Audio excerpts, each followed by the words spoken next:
All right, everybody. I think I might be live. And if that's the case, then you might all be watching me. Really is a little bit creepy when you think about it. All right. So I have a project I want to get on today. And that project is, I hope, a lot of fun. So I have a bandsaw over here that has bolts that I can put into the side here.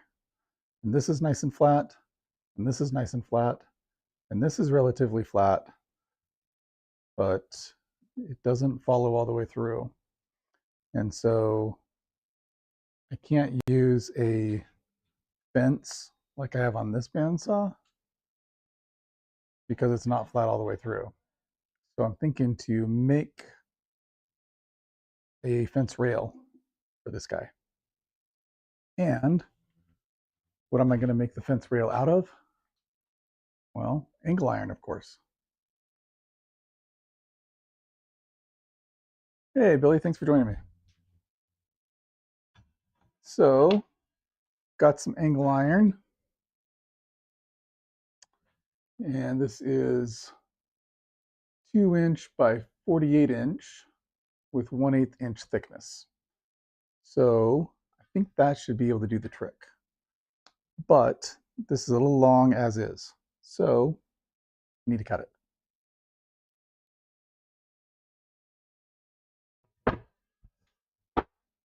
So I measured this previously, but just to be sure I'm getting the right measurement. So I want the angle iron to come basically to this edge, and I want it to go nearly as far back as this. So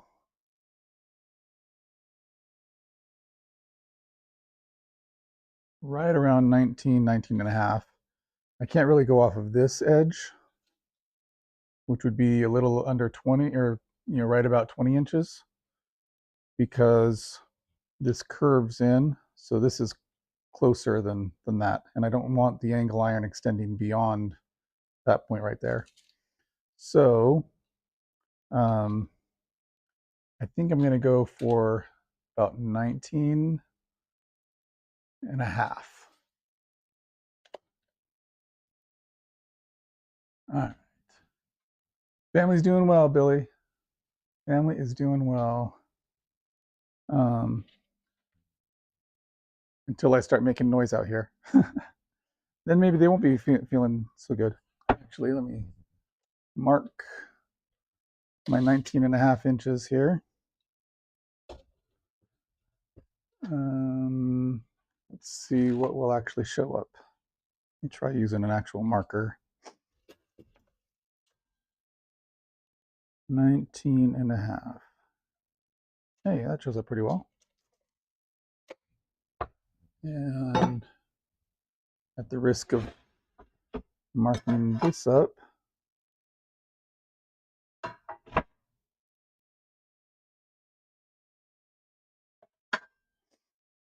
okay,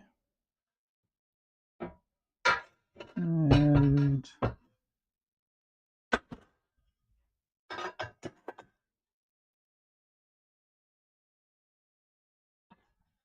all right, and I think I'll go from the opposite side as well. That way I've got a factory edge on both sides.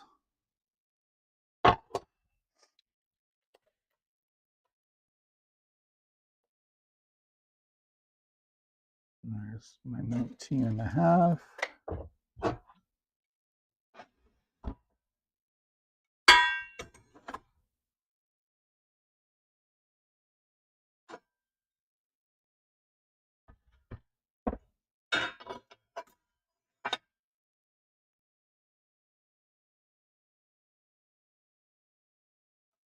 All right.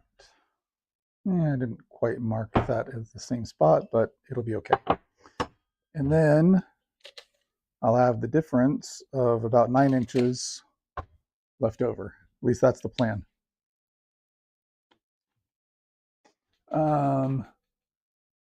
Oh, Amy Jo, thanks for being here.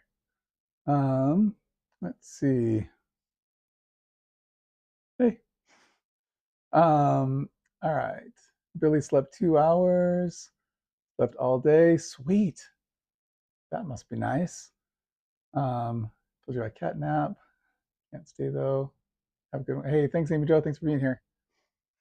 All right. So let's I'm gonna remove the sticker off this guy, if it'll let me.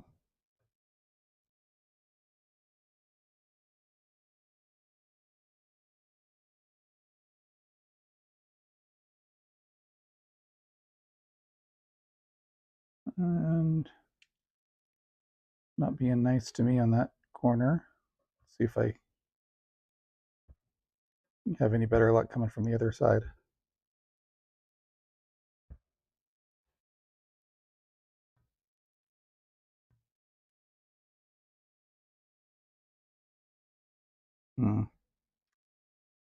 Not really so far. Oh, there we go.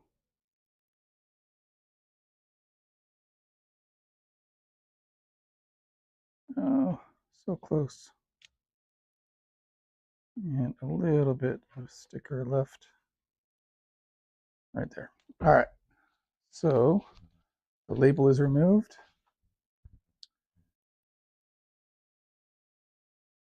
Let me bring you over here. And here. And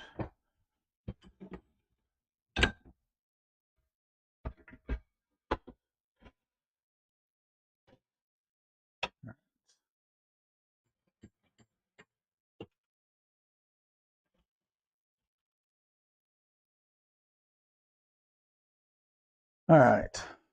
Probably I should support the other side somehow. Let's see. What do I have that could support that?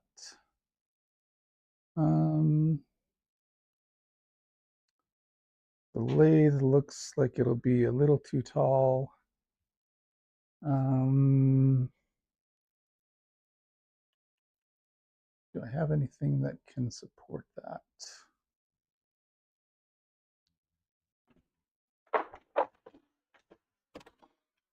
Maybe a sawhorse?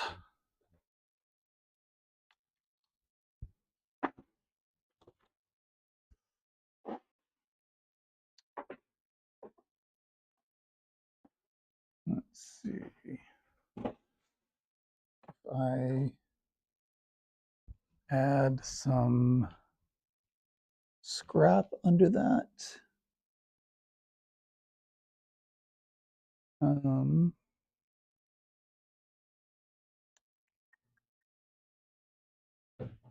What if, ooh, what if I just throw this guy under? No, that's not going to be nearly enough. And it will be very safe or level or whatever. What about this guy? Oh, that's pretty close.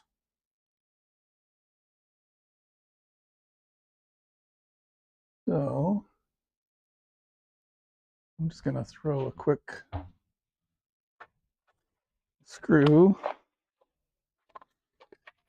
into that.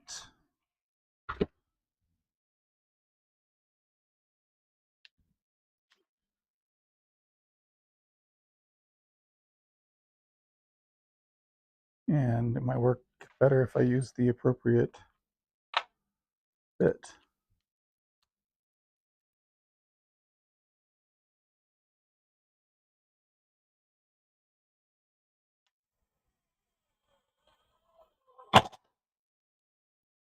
Okay, that's good enough, I hope.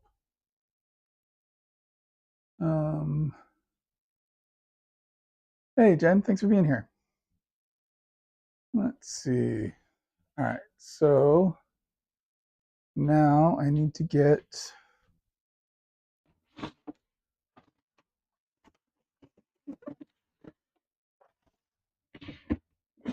on one.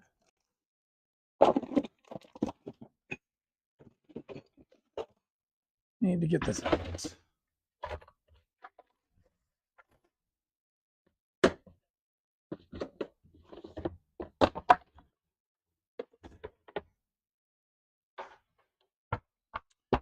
And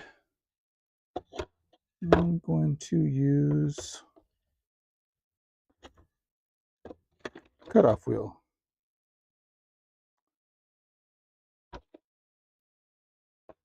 And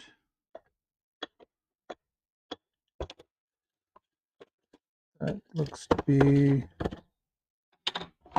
the best option.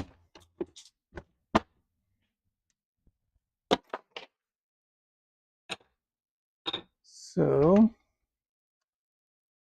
let me remind myself to adjust that.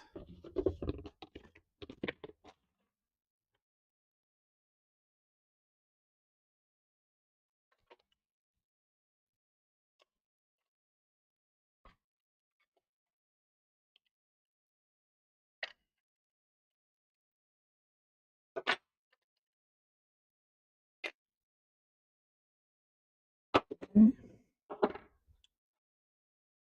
And put that guy on there.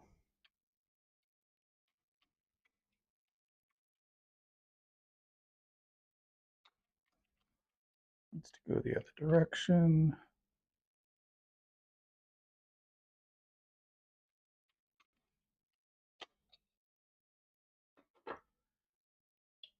Tighten him up.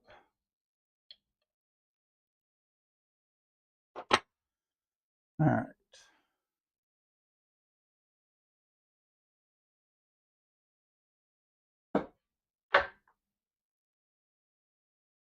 So this is going to be okay to do. We'll find out.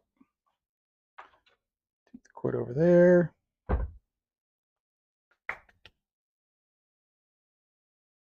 And we get some eye protection and some ear protection.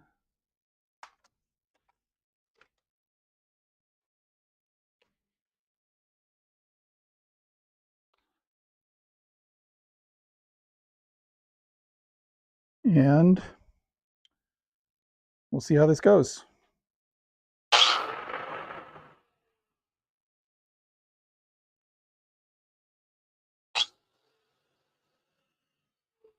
Let's see. Do we ever sleep? Yeah, I suppose so, Amy. Let's see how this works. If this works.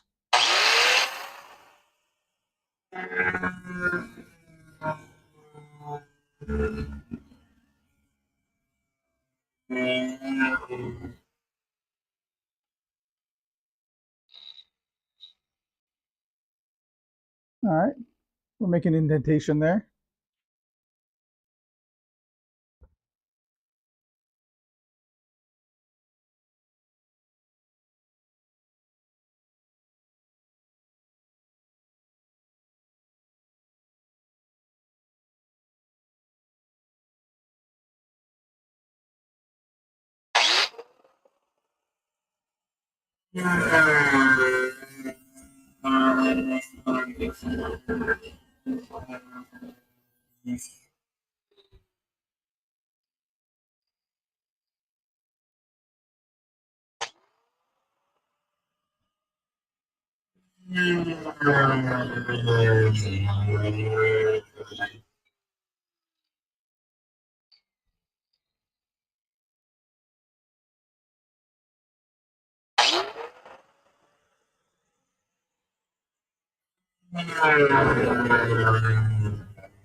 All right.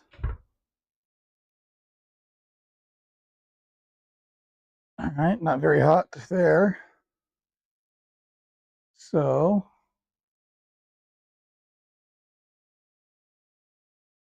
one cut done.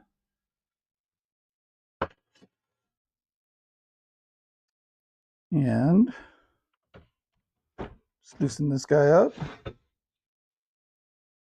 Slide this guy over. Whoa.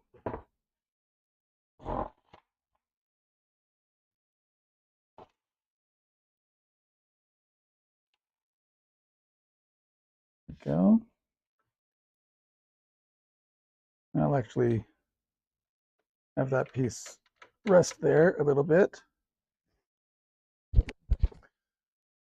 right, what do you guys think? Is that cool looking? You like it? Let's see. What is this thing you call sleep? Exactly. Amy's been up since 5 till almost midnight. What am I making? I am making a fence rail for my bandsaw.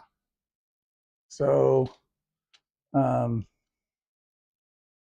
here is the bandsaw table. And you can see on this bandsaw, it's got a nice flat edge all the way along. So I made a little fence that can ride there. This table, though, is not flat all the way across, but it does have these bolt spots so I can bolt things onto it.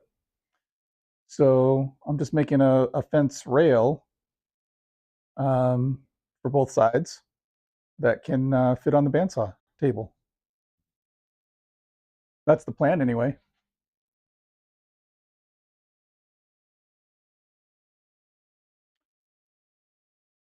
All right. Went to bed at 10, woke back up at 12. That stinks, Billy. Yeah, it does kind of stink with the with that cut. Okay, like I told Amy Jo, can't nap. Oh, smart Pelado. Hey, you know, there's a first time for everyone. Someone just called me smart. All right, here we go.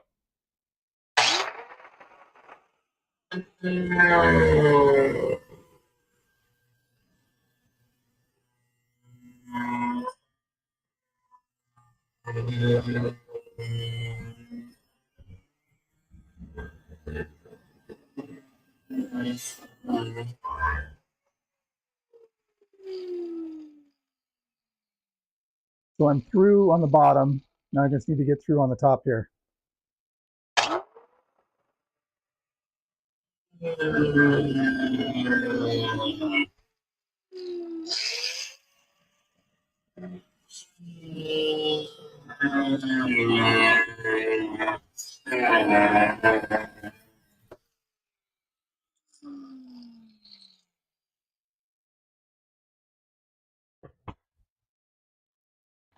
There we go.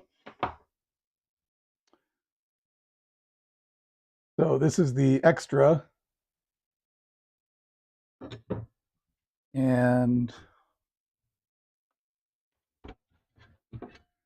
this is my working piece. That was a much smoother cut because I mostly just went for it instead of backing off repeatedly. So I don't really want to touch it because yeah, it's going to be pretty warm because even just holding here is pretty warm.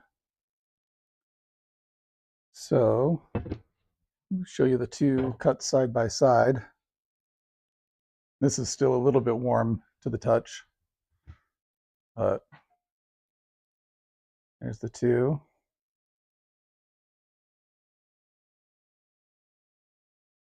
All right. Let's see if they'll actually fit how I intend.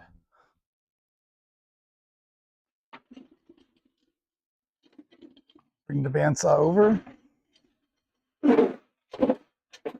Oh, probably easier if I pull it instead of push it over. All right, and my tracking camera is getting lost. Hey, tracking camera, how are you? All right.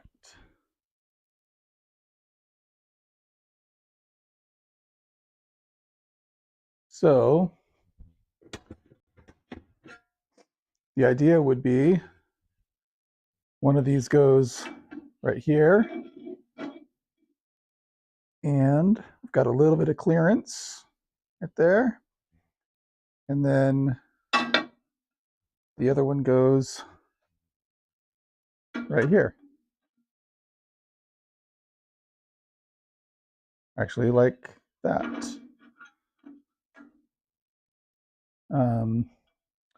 All right, so I'm going to take these bolts out, and now I need to measure where to drill the holes. Okay. I think I'll move these bolts over under the workbench so that they are not in the way and accidentally damaged or lost.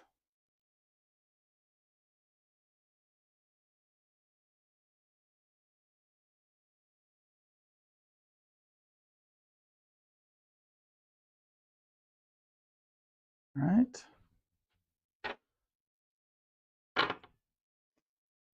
Okay. So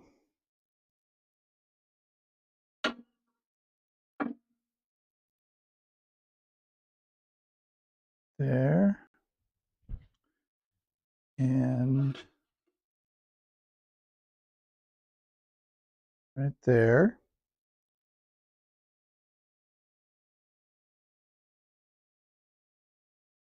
So I'm just trying to line these up so that this edge is right at that point.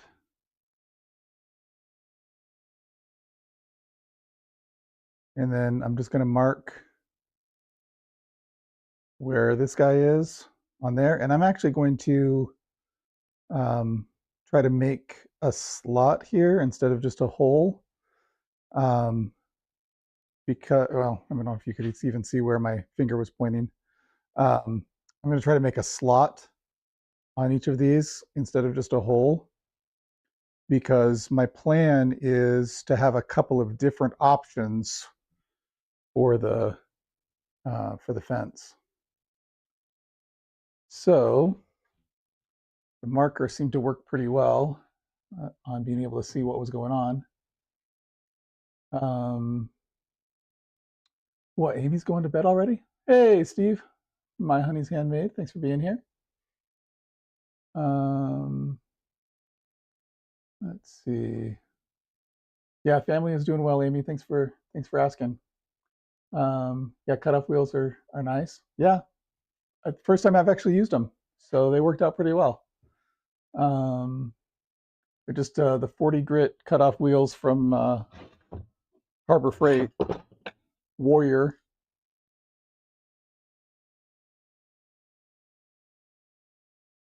So, you know,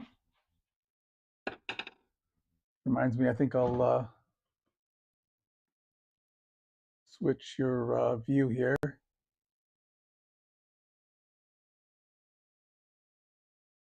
Hey, there we go. So I'm actually going to use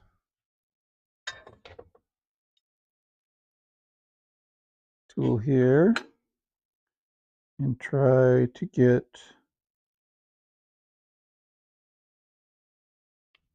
right in the middle of the hole.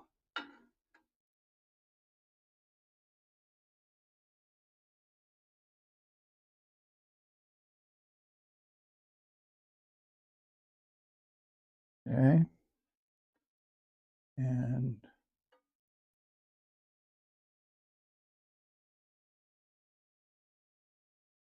same thing here. Same thing over here.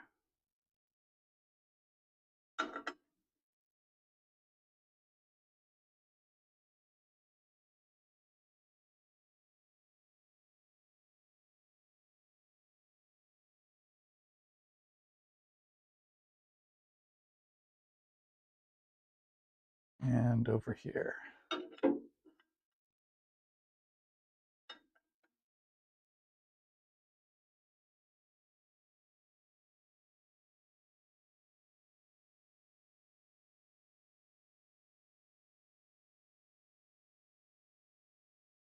Okay. And use a different marking tool.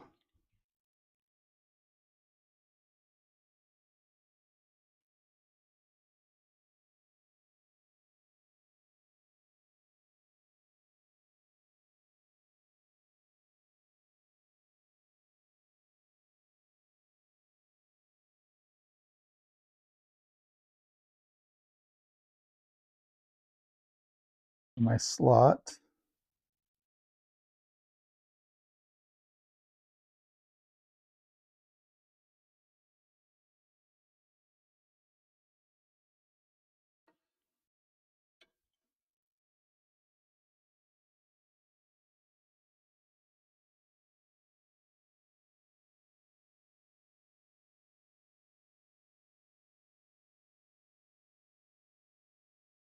Okay. And move this guy out of the way.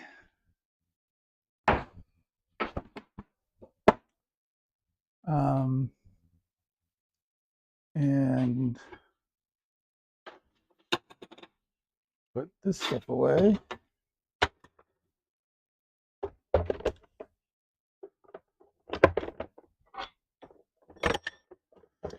So I think I'm done with that for now.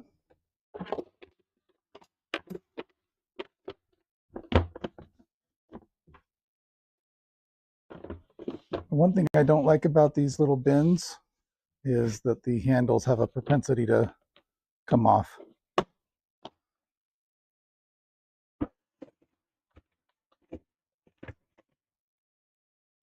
Okay, apparently there's something back behind there that I need to clear out that I'm not going to bother with right now. Okay, so I need to make those slots wide enough for these bolts to go through.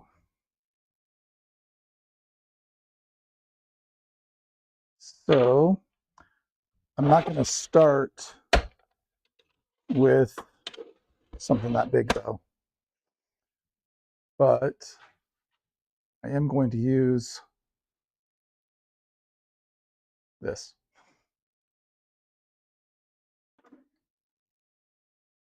which is the drill press.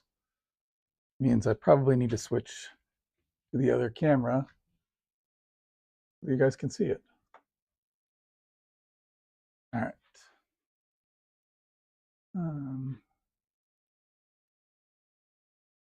Okay.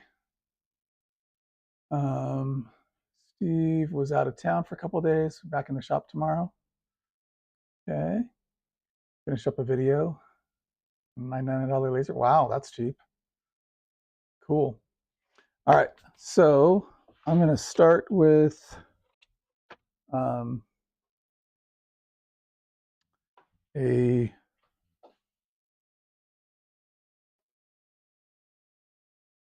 much smaller bit.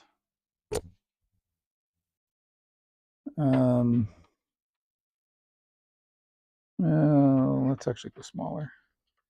Let's try this guy first.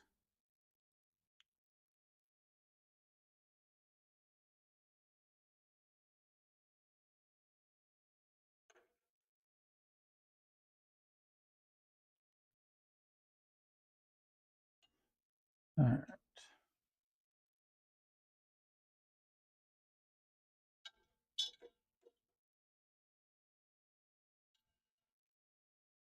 I'm not sure if I really need to be tightening from multiple locations here, but I figure it's not going to hurt.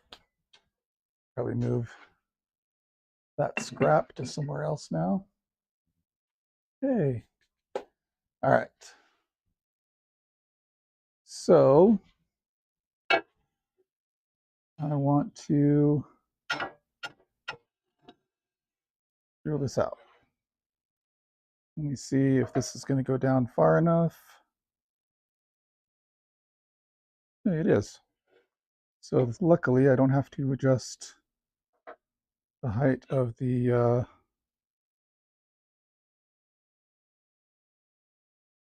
Oh, but I do want to test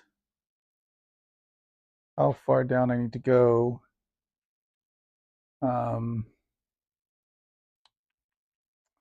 Let's see. What tool do I want to use for this? I'll use this. So halfway down on that. Going to be right about there. So just about an inch down from there, which is a lot higher than I was anticipating.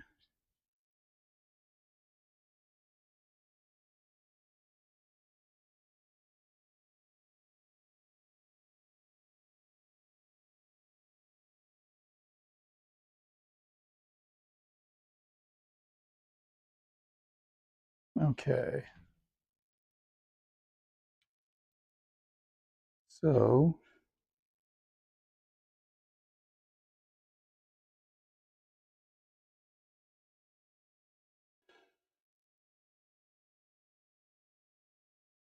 just go to that mark here.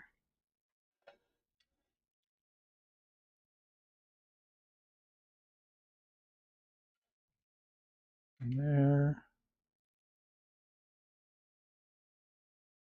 So that's as far down as I need to go.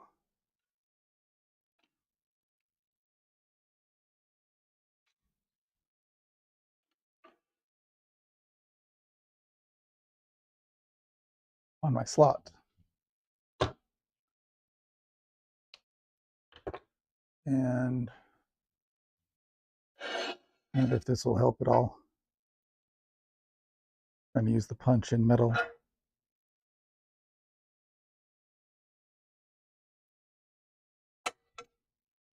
I guess a little bit.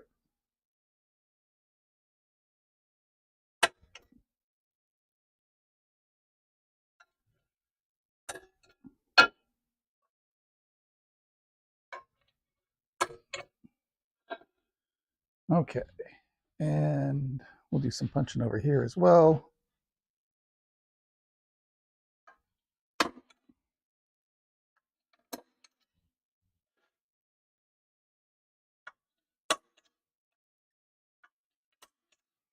All right, and hopefully that'll keep our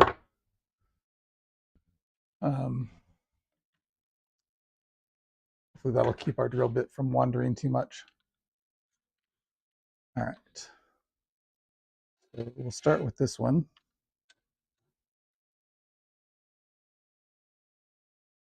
Just position this first.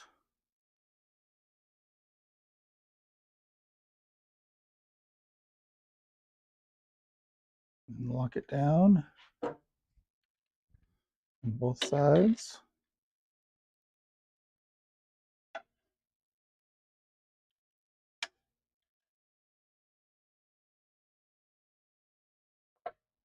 Make sure that I didn't mess that up. All right.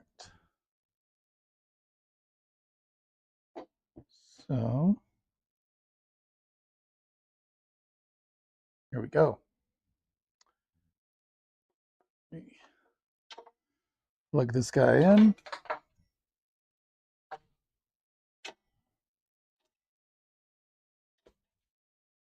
And we'll be off and running.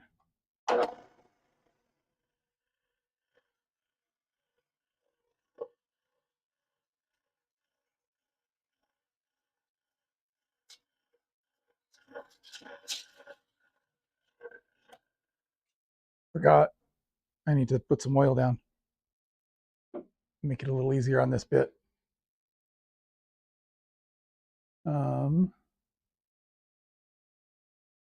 Let's see. Steve's going to bed? How dare you, Steve? All right.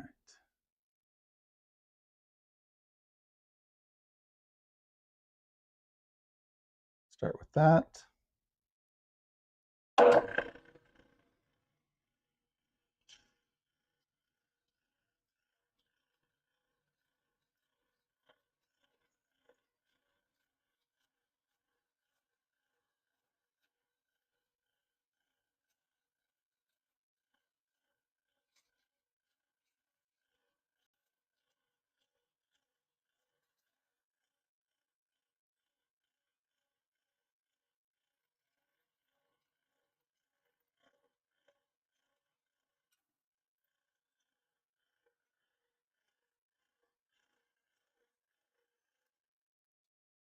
Hey, well, you know, it went through. I guess I've got that set to go deeper than I realized. Okay. And we'll just reset this and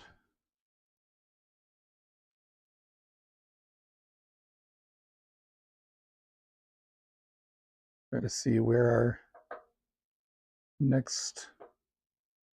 Oh, yeah, that's not going to go.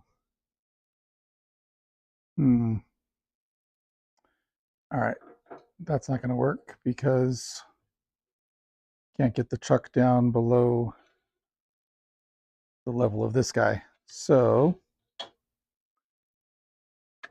let's just come over here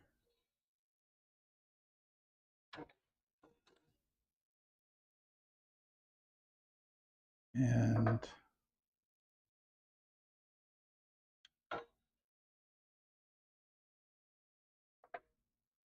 get this guy in position.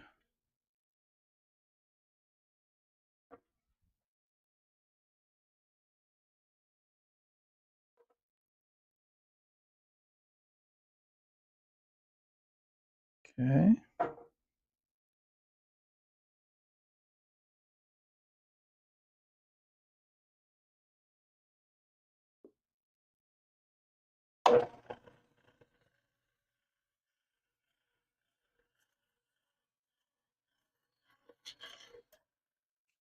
That definitely moved.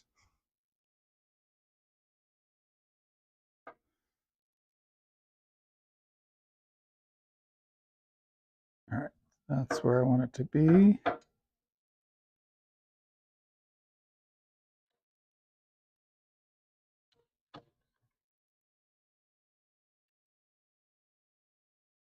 And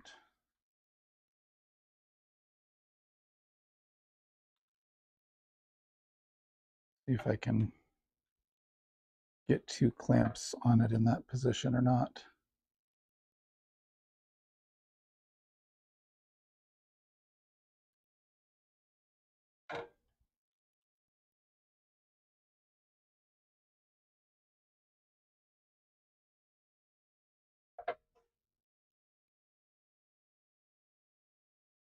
That should work.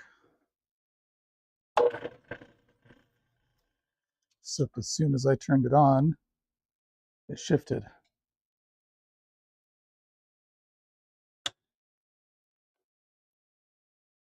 I might need to find a way to clamp differently. Let me do this.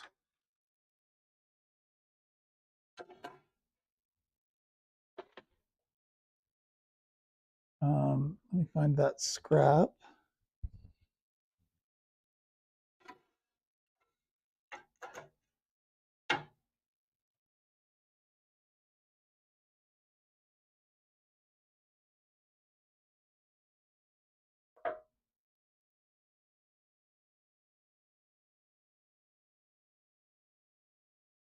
Okay. Get that a little closer.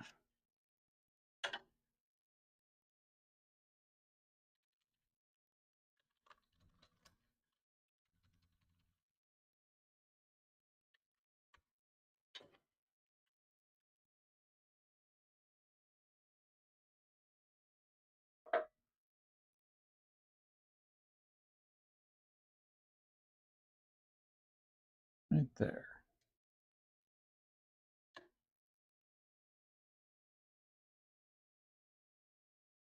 And that is just not working. All right, so what if I go at an angle here? So I've got more support. Maybe that gives me more clampable surface.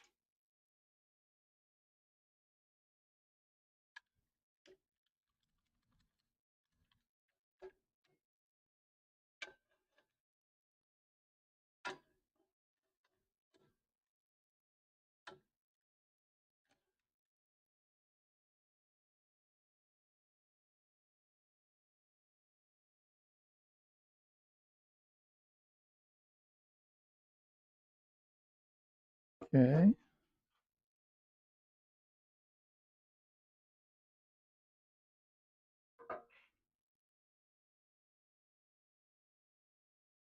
That's the spot I want.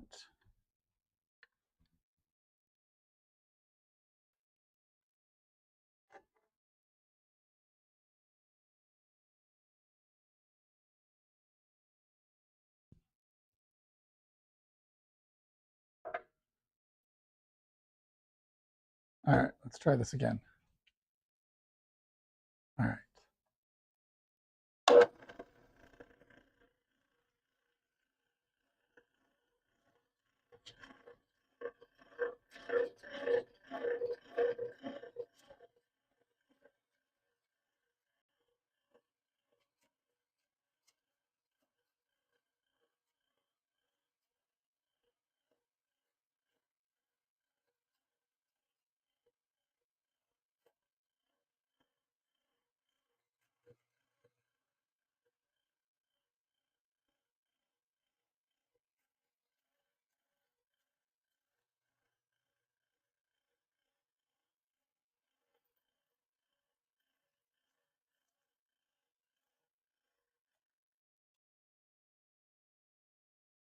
All right. So that wasn't enough oil on that one.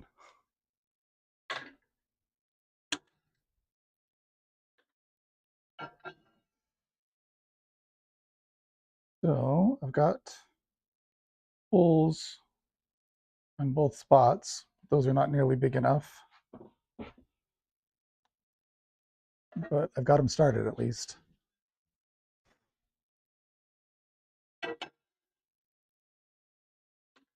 All right.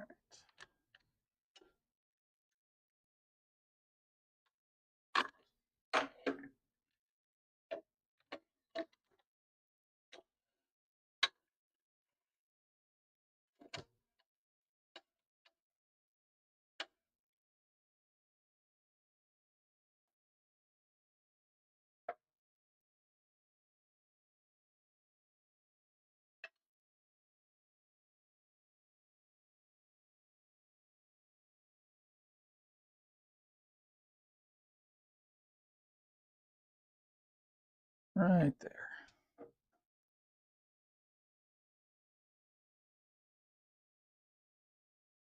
Oh.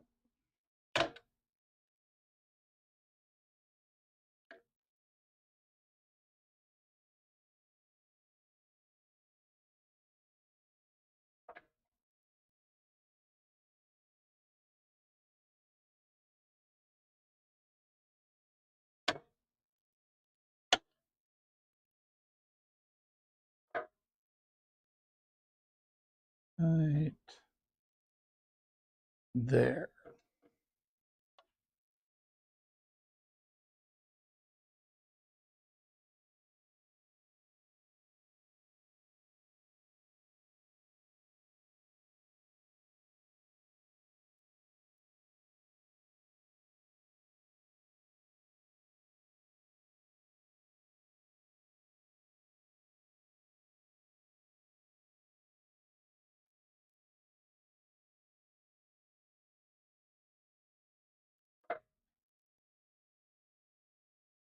Okay, some oil. A drill press. You know what? I do have a vise now that I think about it. Thanks for mentioning that. but I don't think it's big enough to handle this, but maybe it is. We'll try it.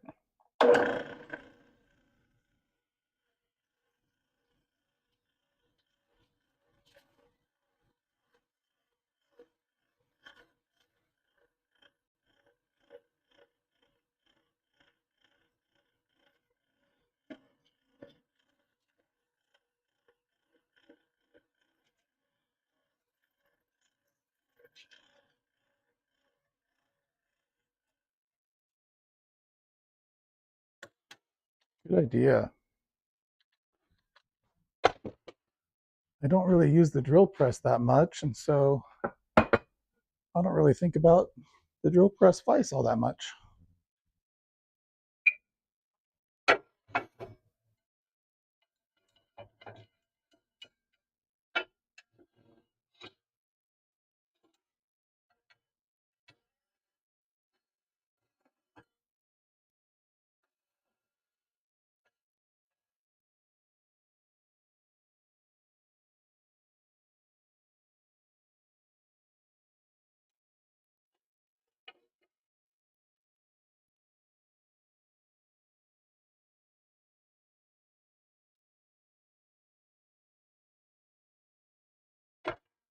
Oh,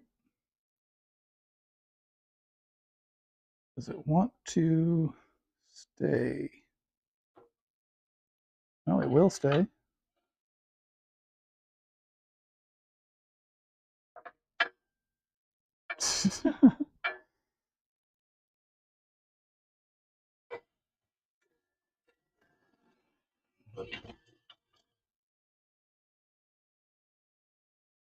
You see what's going on there?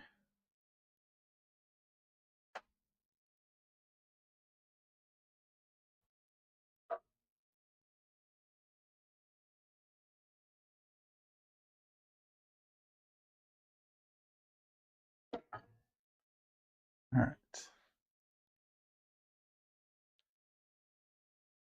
I'm going to trust that that will stay in the right position.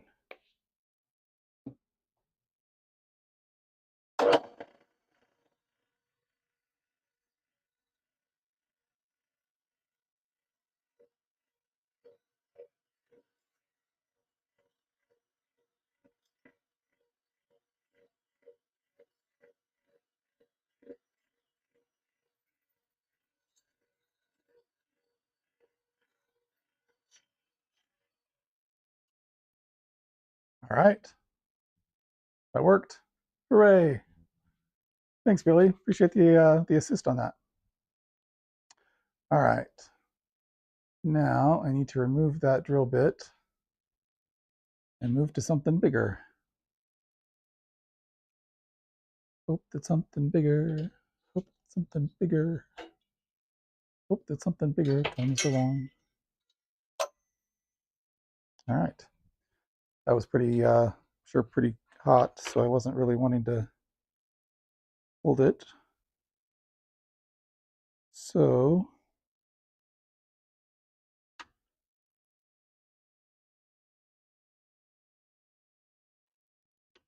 I think I'm going to go directly to,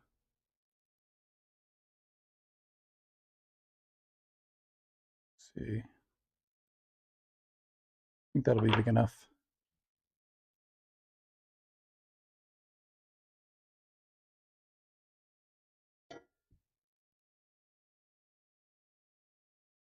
Oh, but looks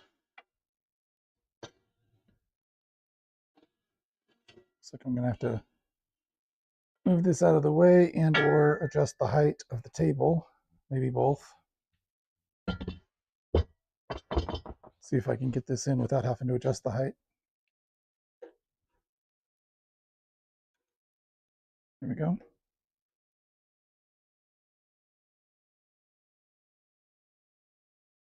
And just test the, there we go.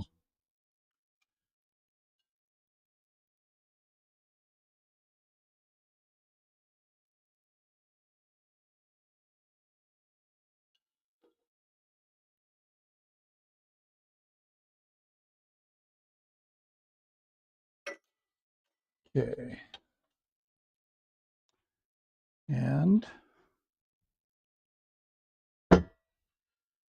this guy back in place. But yeah, I have to lower him a little bit.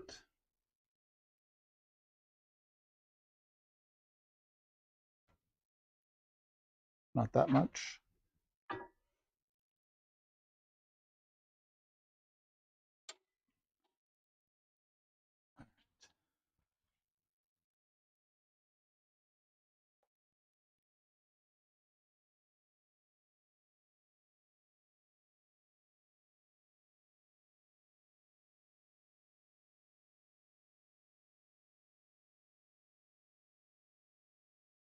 And this one, I think I'm going to clamp him down.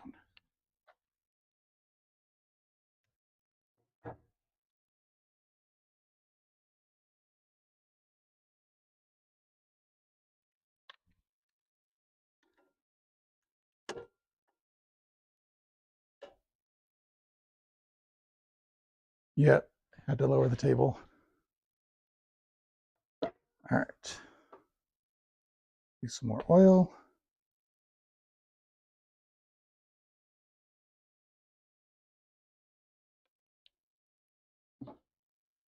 Here we go.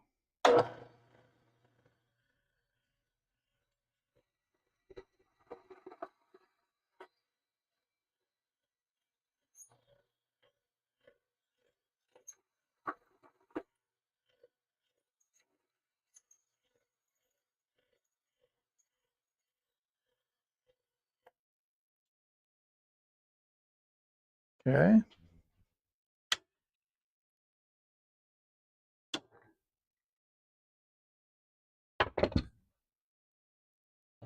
And let's see if that is enough for the bolt to go through. It is. Hooray. All right, so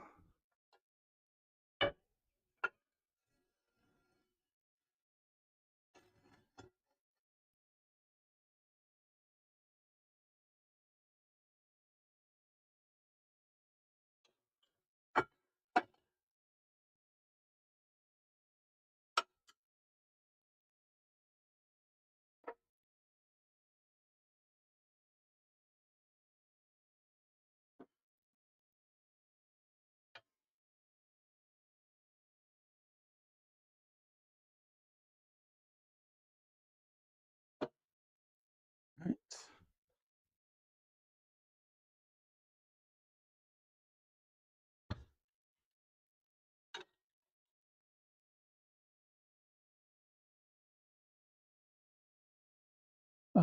Edward, thanks for being here. Left the key in my chuck once after changing out a bit, only once. And made that mistake since. Oh my goodness. Hi, Johan. I am building a rail, a fence rail for my bandsaw. So I want there to be a nice flat surface here for a homemade fence that I want to make. And right now it's not flat. So right in here is flat, here is flat, here is flat, but it's not flat all the way across. But I've got these bolts, or these whatever that'll accept bolts. And so I'm making some holes right now for the bolts to go through. And hopefully it works how I'm envisioning. But yeah, thanks for being here. Edward, Billy, Johan, everybody else. First time here, just watch it. Hey, no. Participate, Edward. We appreciate it. Speak your mind.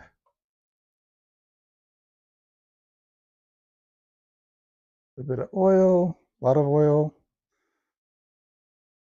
We're lucky it'll smoke again.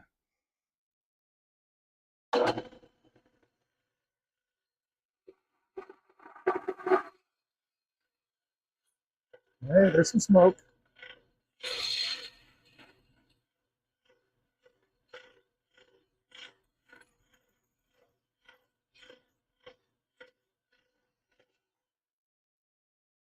Sweet. Actually, I could probably just leave that clamped.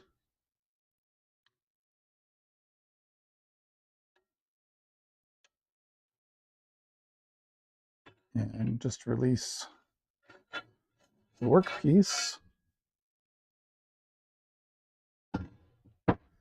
And I drew some, or I cut some pilot holes in this earlier.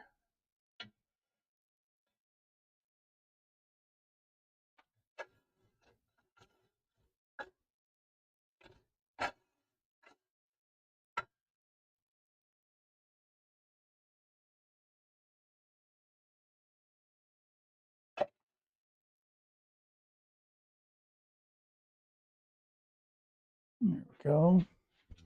Oh, tighten that up. I think we're ready to go. A bit of oil.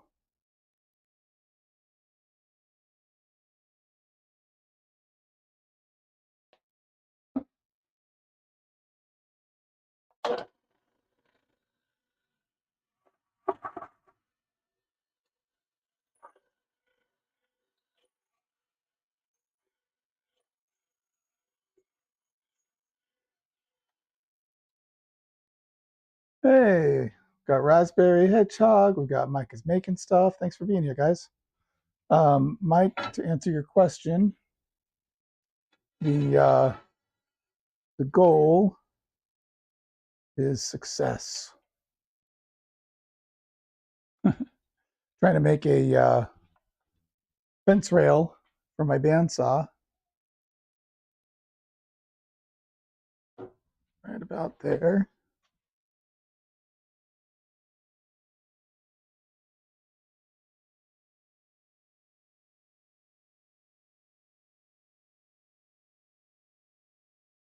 And see how well that works. I've got my pilot hole drilled a little bit off on this one, but I don't really want to adjust things. So let's see how well it does.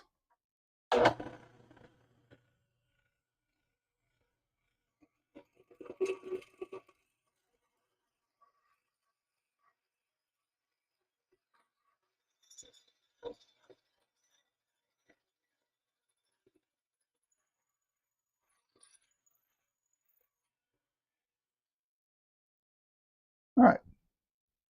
I had to bend a little bit, but that might just work.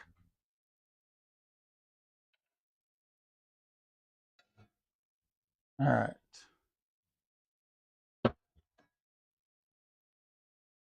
So my Pixie is tracking pretty odd right now. I'm not sure why it thinks that the ceiling is the best thing to look at. Let me see if maybe it's not tracking right now. Take it. Hey, hey, there we go. All right.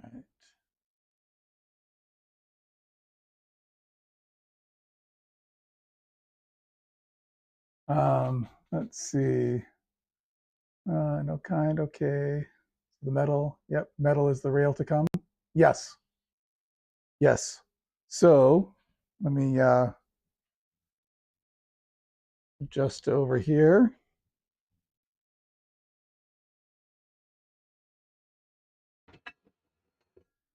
And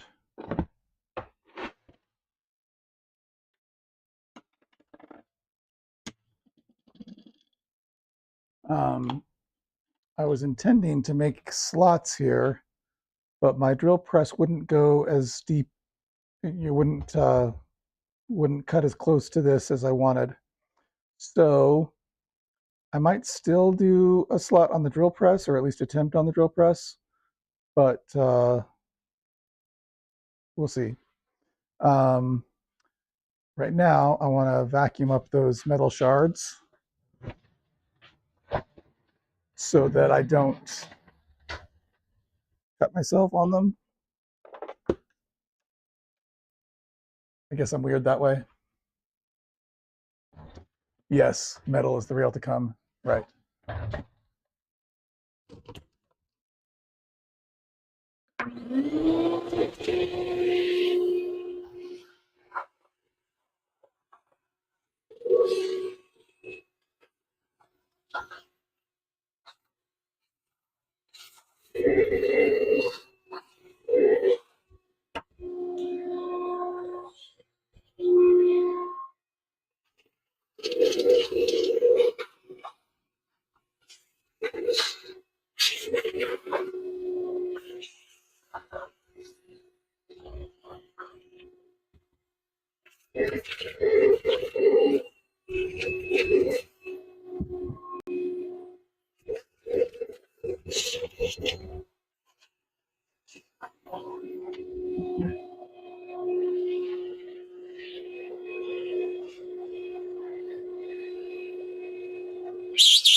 All right. That's probably good enough for now. I'll get the floor later.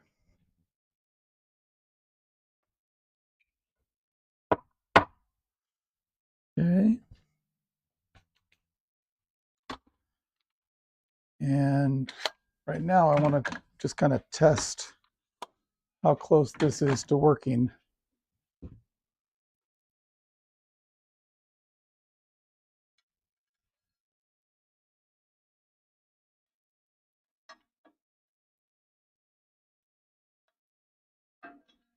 Oh, apparently not that close when I'm the one screwing it in.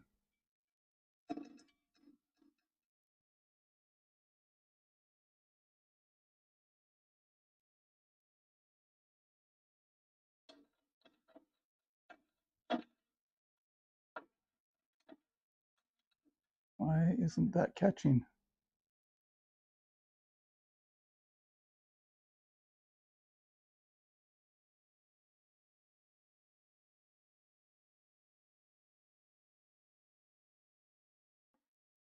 All right.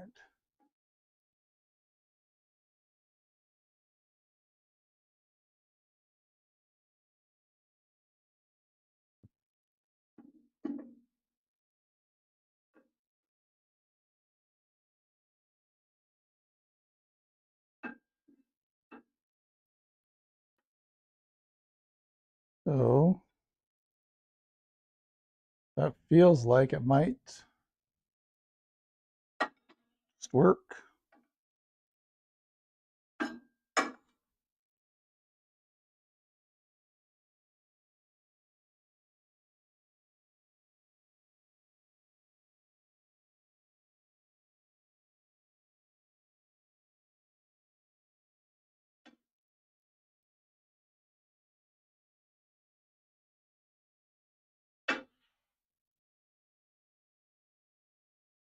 All right, come on now. What size are those, do you think?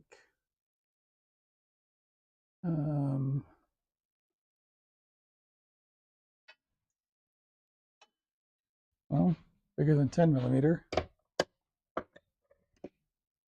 Try 12. Smaller than 12. And do I have an 11 here?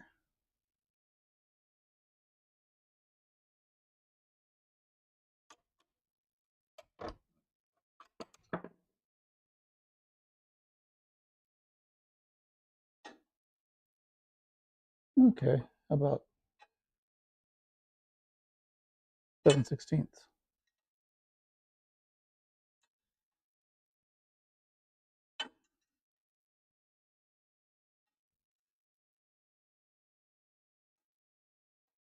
This would be easier with a ratchet, but do I want to get out the ratchet?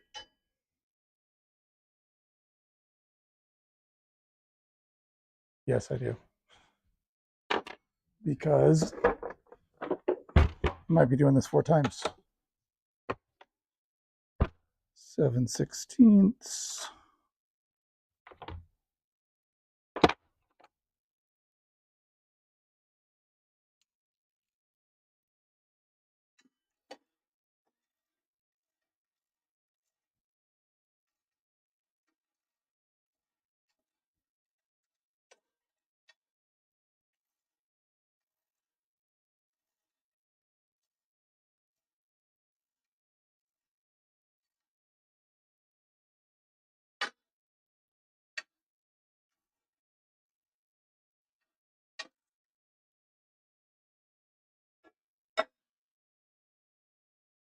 Damn.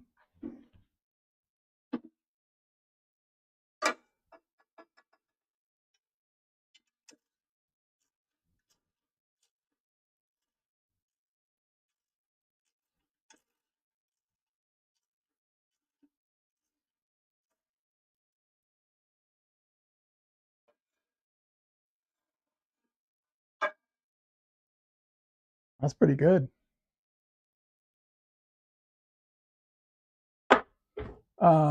Let's see.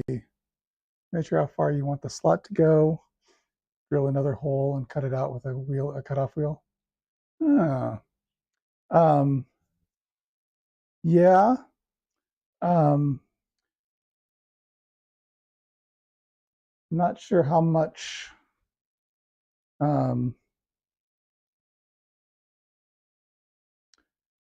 I could probably cut it from the other direction, just have it at an angle, but I'm afraid that having it at an angle is not going to work that great. That is a terrible, yeah.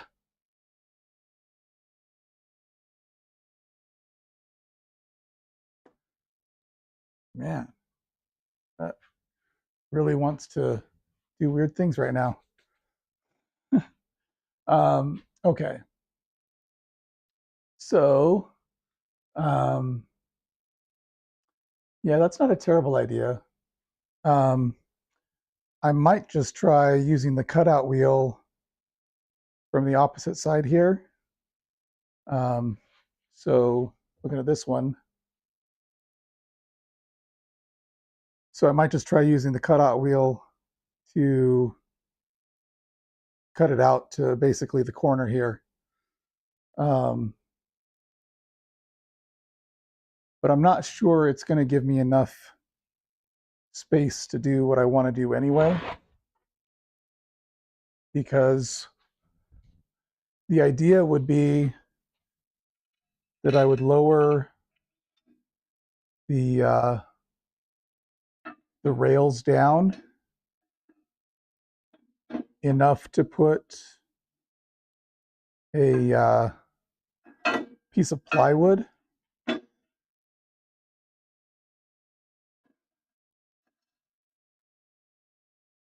on top of the rails.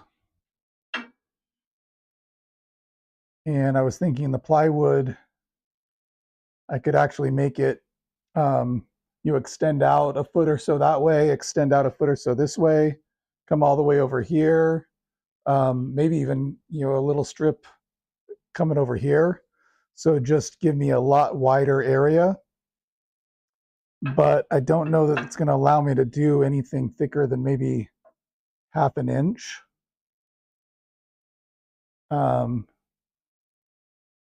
Which is,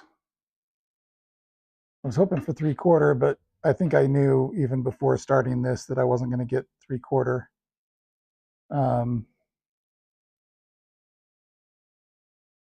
Just because there just isn't enough distance to be able to do that. Grab the ratchet. Not sure why I set it back over here instead of closer.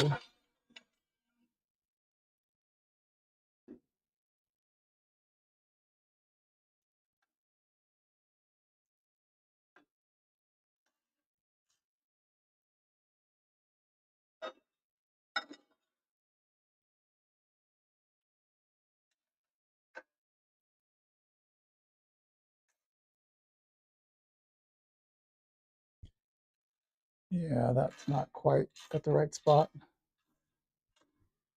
but pretty close.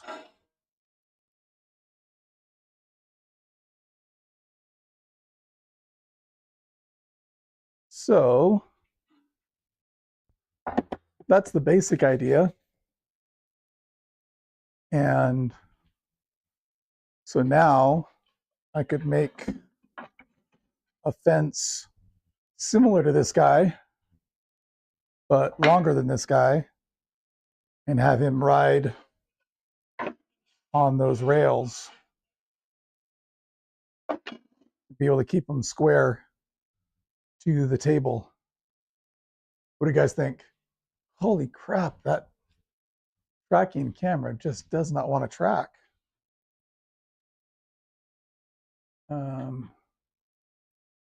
Let's bring you over here. So anyway, here's the idea, is that I could have something like this, but obviously it needs to be wider. And then it could just ride on those rails and stay square to the table. What do you guys think of that? That'll work? Yeah, I think so. And Johan, as far as do I build projects with wood or with steel? Typically with wood. I don't usually do too much in the way of steel. Good morning, I think. It is still pre-midnight where I'm at, but not by much. So, wow. I'm right here, dude. Stay with me. Track me. Yeah, there we go. Okay. You're either up all kinds of late or I'm up early. Yeah, maybe both. Maybe both. Good to see you, Michael. All right. So I think that gets me mostly where I want to be, but I want to um, employ Billy's suggestion, which means I'm getting the cutout wheel out again. I'm going to skip trying to drill a hole because I just don't think there was enough room to really make much difference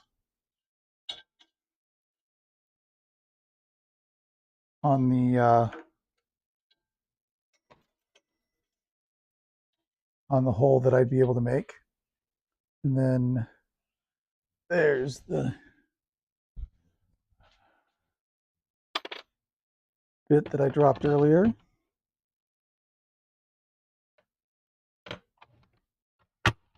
So I'm going to put the drill bits away for the moment. And I'll put this guy away again.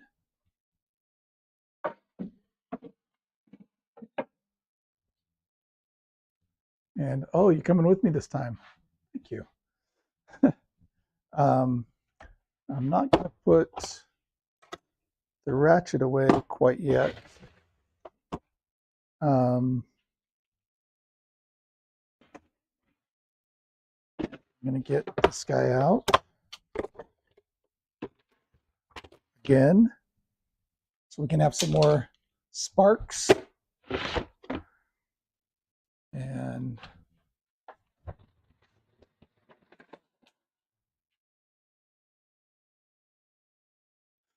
all right. Let me loosen this guy up.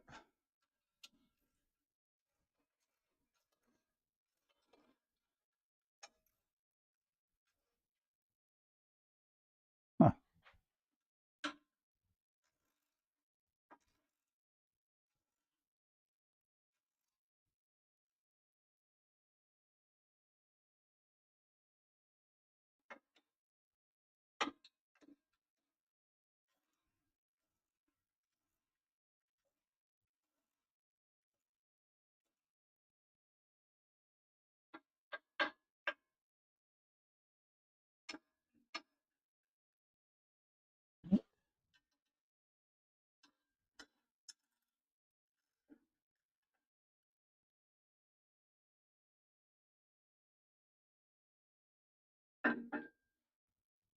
All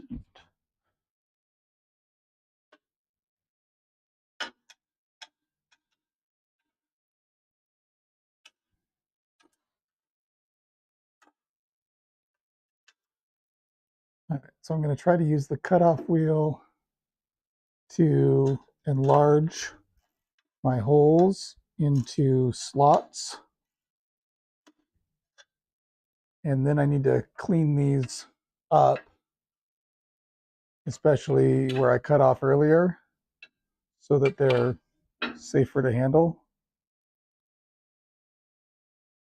Huh. Just loosened it and then I started tightening it by hand. Brilliant.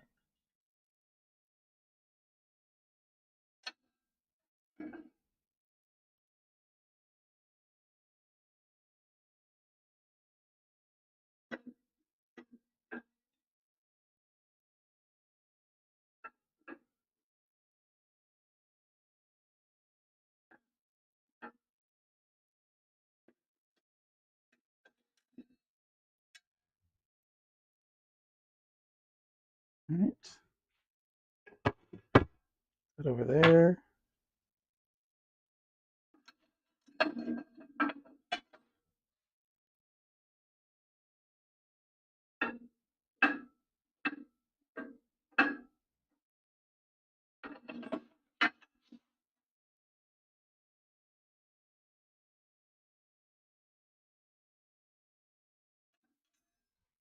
All right. Right there. Okay. And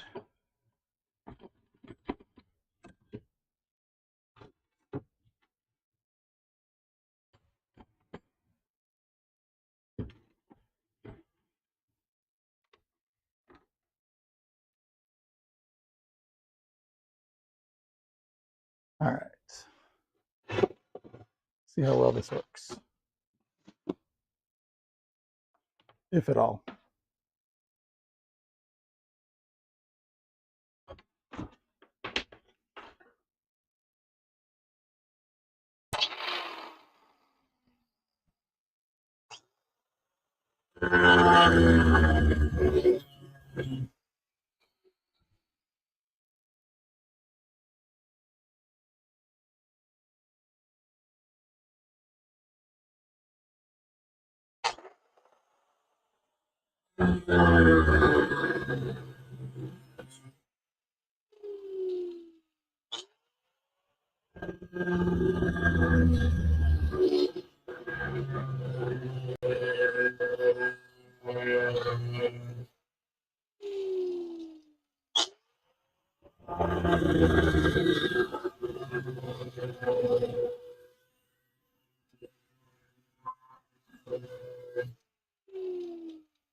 All right.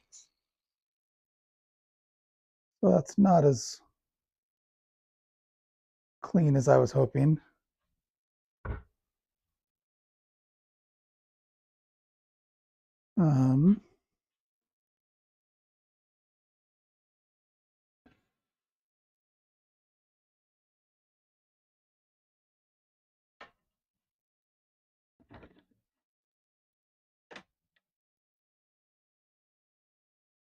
All right.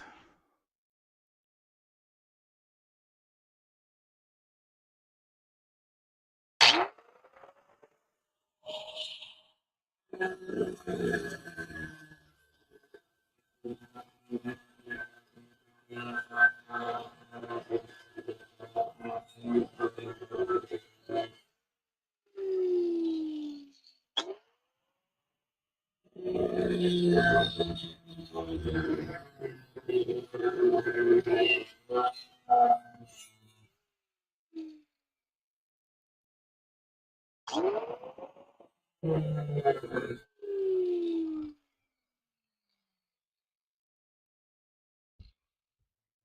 right.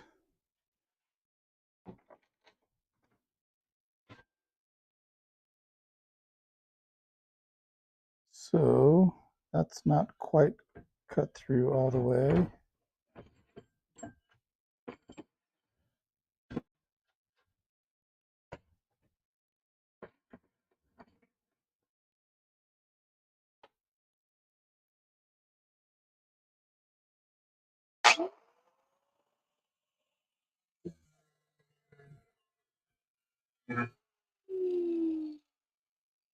That is. All right.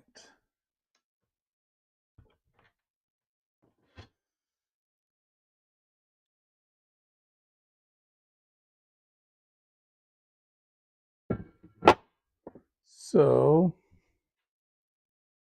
let's see if I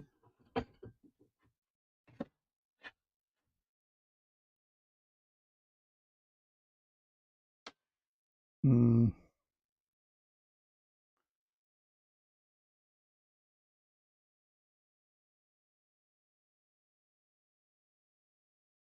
hmm.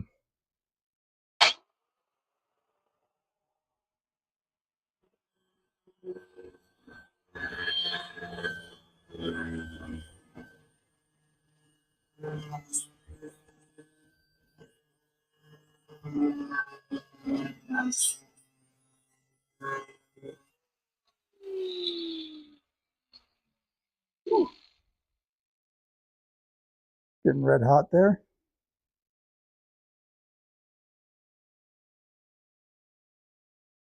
Hmm.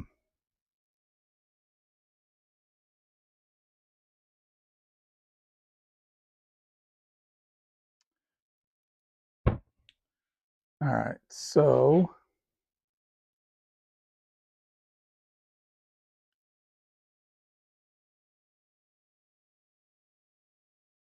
I'm hoping that I can just kind of punch that out. Um,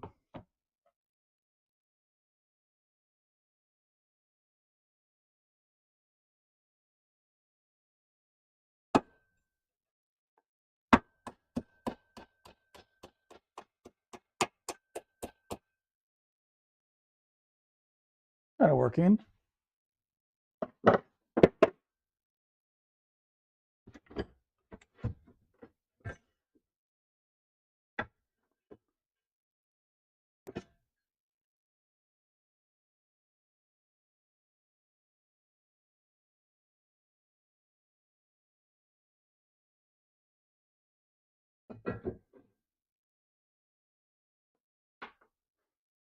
Let's see.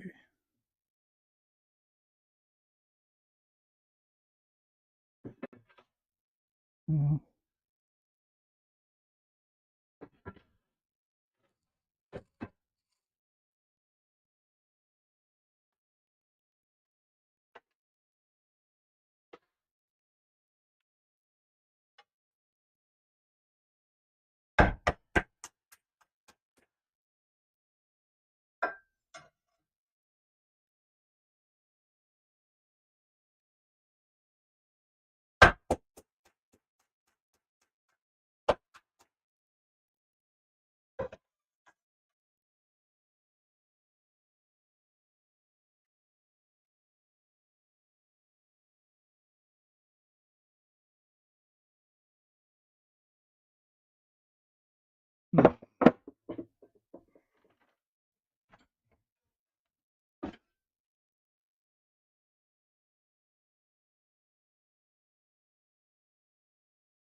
Not sure if my vise can get a strong enough hold here. Let's try that again.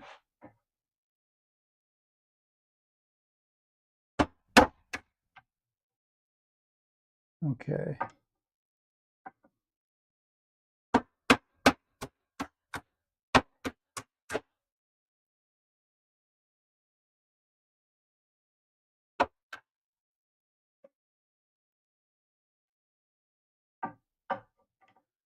All right, well, I've got a bit of a slot.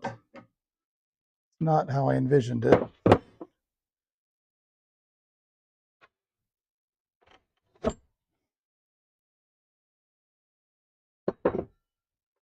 And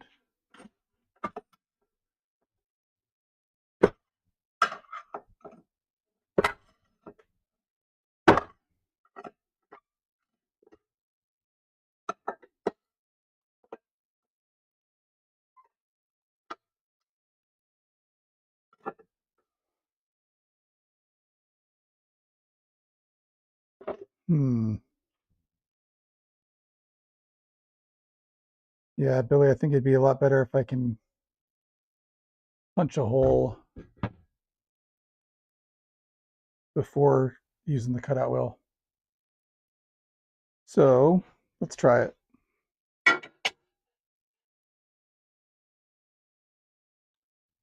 Get out my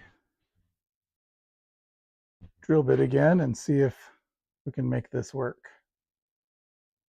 Going from the top down.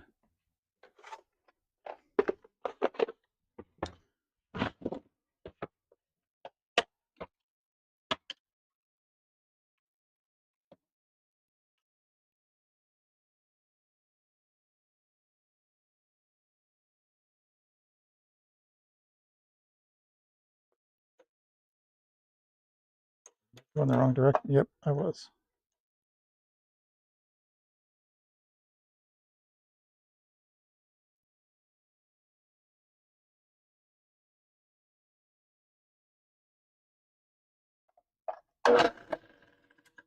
That's not in there straight.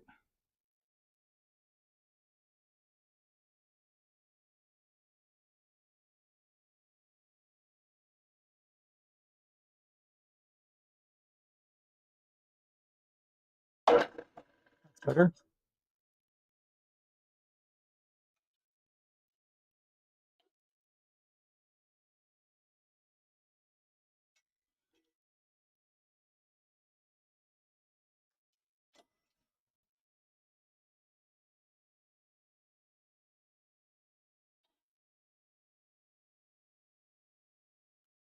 All right. Let's try it.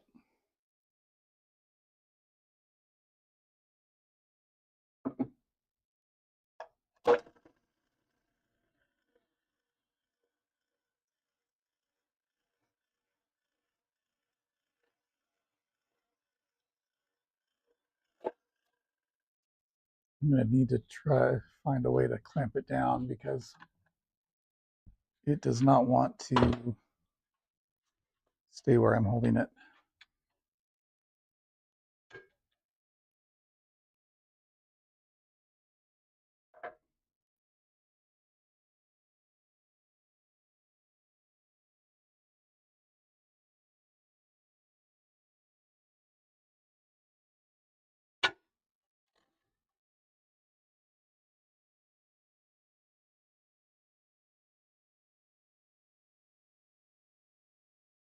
I think I need to really hit that ridge. I think it'd be a lot easier if I didn't have that lathe so close. So I'm going to make it not so close.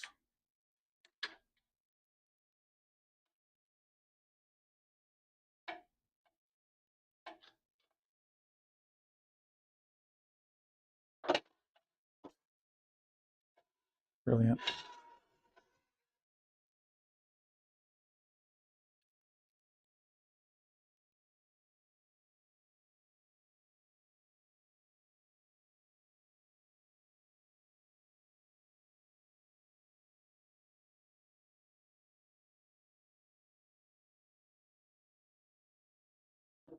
Okay, let's try that.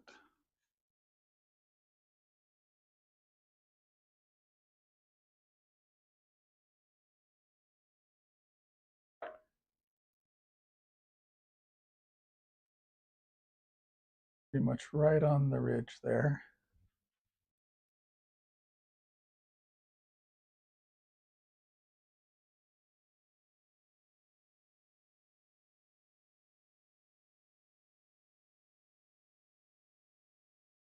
Employ a little bit more oil, even though it's just running away. I'd like to use the vise. I mean, I guess I could secure it just the same. I was thinking it'd be difficult to secure this way, but I think I've got it locked in as it is. So I'm going to try it.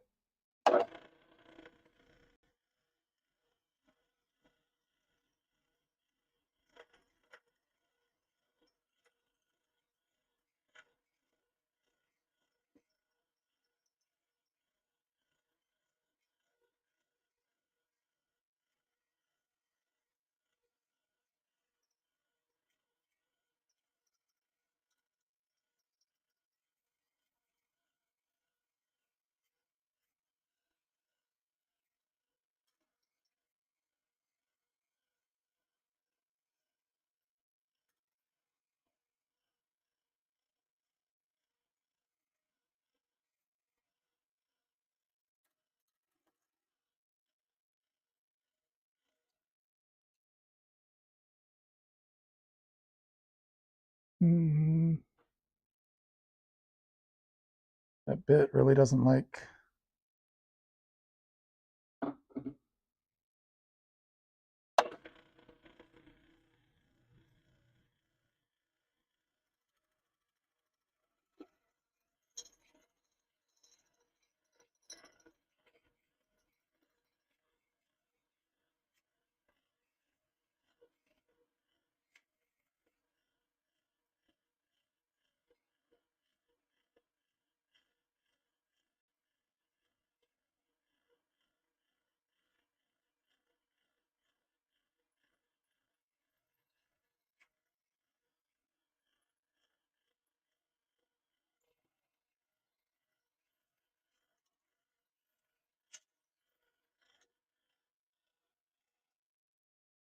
Hey, hey, I think that actually worked.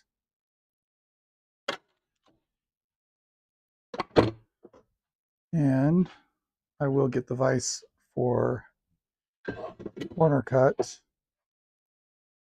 because otherwise I don't think it will be secured.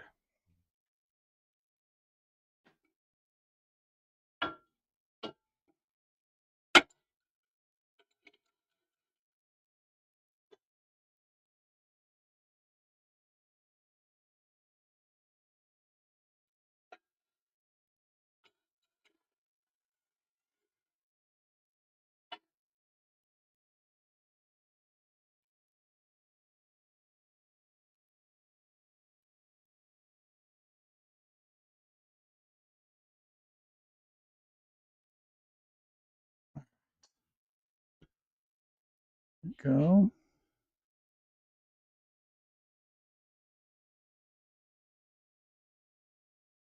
It looks to be pretty much right on the ridge. And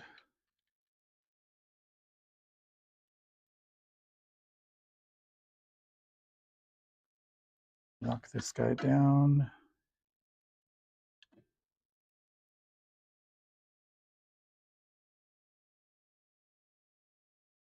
And test again. Right on the ridge, right in line. Get some oil.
Hey,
hey, hey.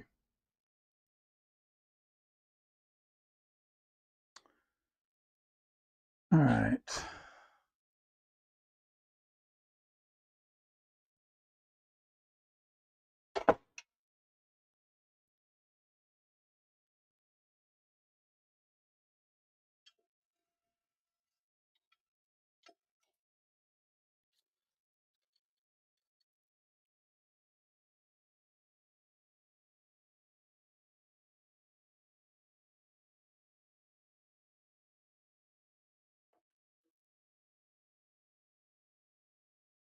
That's a lot hotter bit than I want to be touching right now.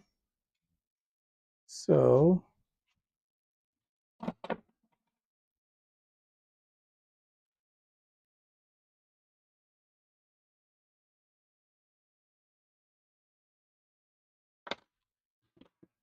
all right.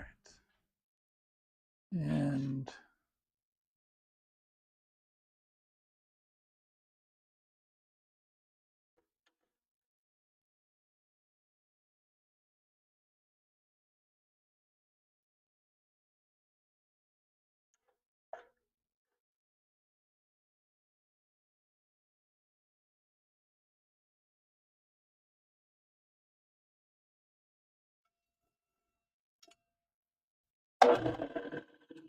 it's in there straight.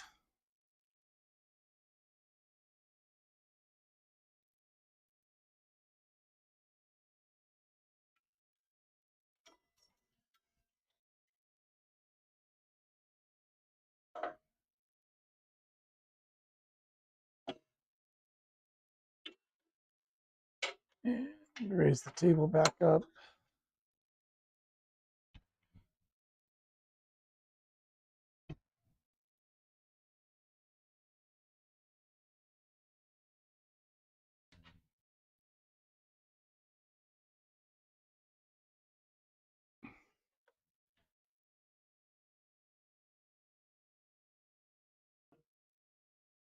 All right.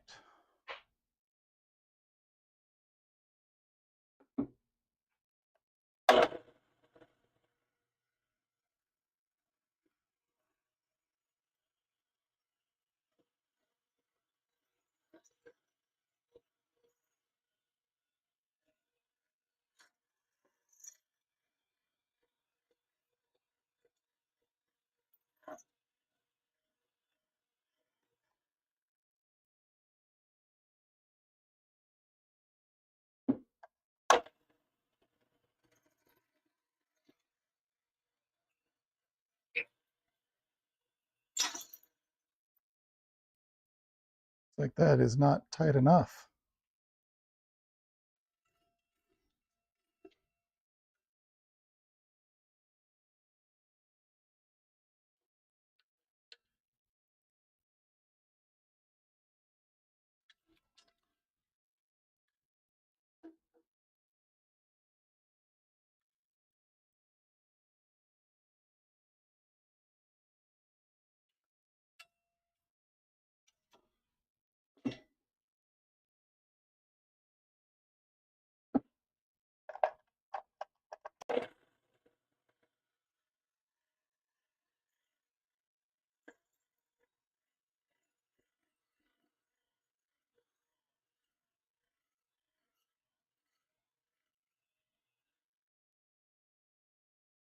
Okay. Hey. All right.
Okay.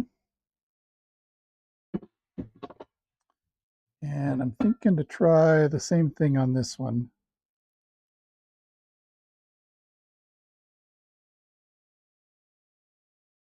and see if that'll help clean these up or not.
Hmm.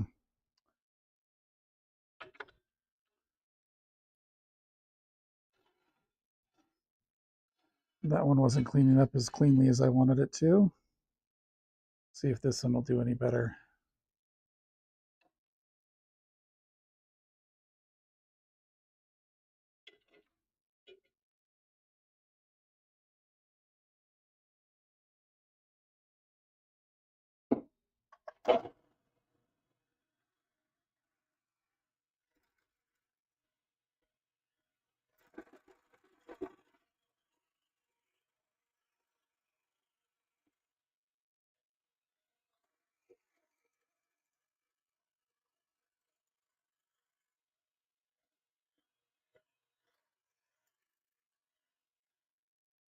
No, the bit is just trying to bend that way.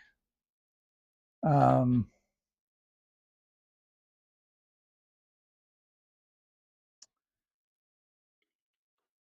if I could come from the other direction,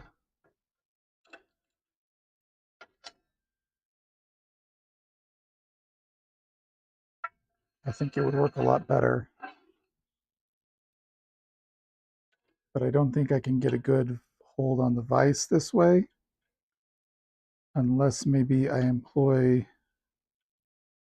some kind of jig. Yeah, because this is just, it's not taking hold, it's just pushing it. Um,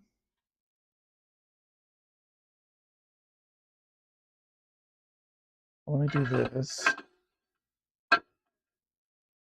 Okay.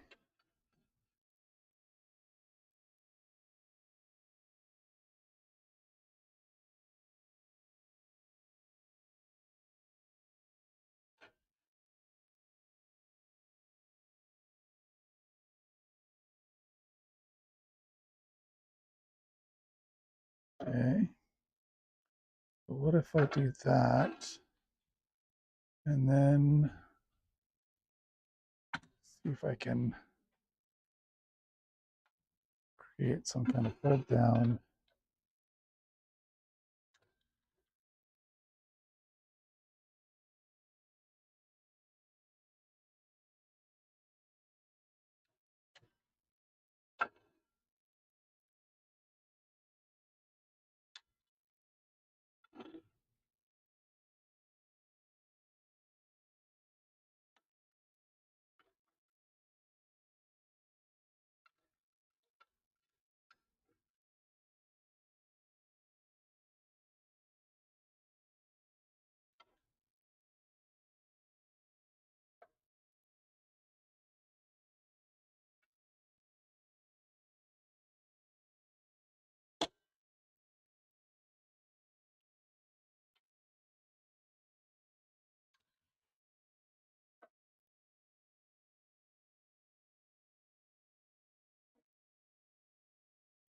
Um,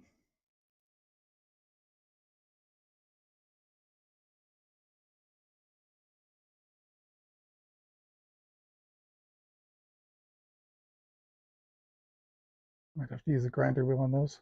Maybe, but I'm thinking I might be able to do something a little bit different here. So if I position that over a little bit more,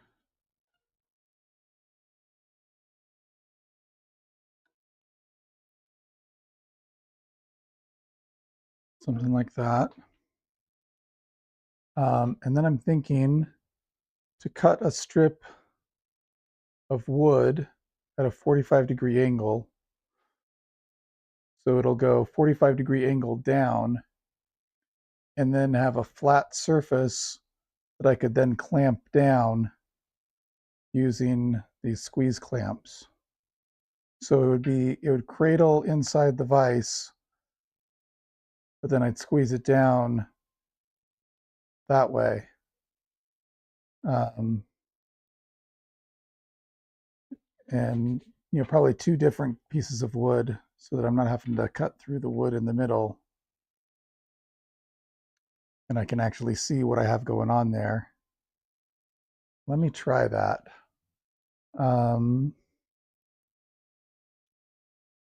Let's see.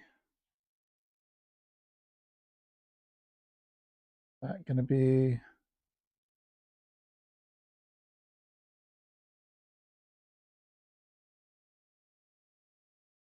And this could work.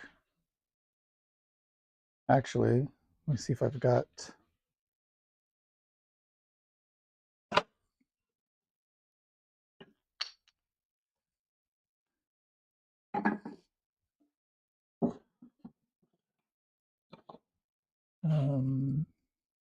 oh, you know what? I've got lots of scrap over here that should work.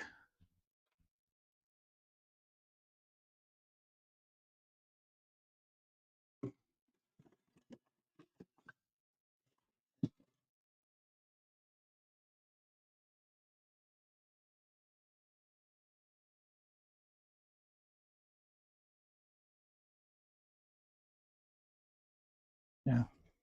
Let's try this.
And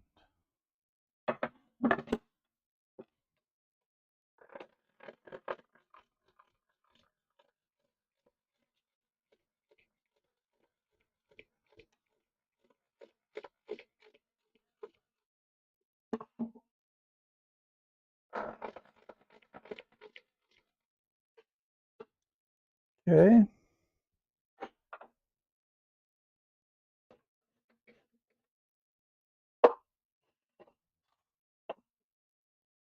So that's 3.5.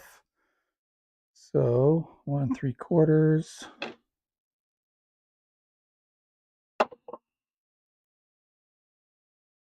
should not be the right thing.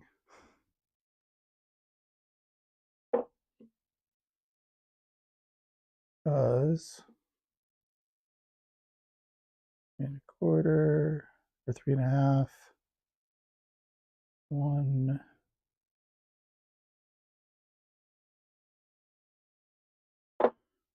Somewhere around there would be splitting it in half.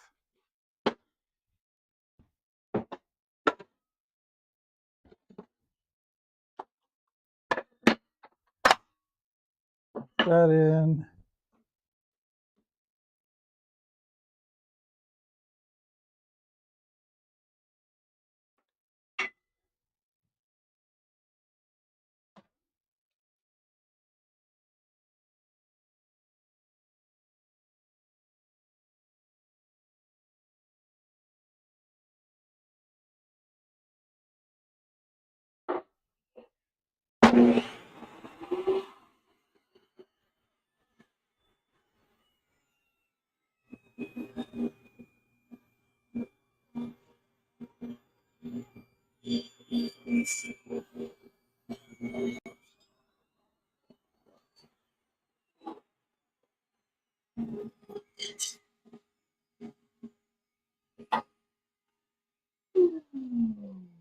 All right. Is that going to work, or should I have used the 2x3? Yeah, I probably should have used the 2x3, but this is not square enough, probably.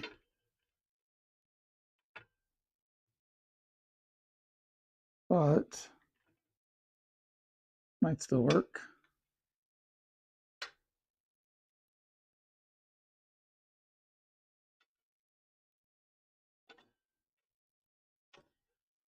And just because it doesn't seem like it's going to work doesn't mean it won't.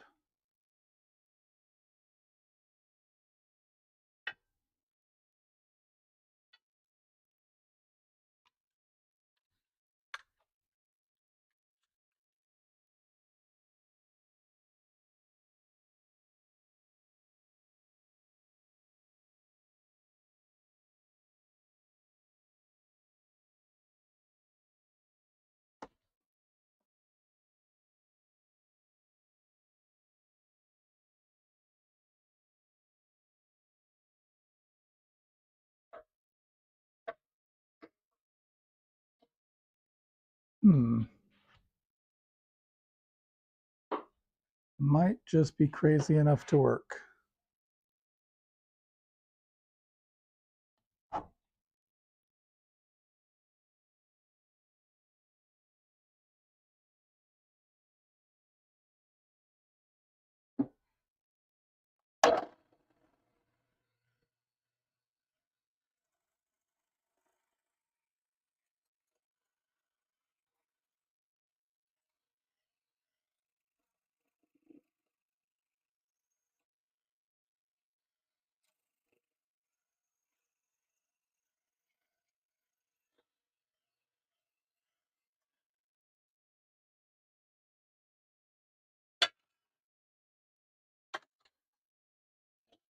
Did that actually work?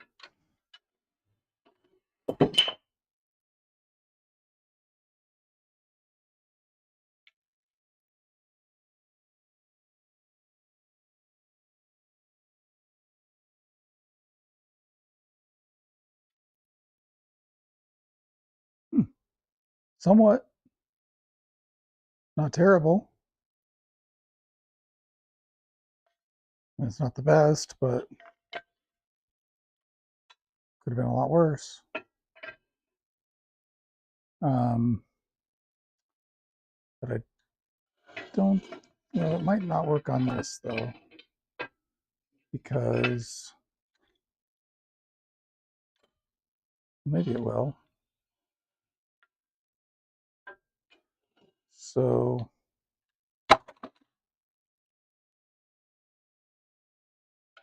I have the vise off to the side.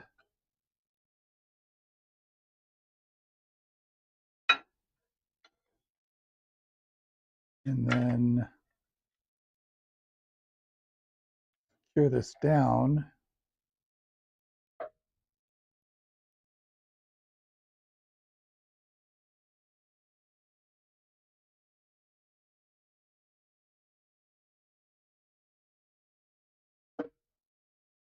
with the vise.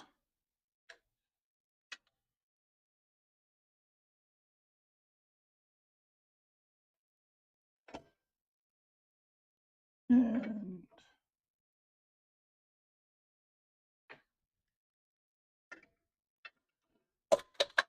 that's working well.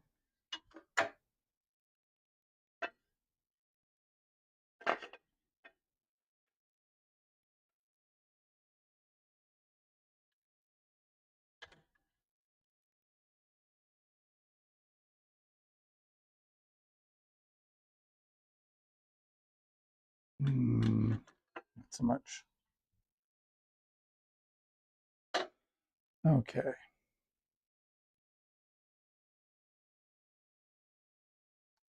What do you think?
Yeah, that's not going to work.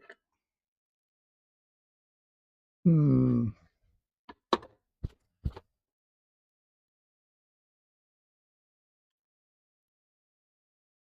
right, I'm going to keep thinking about that while I come over here.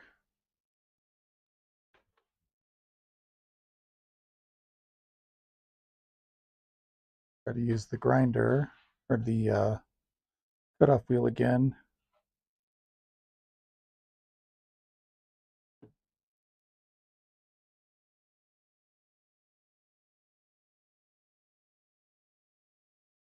I need to vacuum this crap off. Whoa.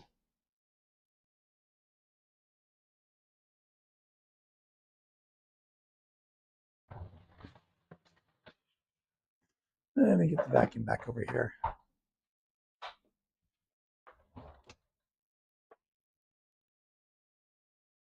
Back in its usual place.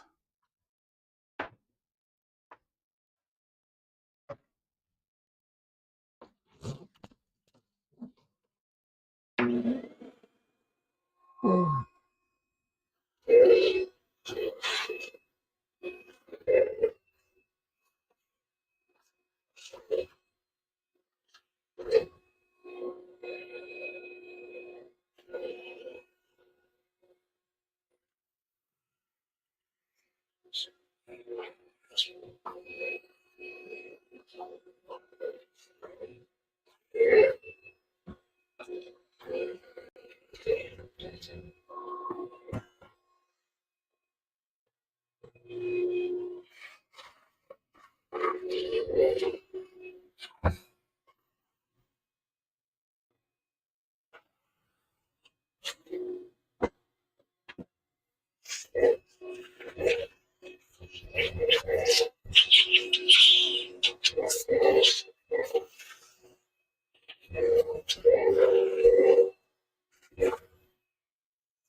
All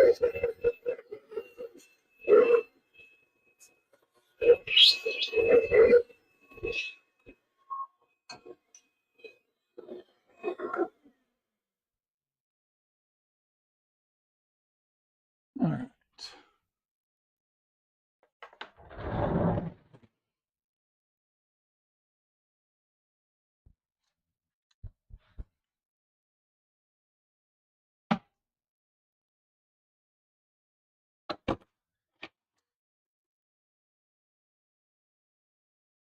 Okay. And this one.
No, that wasn't nearly as clean as I was hoping.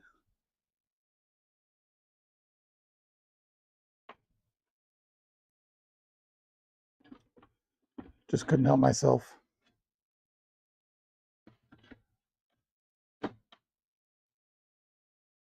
This should be a little easier, I think.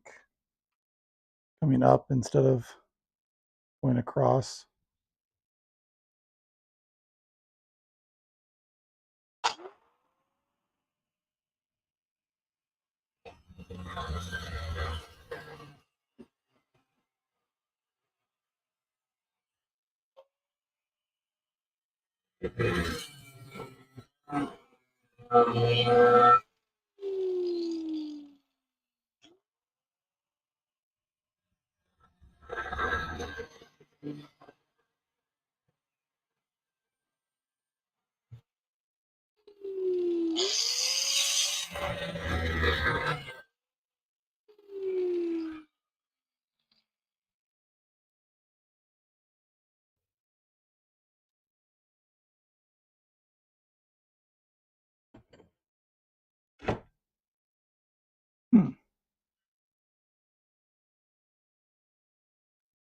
Yeah, I'm not very good at that, am I?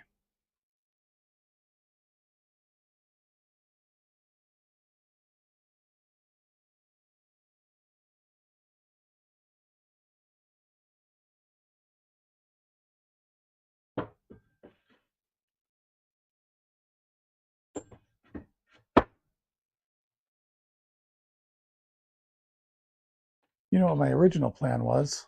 Is a freaking jigsaw. And I don't know why I didn't just stick to that instead of using the stupid grinder.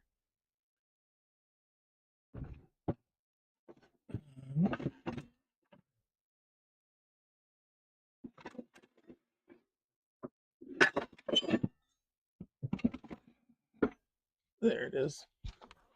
Way back there. All right.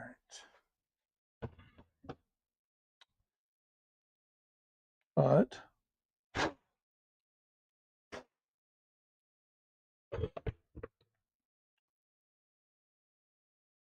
now I need to track down blades for that. I think I have them in the Makita bag up here.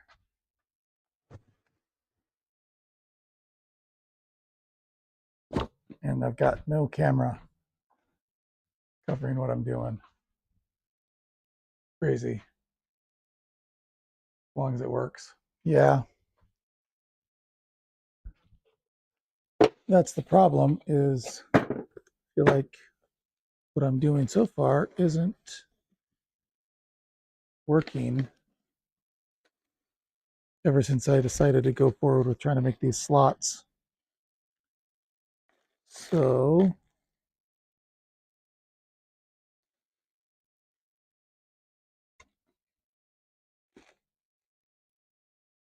where did I put the jigsaw blades? Are they hiding in here, or am I looking in the wrong place entirely?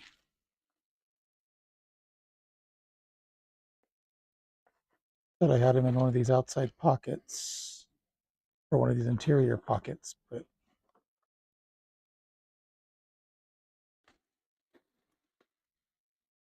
not seeing them in here so far.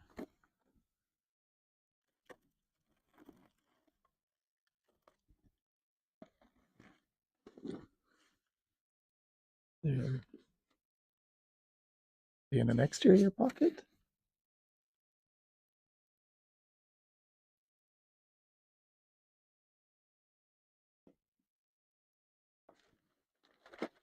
Or am I storing them somewhere else entirely?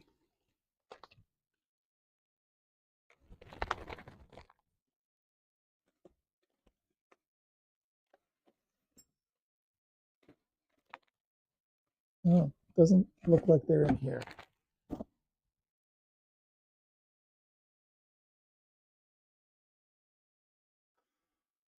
Maybe this isn't. Maybe this is why I'm. Oh, there they are.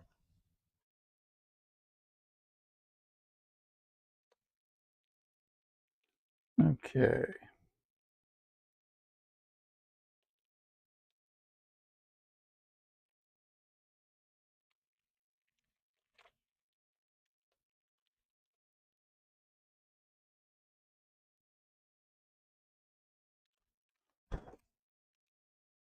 For metal.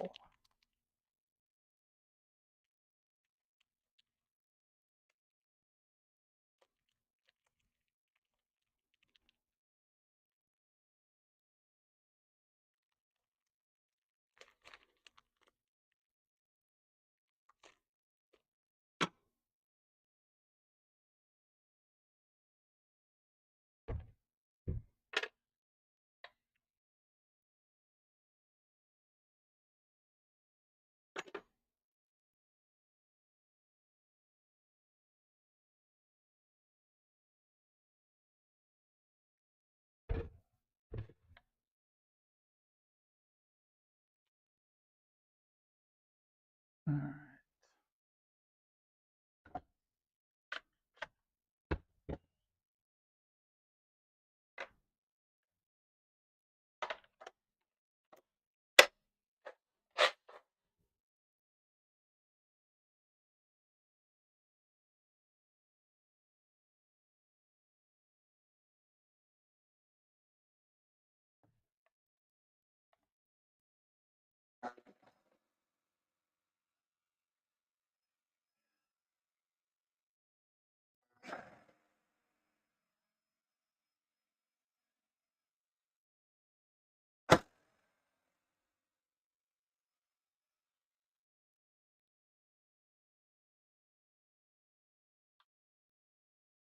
Okay.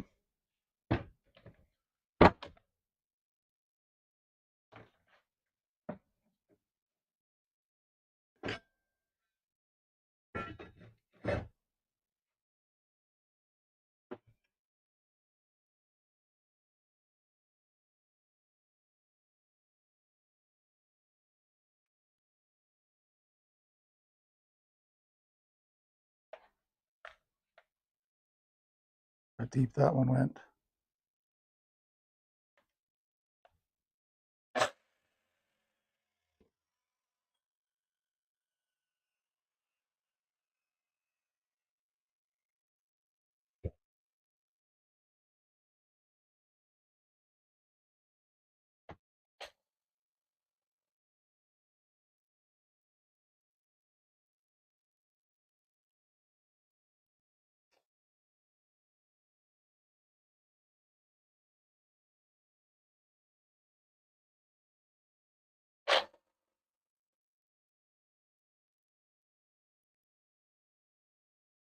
Yeah, that works a lot better than trying to grind it out.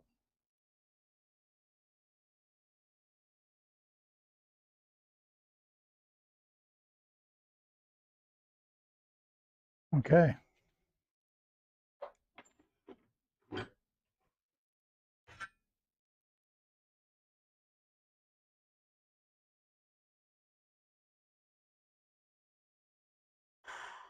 Definitely not the prettiest.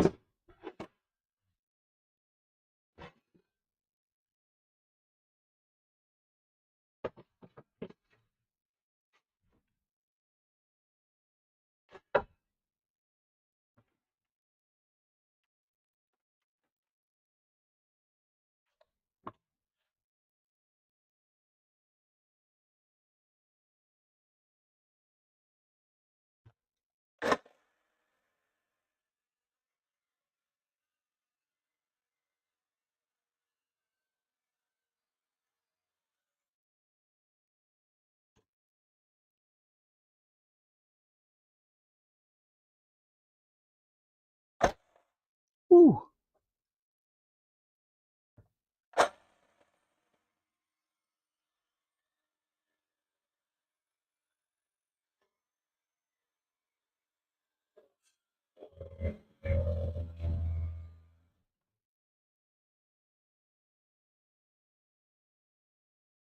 Let's see.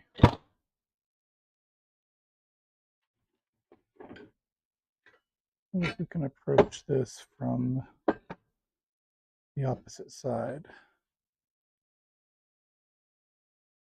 I don't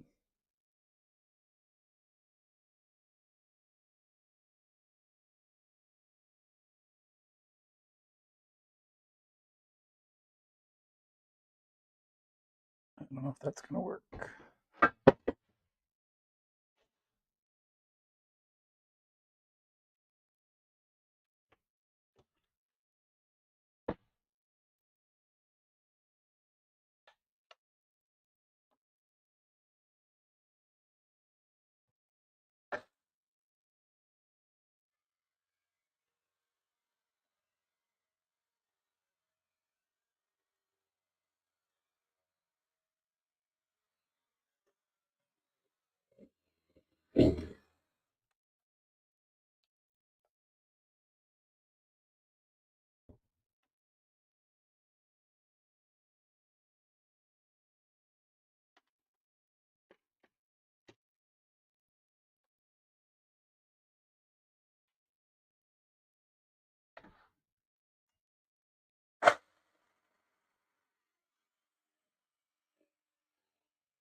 All right.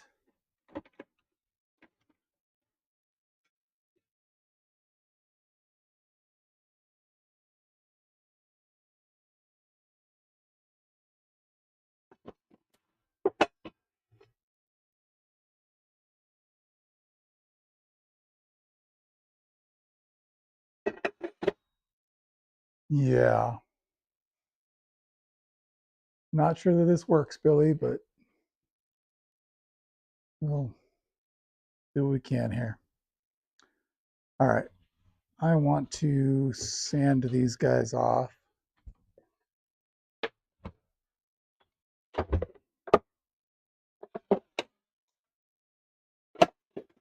not sure how well regular sandpaper is going to work. but let's try it.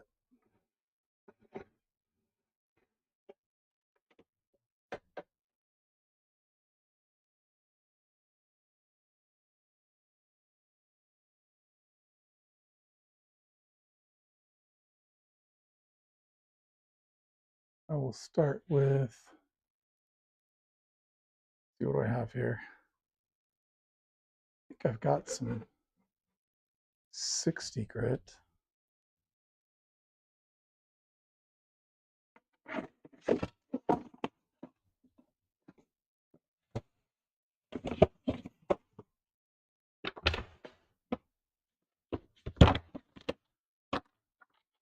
Yeah, I do.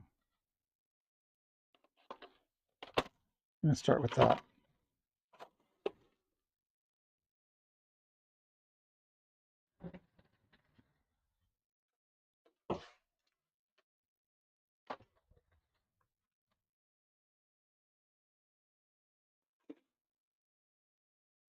So, get out the old random orbital sander. Connect them up to the shop vac. Put on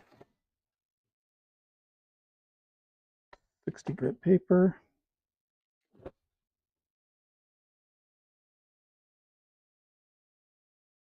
Try to match up the holes as best we can. Plug it all in.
It looks a little different, don't you think?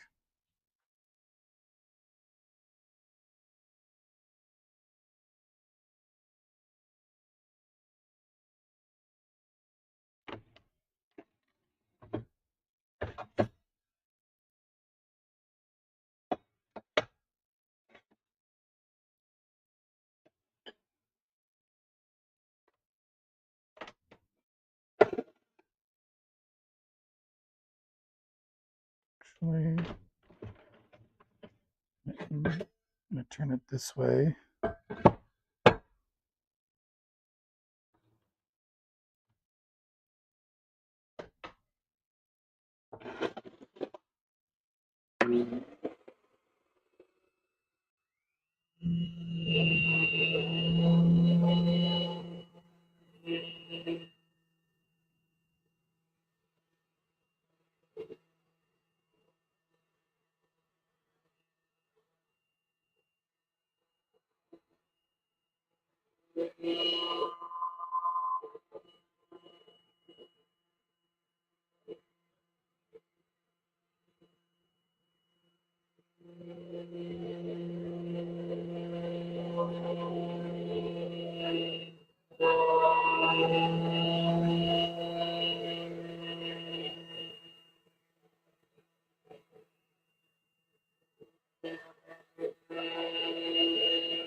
Okay.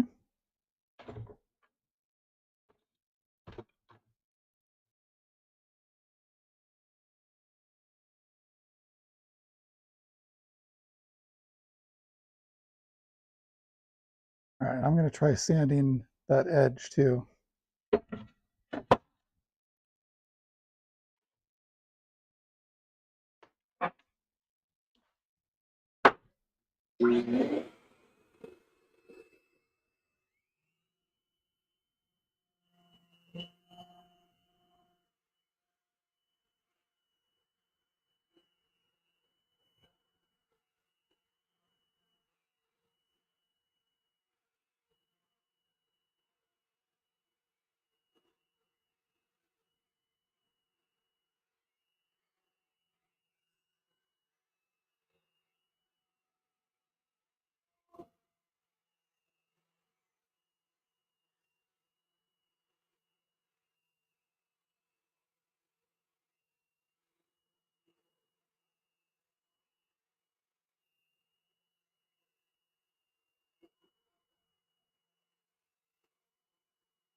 That almost feels safe. You know what? I'm going to do the same on the other side, even though that's the factory edge.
Looks like I didn't get all the paint off, but a lot smoother and less likely to kill. I think I'm going to sand the corners here as well.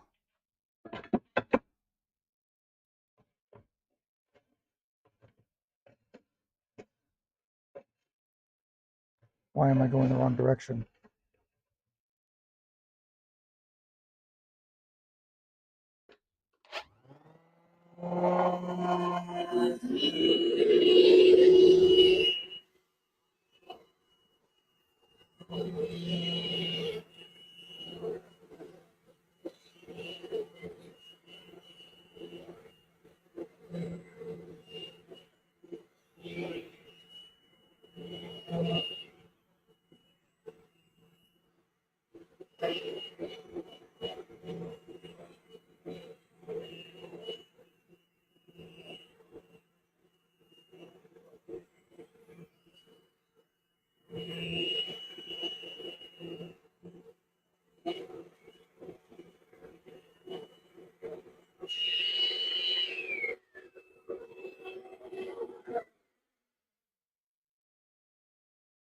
All right.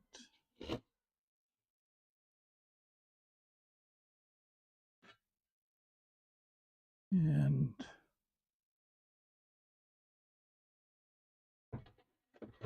right around the corners over here too.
Okay.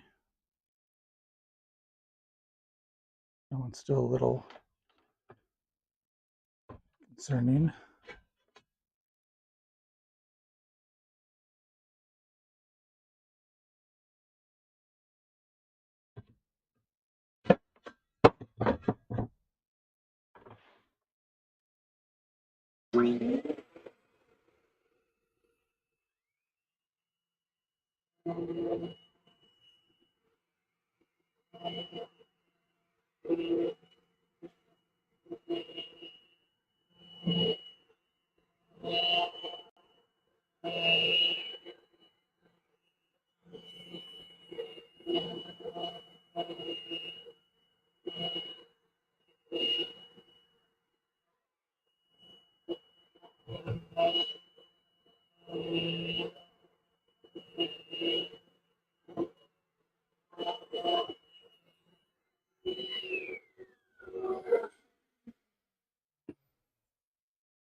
All right.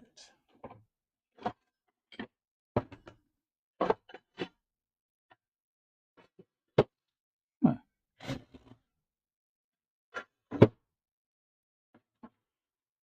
Moving right along.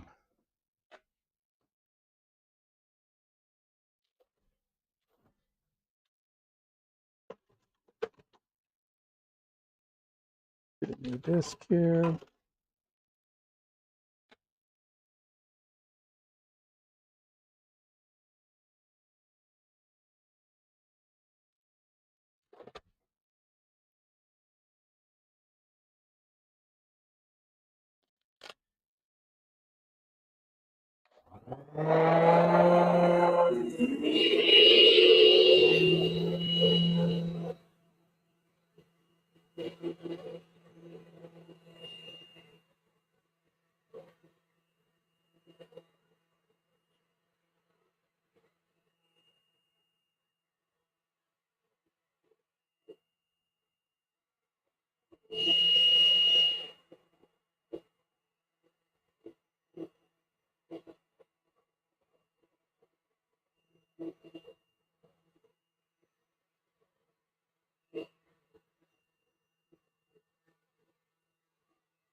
All right.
Hey, Eric. Good to see you. Yeah, looks like you are not the only one up late on YouTube.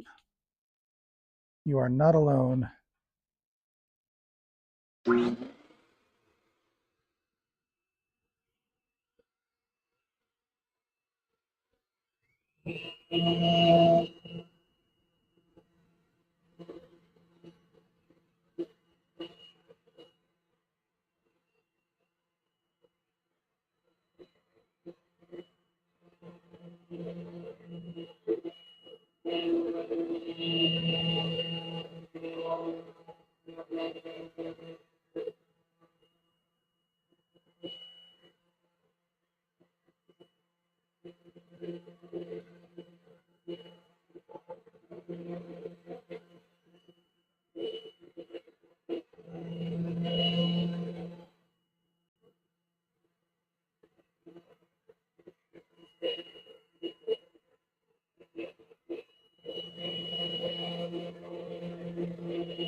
All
right.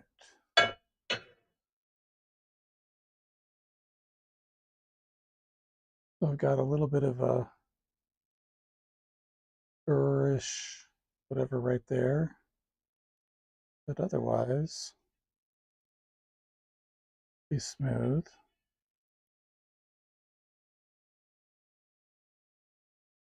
I mean, other than these horrific slots that I cut. I'd like to file those down, but I'm also not really wanting to worry about it tonight. Let me the vacuum hose off of here and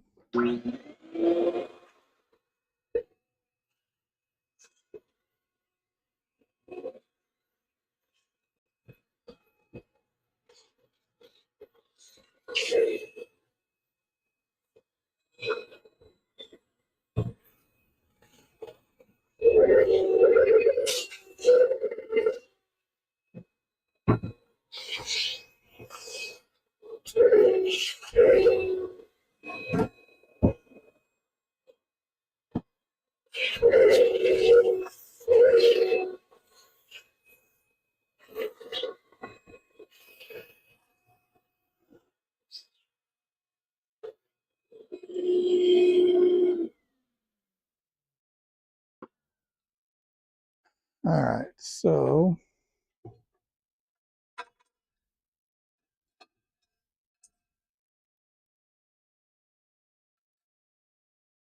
okay, this bolt will fit almost all the way to the top there.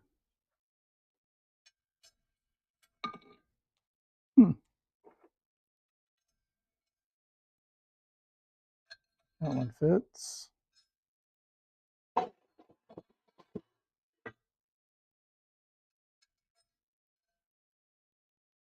That one fits.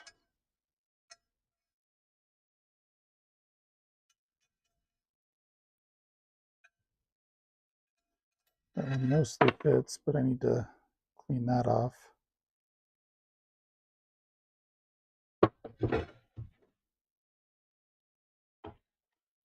Which I will endeavor to do now.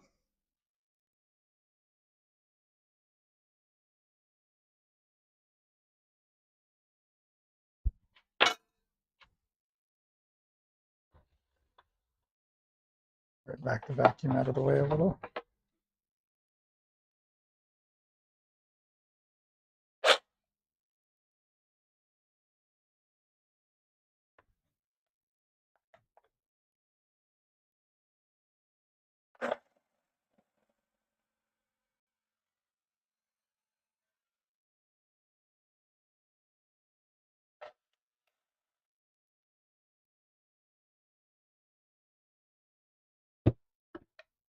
That should be enough.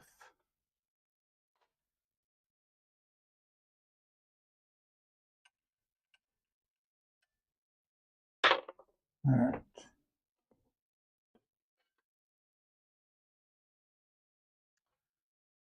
Let's see what these look like on bandsaw now.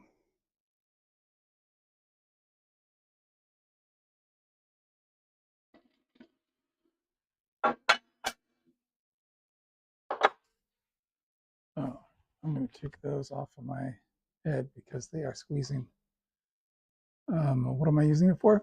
All right, so the intent is to make fence rails for the bandsaw. So that one goes on that side. And this one goes on this side.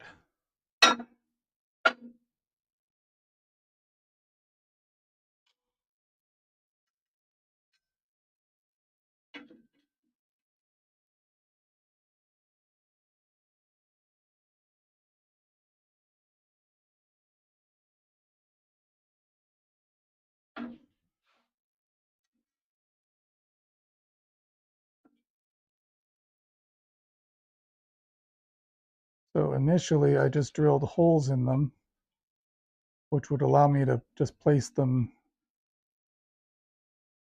But the idea for the slots is that I can put a piece of plywood on top that goes all the way around and out like a foot or so each direction for in-feed and out-feed support. And where are my other bolts? Thought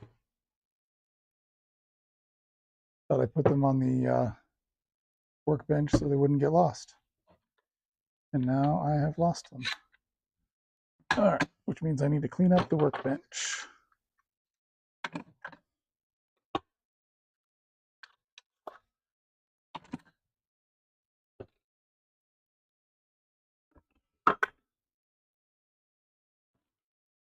There they are. Hiding by the old jigsaw blade. All right.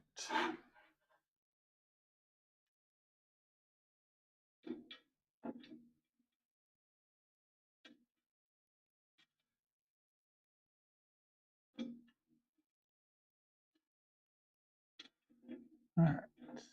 Come on, catch the threads here.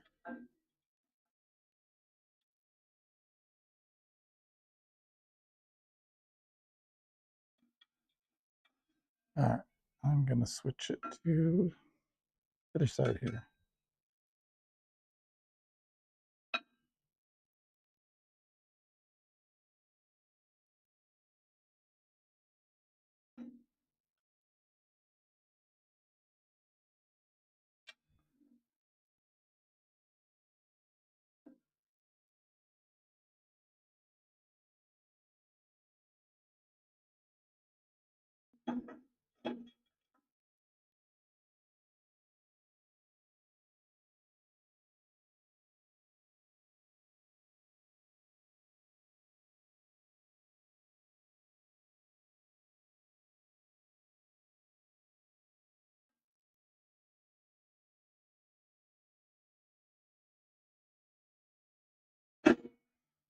All right.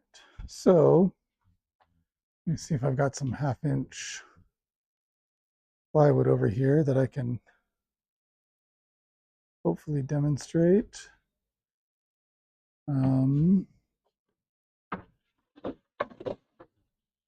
This looks to be about 1/2 inch. So the idea would be that I can take a piece of plywood like this and cut out something like the middle here, and then have it go all the way around. So it would be coming all the way over to here and then a little bit beyond here, and just have the hole in the middle there. And so I'd have that much more support in feed and out feed for whatever it is that I'm cutting. So yeah, looks like I can get something a little bit thicker than this, which is likely close to 1/2 inch plywood, but probably not. It won't take much more than than that thickness. It's pretty close to the maximum. So calipers say that that is exactly 1/2 inch. Can the calipers be trusted? Who knows? So anyway, that's the concept. And then if I'm not using the additional in-feed and out-feed support, then I can just raise this up to level, tighten it down,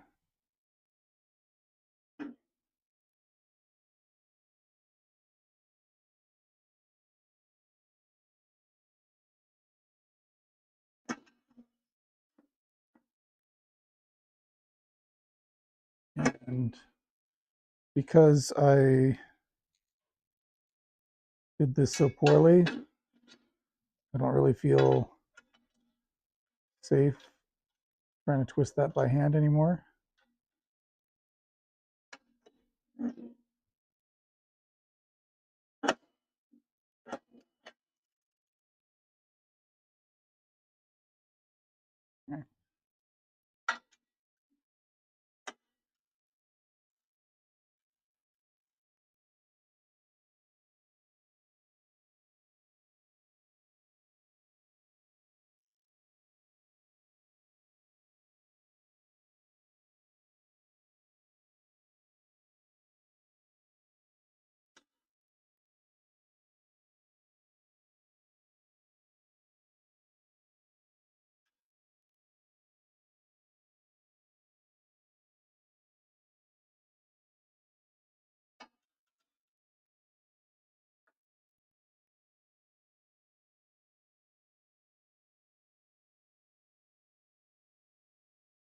So anyway, that's the idea.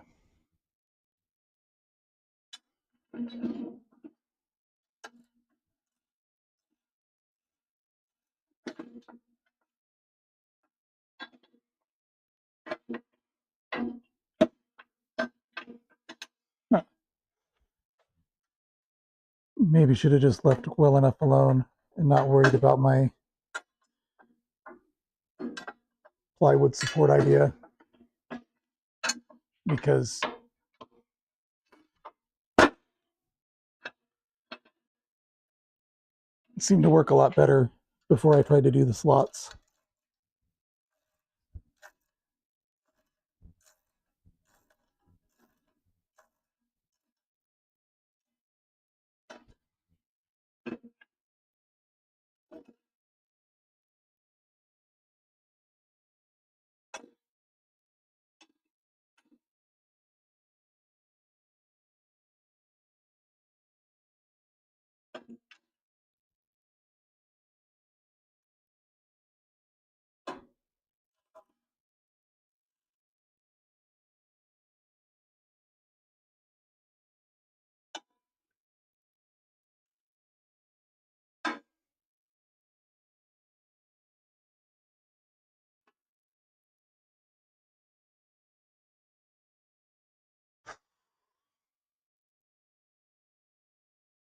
All right.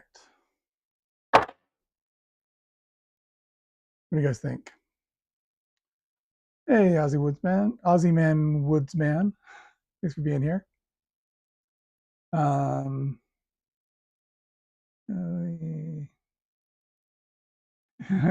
creeping. Funny. Funny, Jen. All right. So now we've got, we've got rails that can work. All right. And so now I can build a fence like what I have on my other one. It'll need to be wider, right? But the idea is that, you know, my fence can slide along on the rails with just a really simple design like that.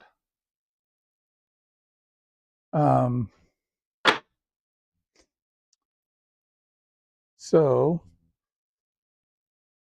I want to make it out of MDF so that it is flat.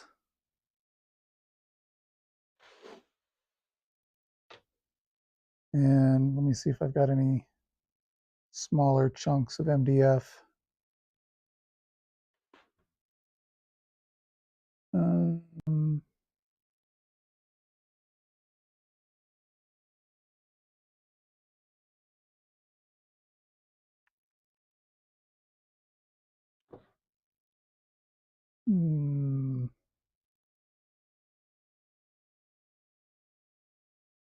If I do, I'm not seeing them at the moment.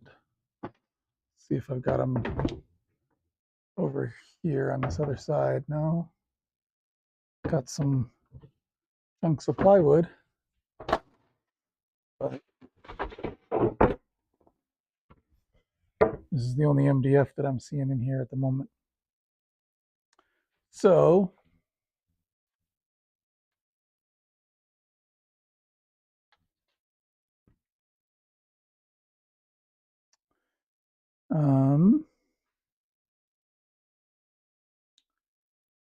how much am I going to need? So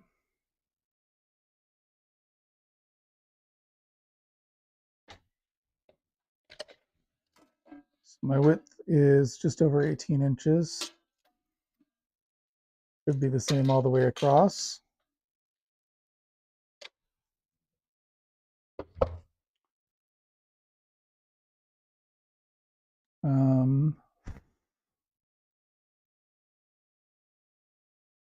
And I've got a lot more than that over here.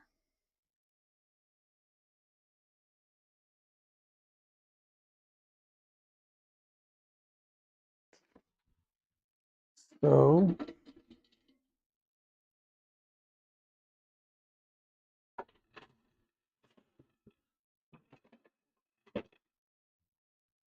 oh,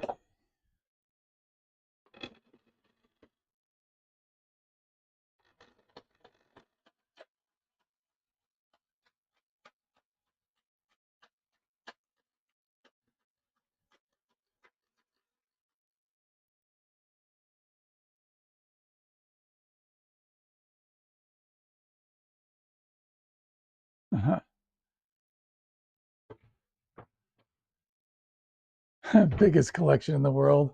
That might be a bit of hyperbole. I have two bandsaws. I used to own a different one before I owned either of these ones.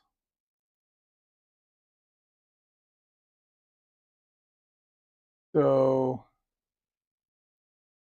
yeah, so I own this bandsaw, right? This Delta, it's a Delta 14-inch, right? Measured from here to here, right? And it's got a 12-inch resaw capacity with a 3/4 horsepower motor that I am planning to upgrade to a 2 horsepower motor in this box. But in order for that to work, probably I need to upgrade to some 250 volt outlets or receptacles, I guess is what they're technically called. And let me level this out a little. So I don't have any 250 volt outlets in the shop right now, but I do have a 50 amp line going to a non-existent hot tub just on the other side of that wall. So I've been accumulating some electrical stuff over here because my intent is to tear out this shelf and the shelf down below just to right here and just to the edge of that right there, And if this shelf isn't nice, maybe I'll tear him out too.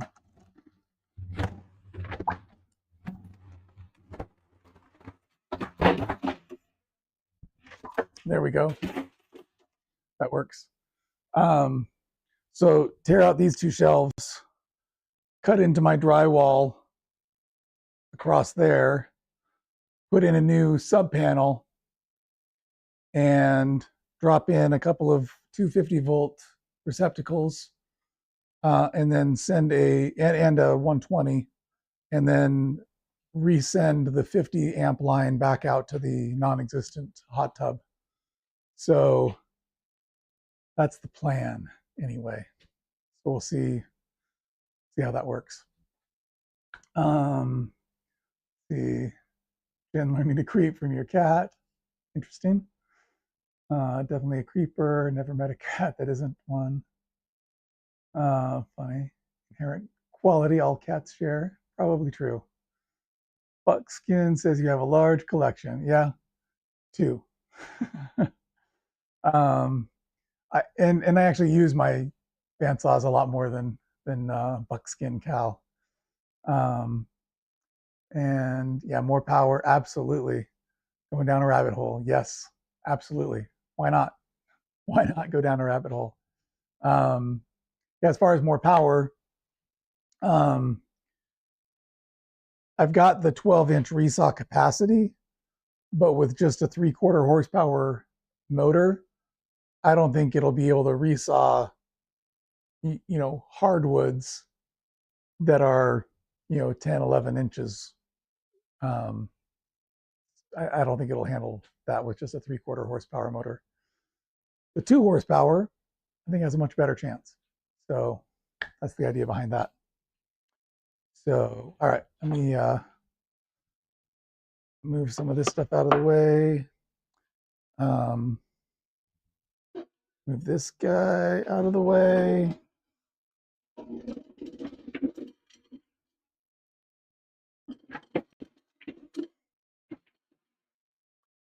And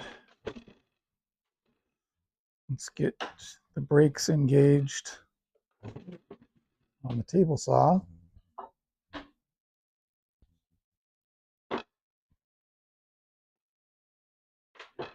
Okay. And I'm going to utilize my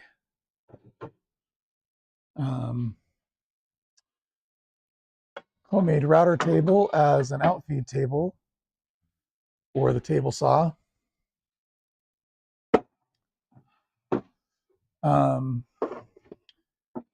While I'm thinking about that, though, Ozzy, you said you had a question about bandsaws.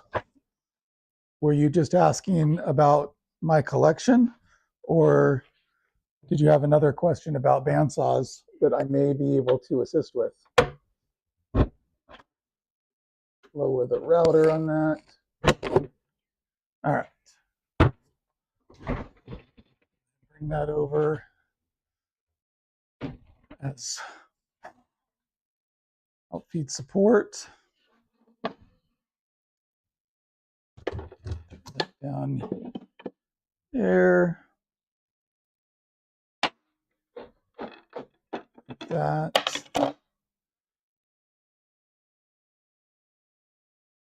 Change back to our 90-degree. And a 90-degree throat plate.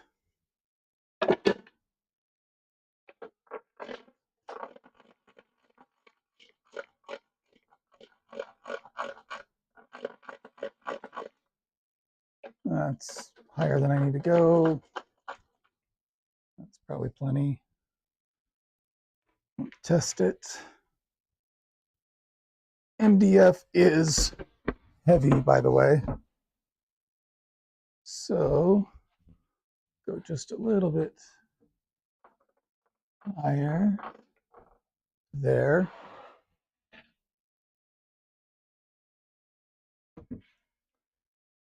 And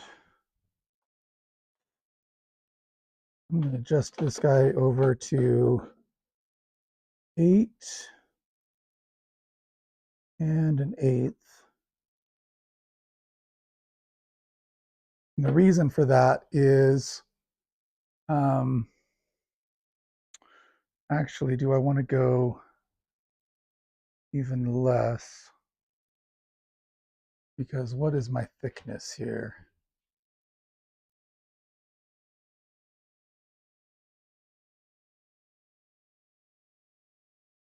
So it's 3/4 inch. So let me go 6, and then no, I'll keep it at 2. That'll be fine. So actually, I'll take it down to just 8, even. No, I'll do 7 and 7/8. Right. So, and I think I will cut it this direction.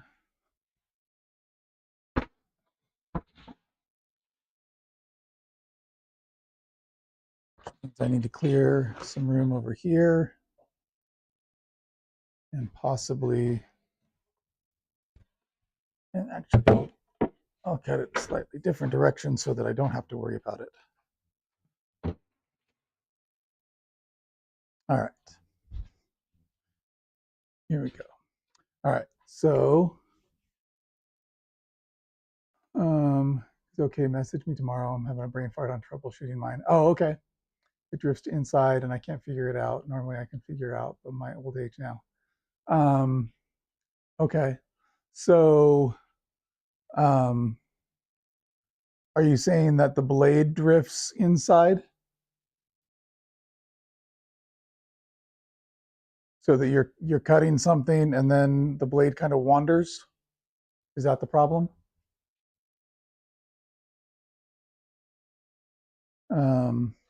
All right, so I'm going to get some ear protection on. Whoa! I'm going to drop some ear protection,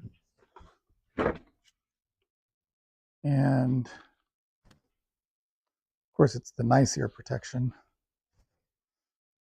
kind that comes as headphones. All right. Yes. Okay. All right. Let me think about that. All right. So that's locked in. So I'm going to cut it this direction.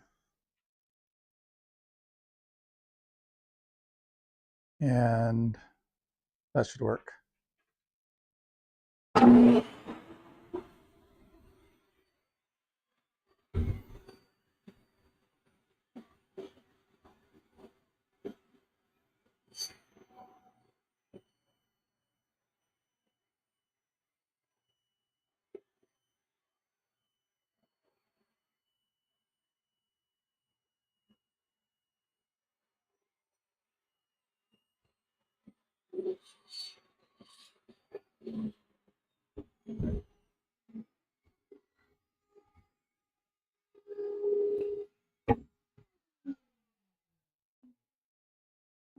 And now that I think about it, I should have cut a little bit wider because, but you know what? I don't need to. It'll be fine.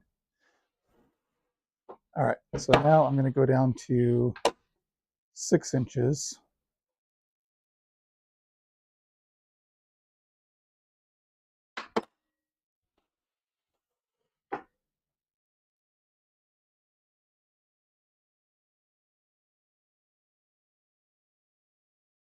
Actually, you know what? I'm going to do 5 and 5 and a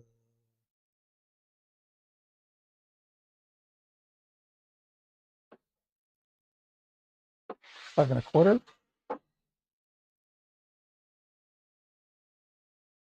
Yeah, I like 5 1/4. Lock that in. And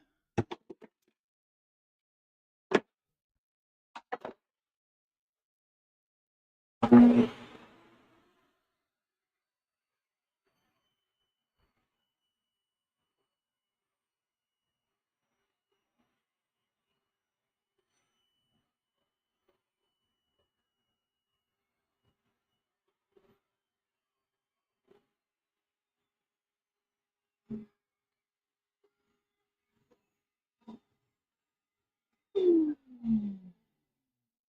right.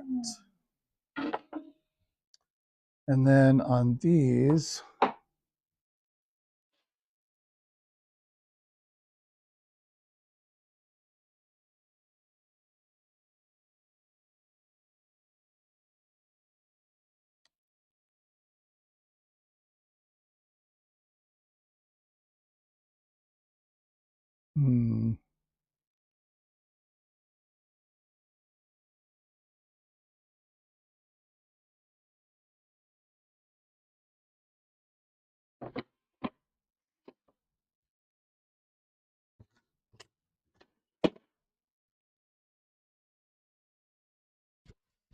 let me look at my measurement here again.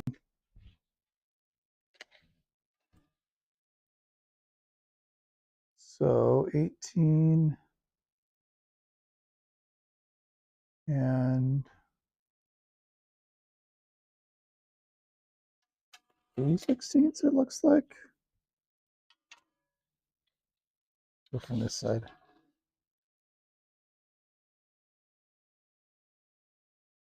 18 1/4.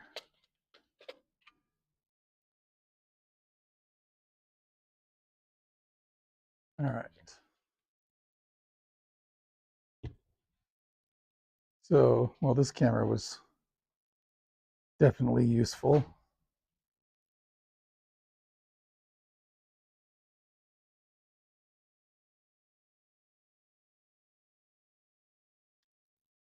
All right.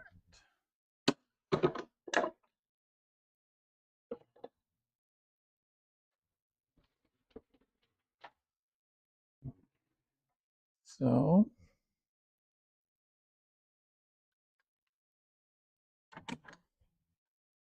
all right.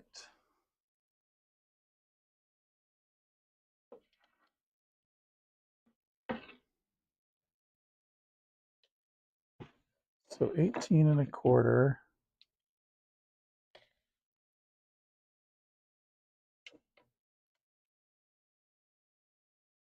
This here. And if I add the thickness of 2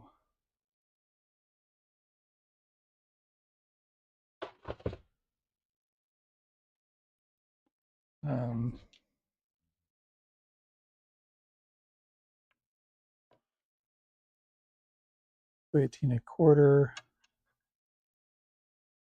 19, 19 3/4.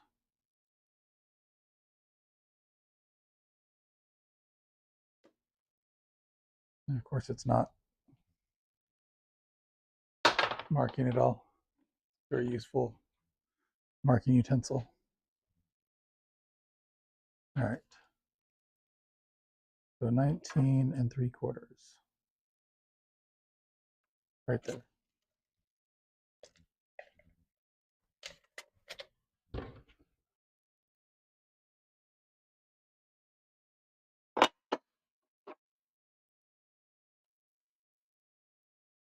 Right.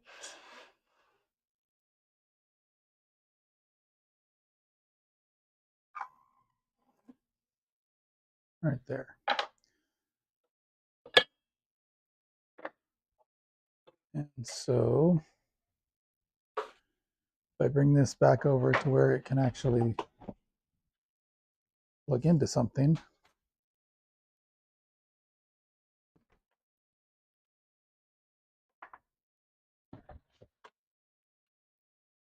and plugged into my, oh, gotta remember to take the brakes off now that I want to move it.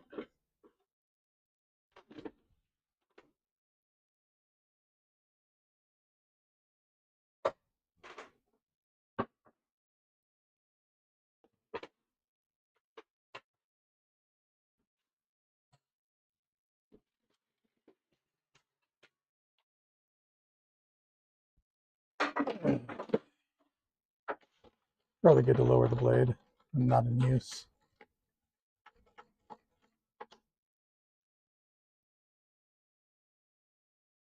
Okay. So connect the shop vac.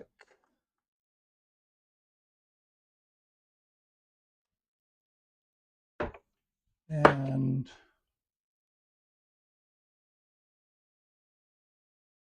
power. Okay. So either belt tension or the bearings off somehow. Blade tension. Blade, no belt, just blade, and I've looked over that. I'm at the blade. Fairly new blade, adjusted up blade, really, bandsaw is good to me. All right, so my first thought, Ozzy, is the tracking. So let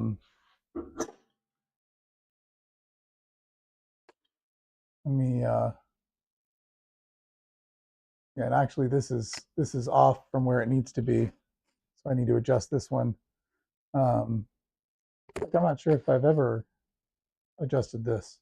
I think I only cut one thing on it, but let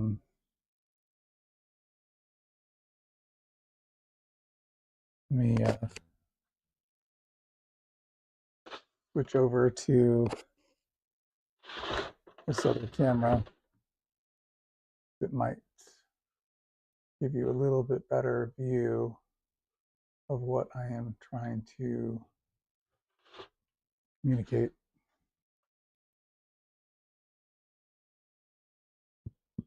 Okay. So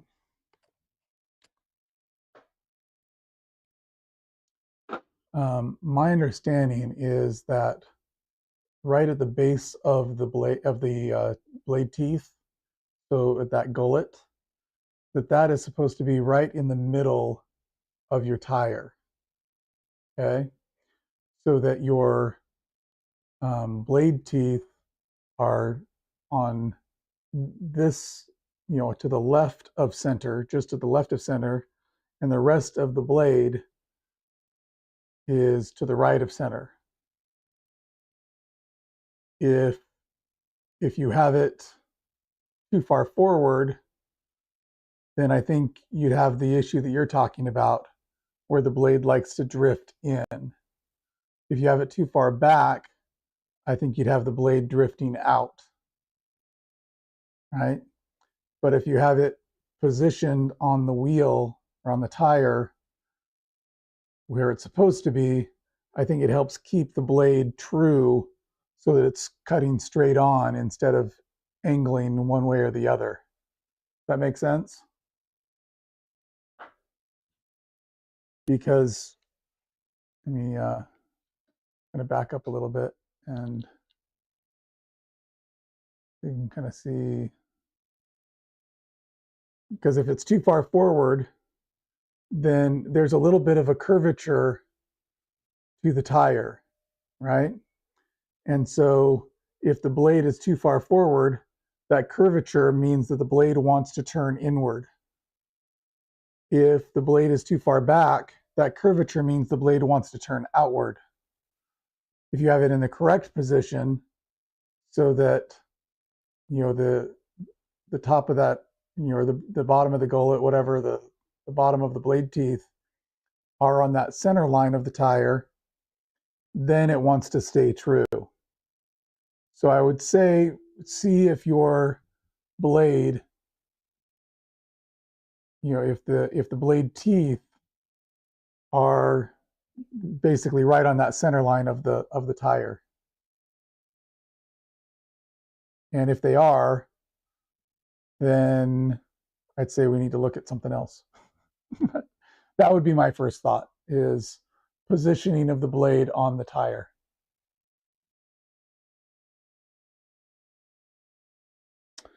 All right. Hope that helps.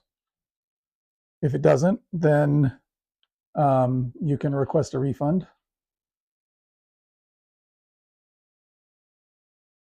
You may not get it, but you can request it. Okay. So that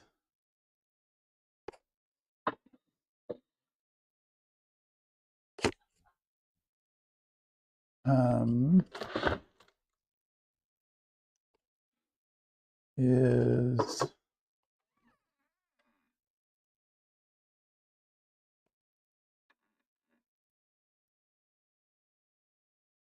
okay. So I've got my line there, and I'm going to cut so that the left side of my blade teeth are right on that line.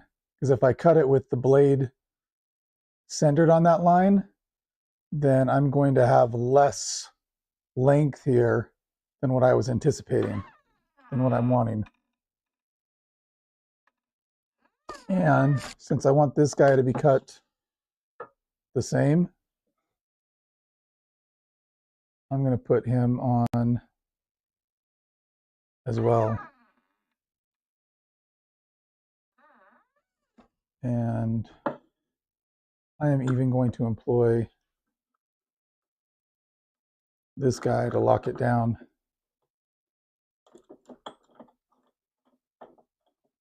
Somewhat, at least.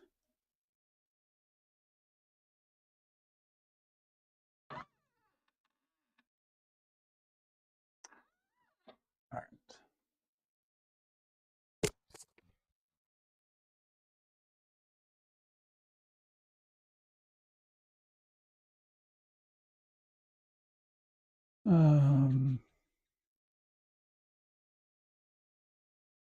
Okay. You look tomorrow? Okay, awesome.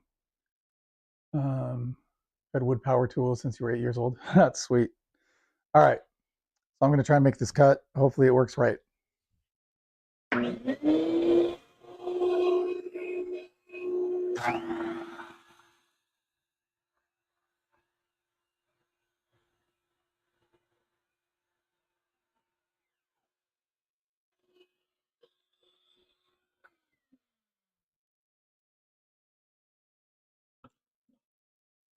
All right. Time for our moment of truth.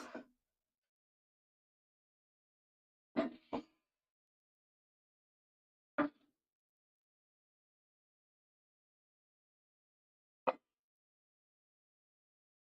guess I can put both of these right there.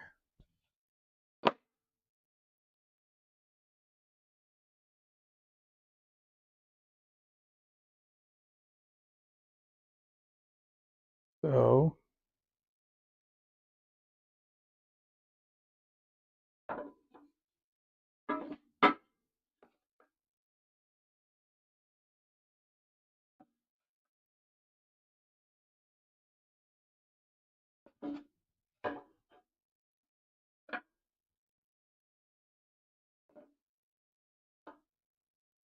and that's pretty good.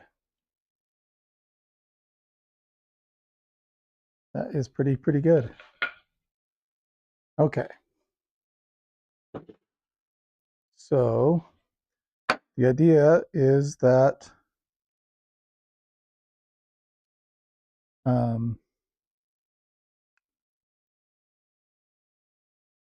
I will have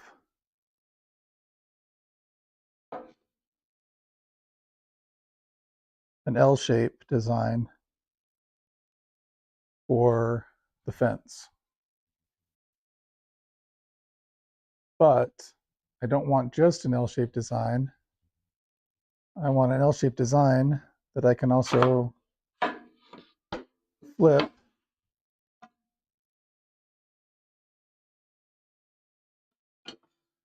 so instead of having it be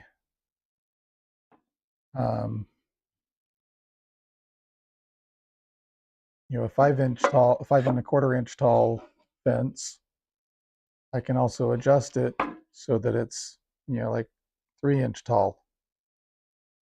And that way, if I'm cutting something relatively short,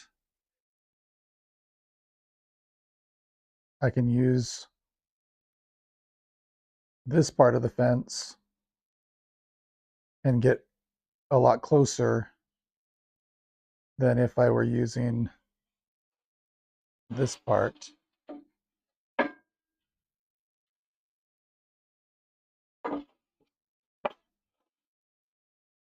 Because if I do it that way, that's as close as I can get, right? So if I want to resaw something thinner, I have to have my blade guard up higher, right? If I want to cut something that thin, I've got to have this guy up here, even if what I'm cutting is only an inch or two tall. Whereas if I'm cutting something an inch or two tall, and I want it to be thin like that, on this side, I could have my blade guard all the way down here. So that's the idea.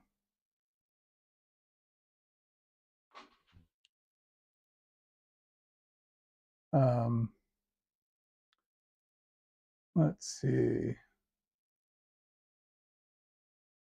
How do I like the miter saw? I like it quite a bit, actually. So one of the things I really like about it is right here. So instead of having those little deals that it slides on, it has those arms, and so I don't have to have nearly as much space behind the miter saw as on most models. So that's a big benefit. And it's also dual bevel, right? So I can adjust it this way, but I can also adjust it this way. So so it's been a nice little saw for me. I like it. But I don't know how much they're actually selling them anymore, because I bought it at Home Depot. I have not seen it available at Home Depot basically since I bought it. So I'm not sure if they're even carrying it anymore. If they do carry it, it might be online only. So anyway, so that's the idea on the bandsaw fence. All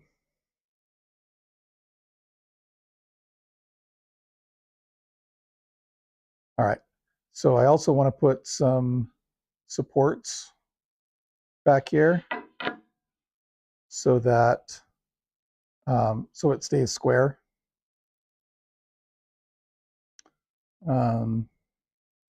Presuming it is square now. Let's see if my little machinist square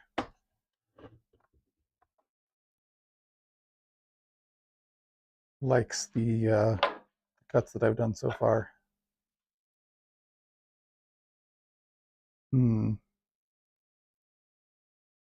Not really.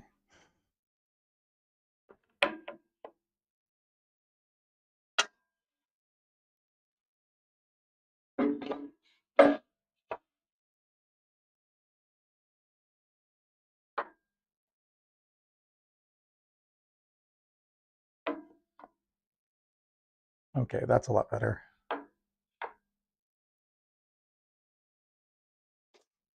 All right, so those are the sides I need to glue together.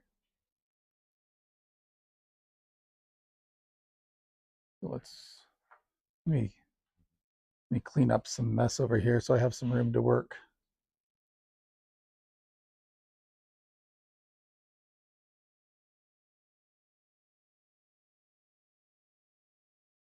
Whoa. I keep tripping over this bandsaw, which means I need to move it out of the way.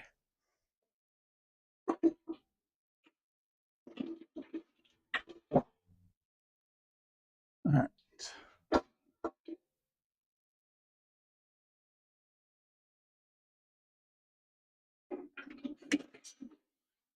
All right, and I'm going to wrap up the cord for the table saw.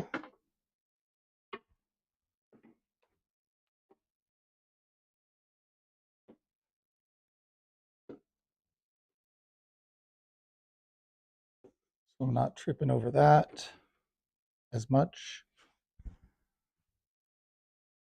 Okay. I'm going to leave that out for now. I'm going to put the MDF away.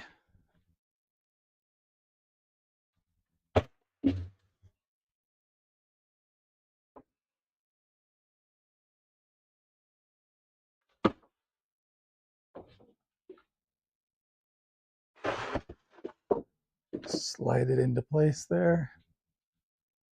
All right.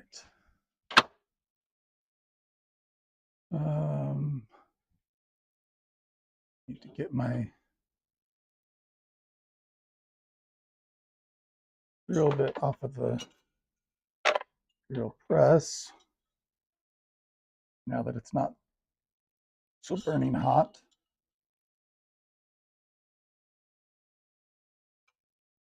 There we go. And I think the other one is on my workbench somewhere. There.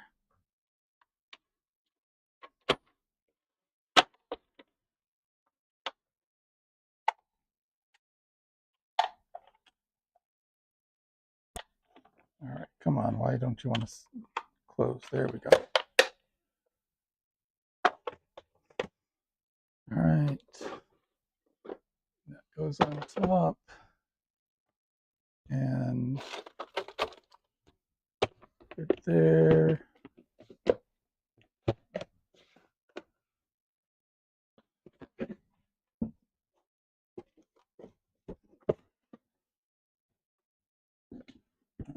Come on. Get in there.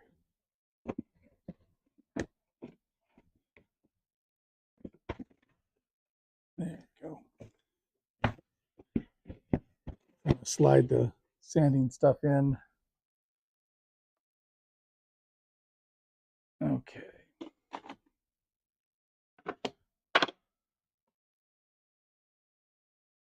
Overused this guy, angle grinder.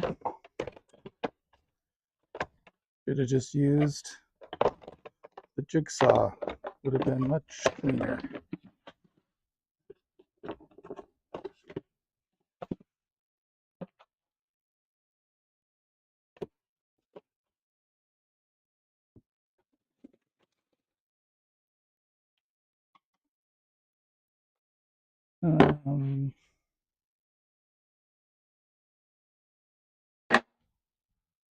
That over there for now. My sander can be put away. Random orbital.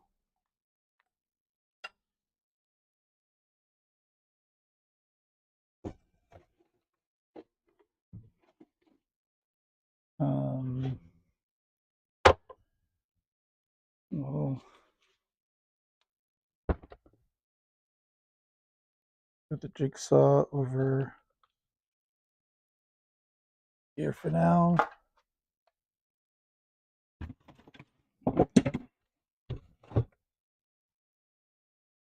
And probably garbage. And I'm going to try to vacuum a little bit over here after I disconnect the miter saw.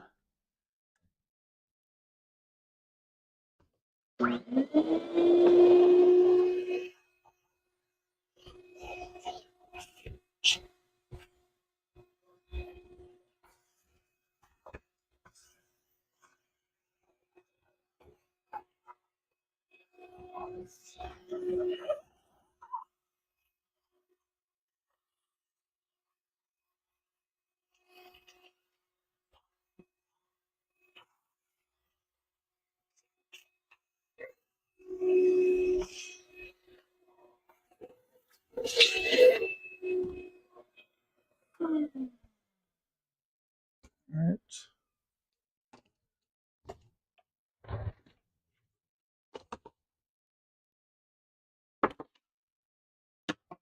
Wires there. I'm safe to take that off for now, and maybe even the eye protection. All right. Why doesn't this want to stay closed? There we go. All right. So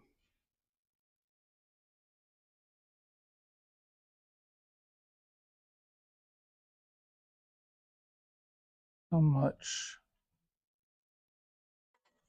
does that give me each direction? So that puts it at a little over 3 inches. So like that, or like 2.5.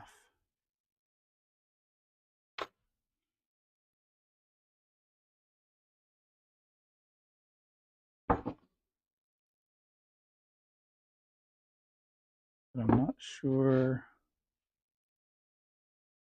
that that is. Yeah, it's not nearly as good a joint as right here.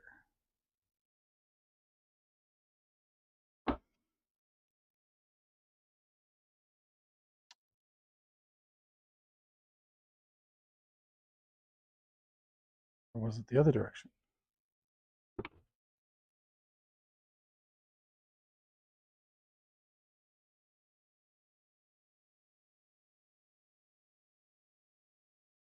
Okay.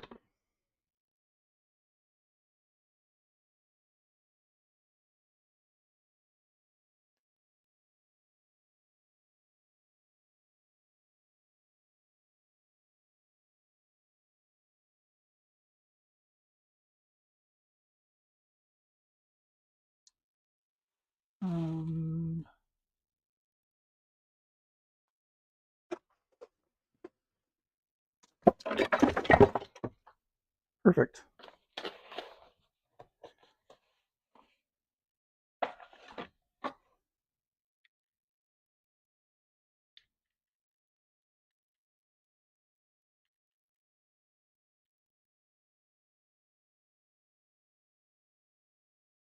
Is that going to give me enough thickness? Nope. Very useful.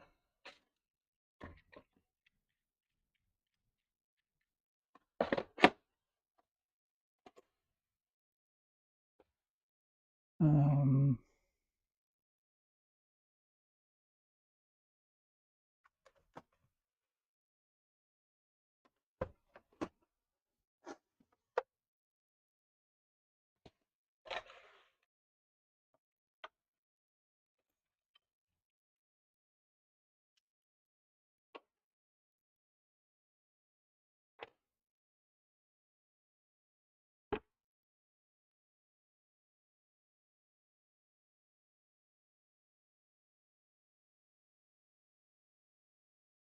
okay.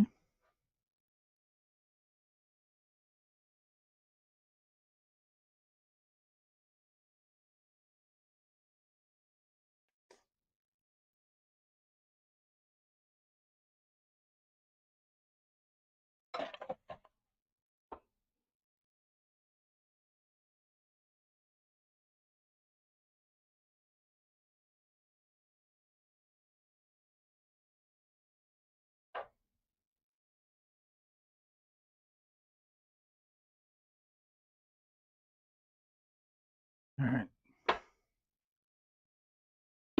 We're just going to do it here. We are just going to do it. Oh, thank you, Ozzy. Appreciate that. Let's see. Now you're just showing off. Yeah. I didn't know they made one because they probably don't anymore. Yeah, they might not. Yeah, Bosch. I think Bosch is basically the same. or maybe it's Delta that has one that's basically the same. I can't remember. If you go to Shop Nation, they sell a dust collection chute, an alternate dust collection chute, and on there they have this model listed, and this is the rigid. Let me find it here. This is the rigid R4241. So R4241. And it's a 10-inch miter, dual bevel miter saw. And well, I mean, you don't even need to go to Shop Nation. You could just do a Google search for what else is the same as the rigid R4241.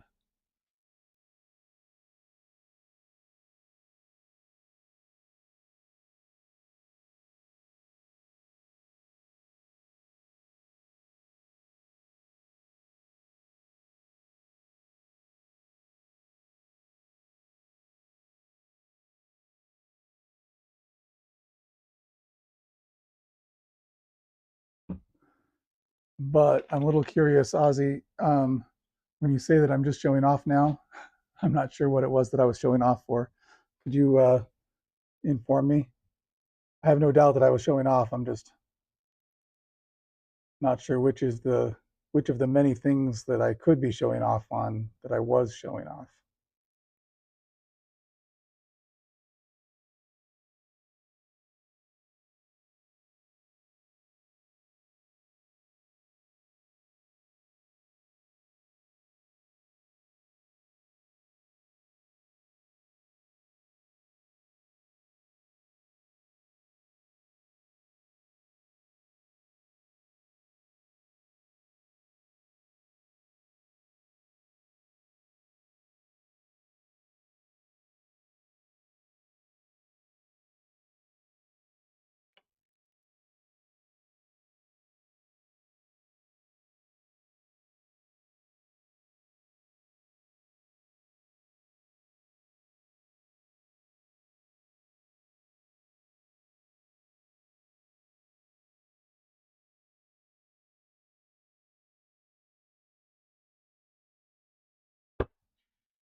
I am doing great today.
All right.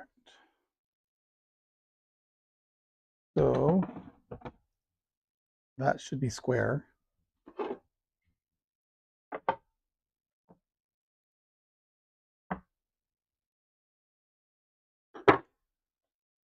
In the meantime, I'm going to cut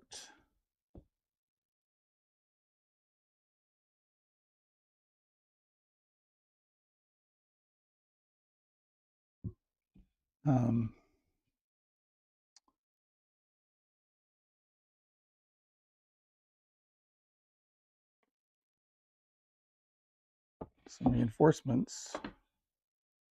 Keep it square.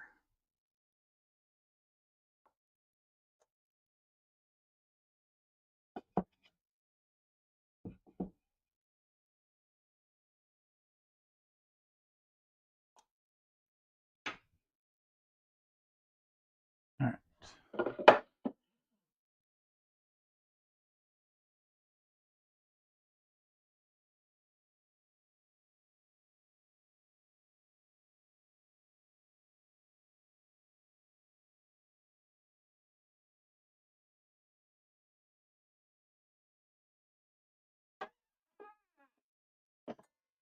All right. I don't get the shadow line unless plug that in, and I don't get the dust collection unless I plug this in, and I don't get the eye protection unless I put this on. And I don't have the hearing protection without putting this on. Delta has one. Yeah, Delta. Miter saw. Okay, that was just showing off with the miter saw. Just playing. It's a line in the John Wayne movie, The Cowboys. I love that movie. That's an awesome movie. Watched it again last night. Sweet. All right.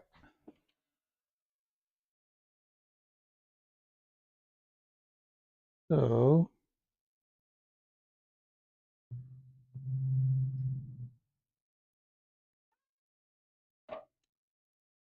I'm going to lock in a stop block right here.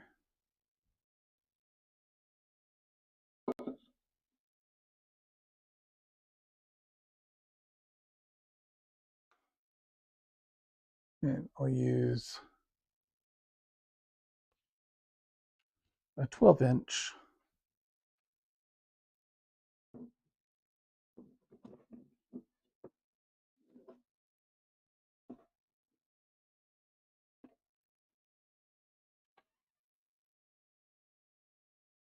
All right, there you go.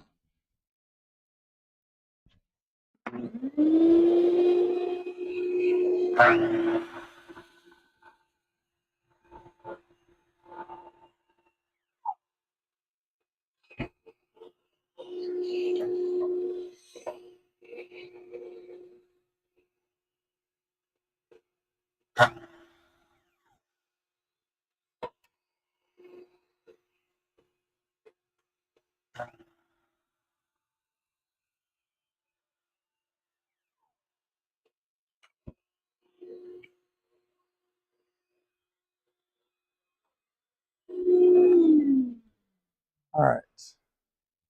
And now I'm going to make probably a terrible decision.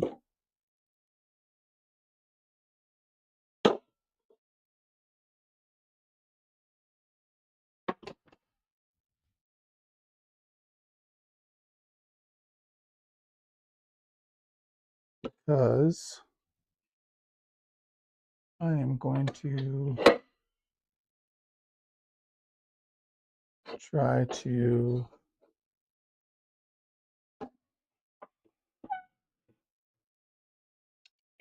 cut these at an angle. All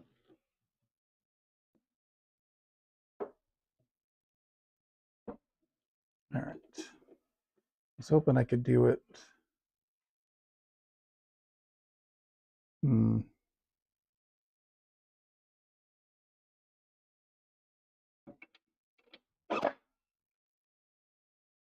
No, that's not going to work.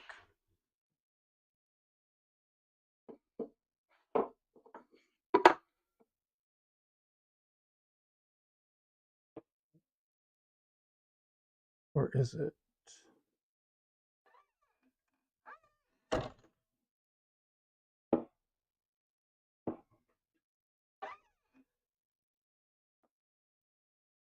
Yeah, there's just not enough support to make that cut.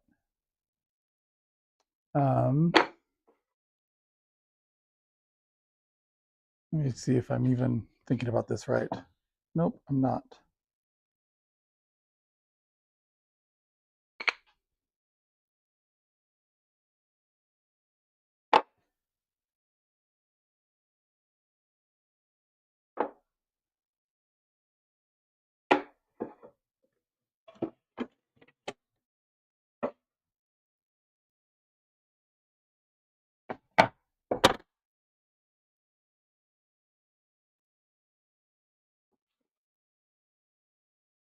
All right.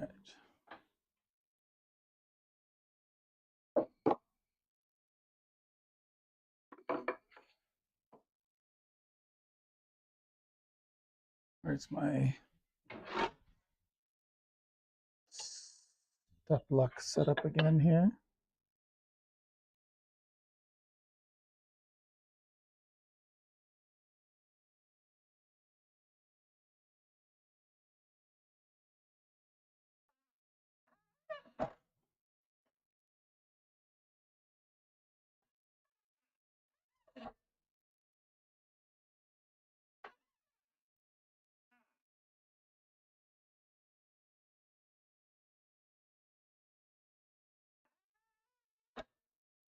All right.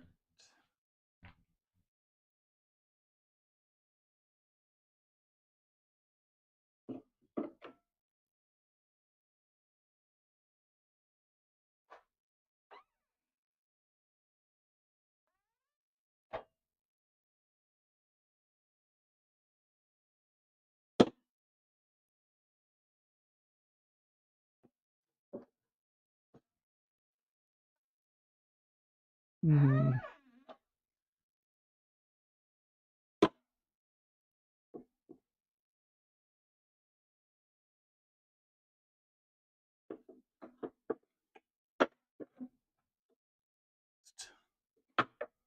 Start over here.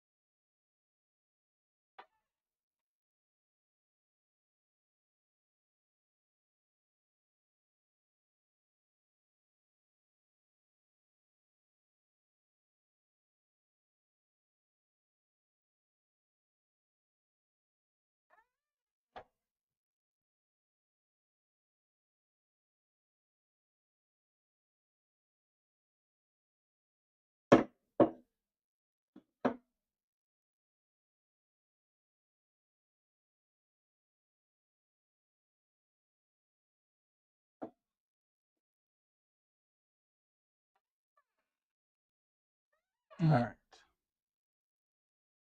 There we go.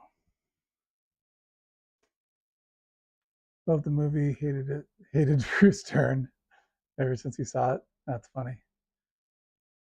And don't you make me watch a finger amputation. Why not? Go say goodnight. Dogs are barking. Old saying, my feet hurt and I'm plumb suckered out. Another decline in the shootist. Another great one. Of course, you're only picking out movies in which, well, I don't want to spoil it for anyone who hasn't seen it yet. Let's say you might do something stupid. Exactly. Probably. I'm probably doing something stupid. That's what the thing says. All right, let's try it.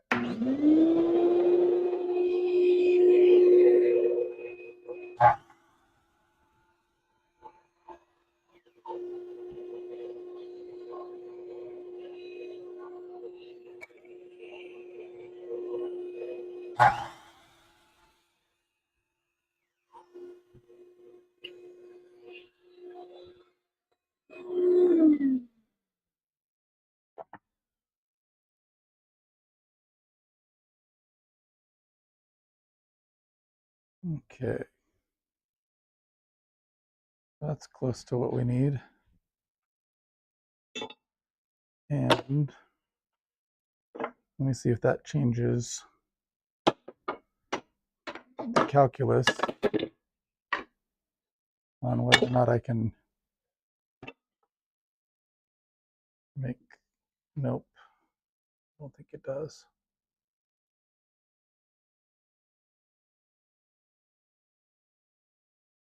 All right.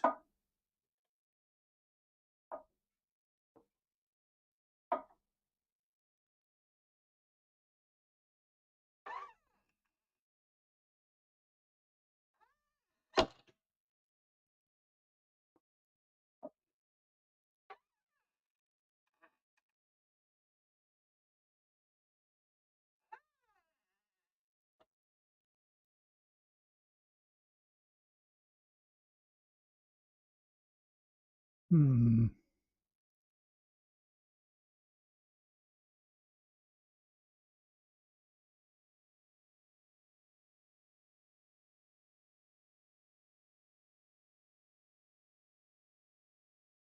Is there a way for me to clamp that down?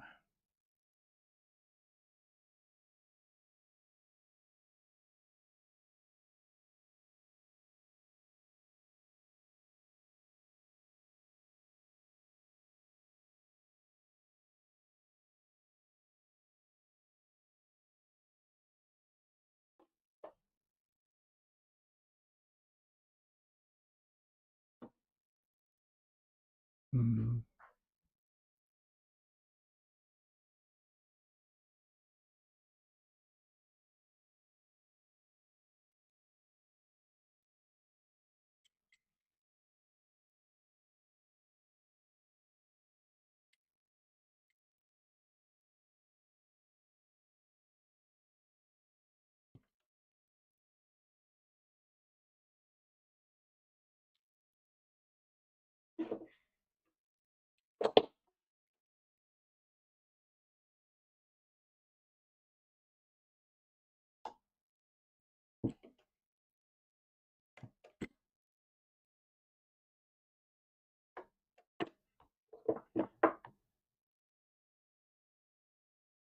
No.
Hmm.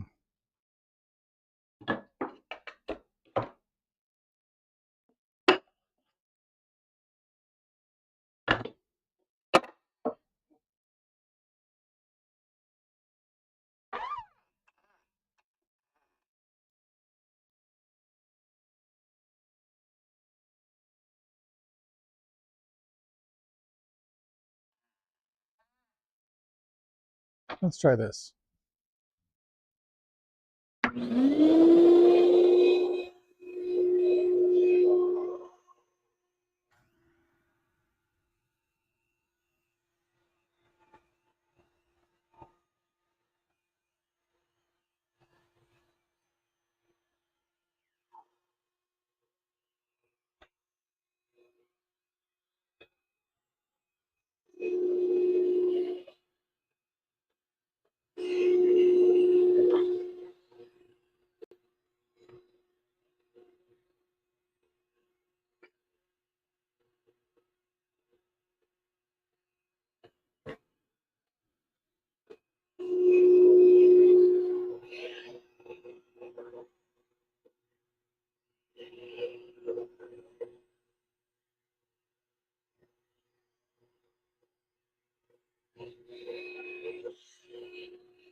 Hey, two dudes.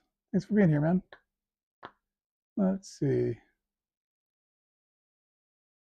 You did. That's why I clicked on the live. Wise man. Wise man. It's always fun to see stupid stuff, right? So, um, yeah, so this is, I'm working on a fence for my bandsaw. So earlier tonight, I made the rails for the bandsaw. Now I'm working on the fence.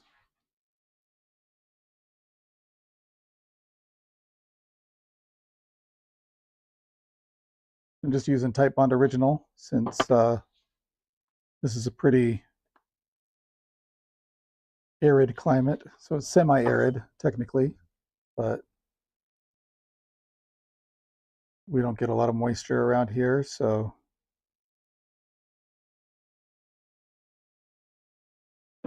generally speaking,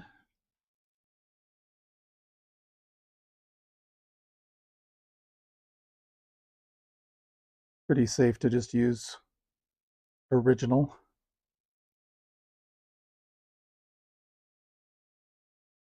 As I'm dripping glue on my Moxon vise.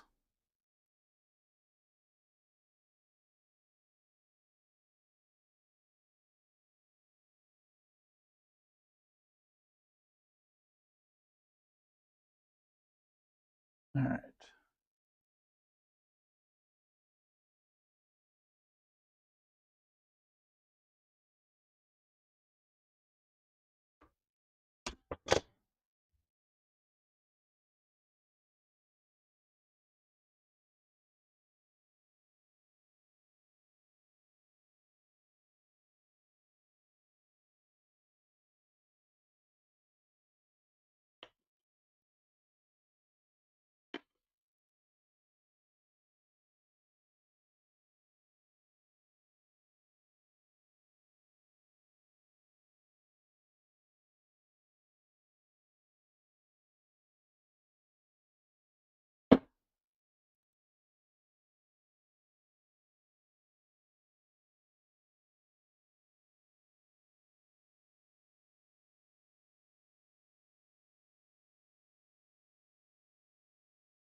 All right.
Hmm.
Nope.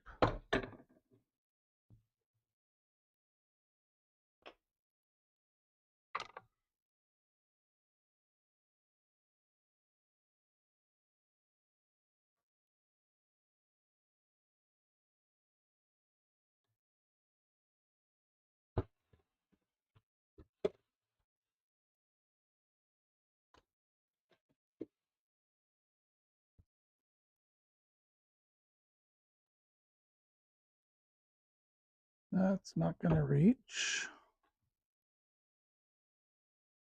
Um,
Okay.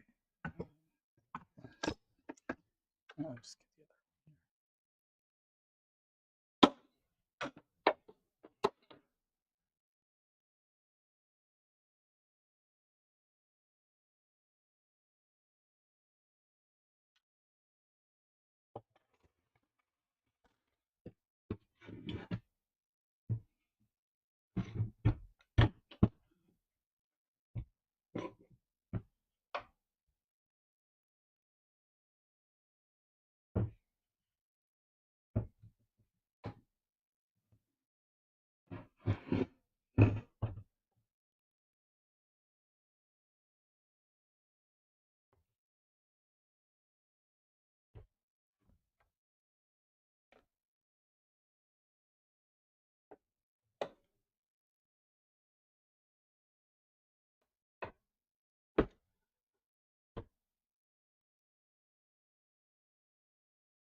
other. Okay.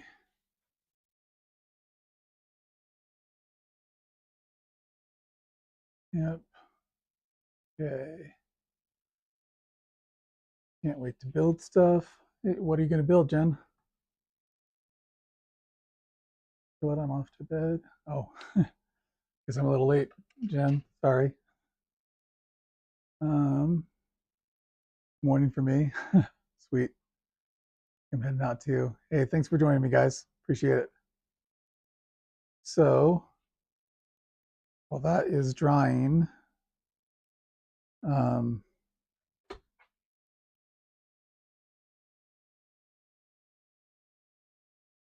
just gonna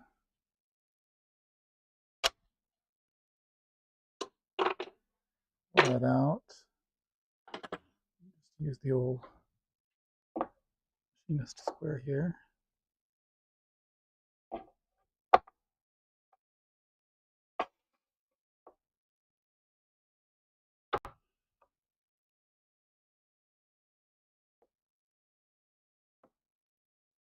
Yeah, my glue line is messing things up there, but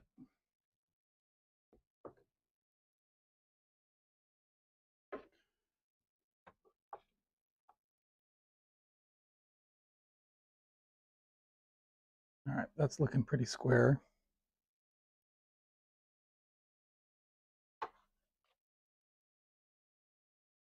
So I will put away the machinist square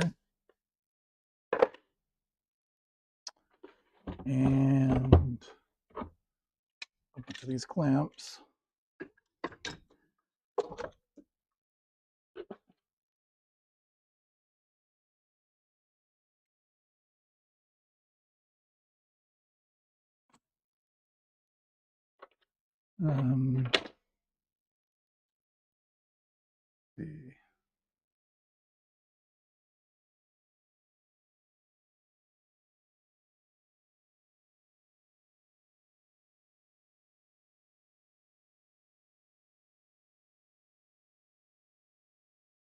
The other thing I need to do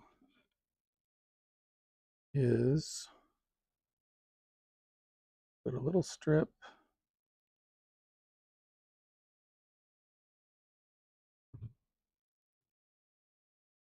on each end here.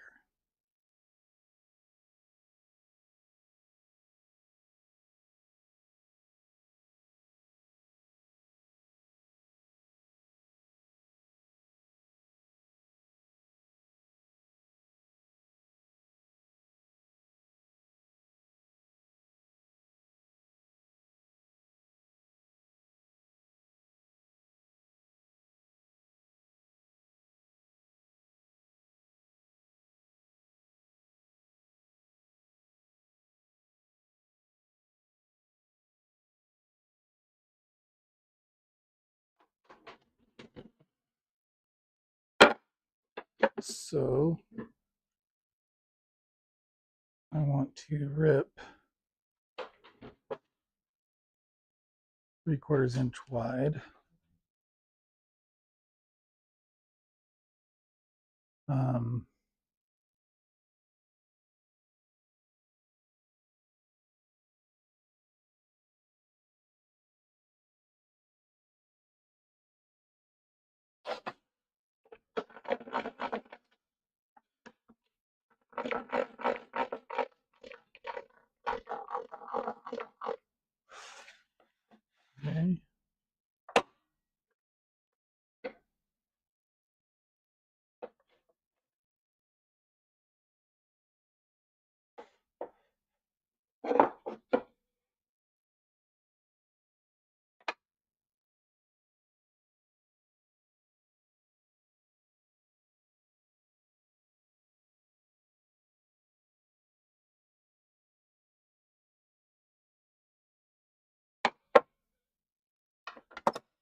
All right.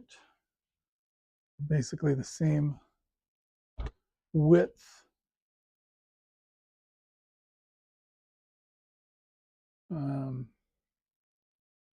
So we'll see how that does.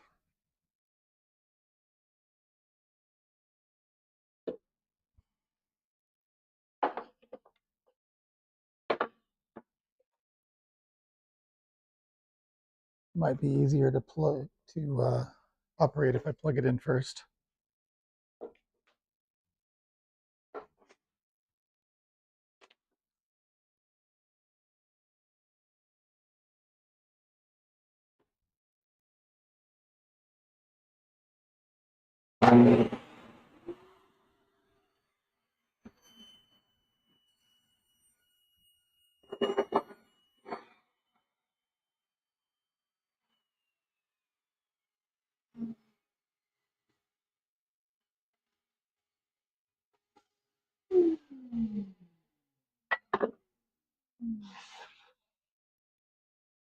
All right. 3/4 inch. Well, let's see. That is pretty much the same. That's good. All right, and I need at least one more of those. Yep.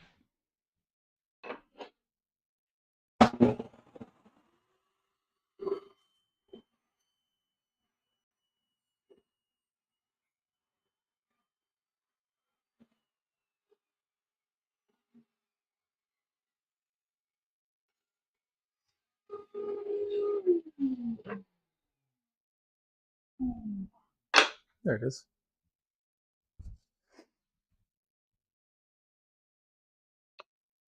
All right. Now,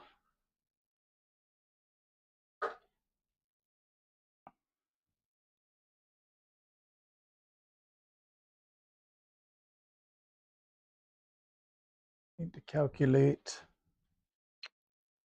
how long to make those.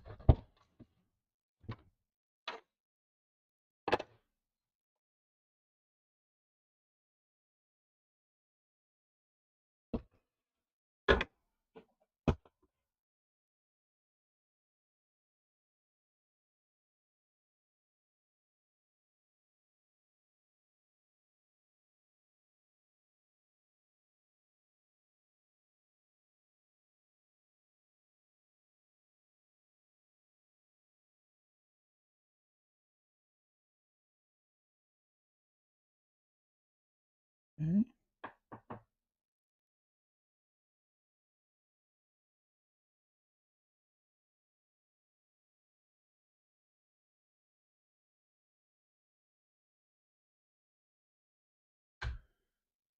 All right. So we'll cut those at the miter saw. Actually, whoa, we'll do that at the table saw, but with the crosscut sled after I make room for the crosscut sled.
And adjust the height.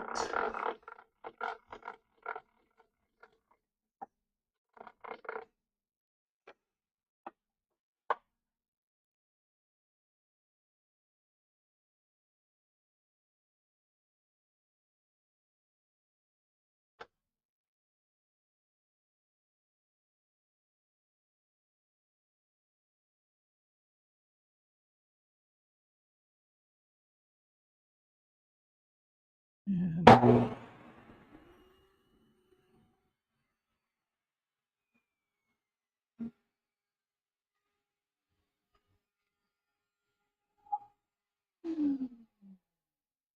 right.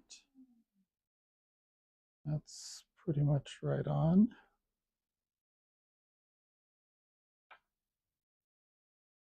And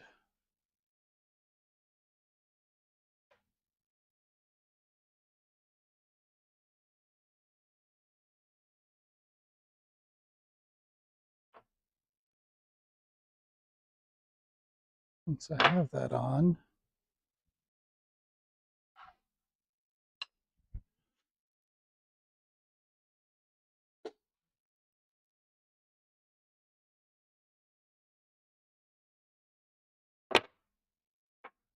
the idea is that it'll go there, and this go there.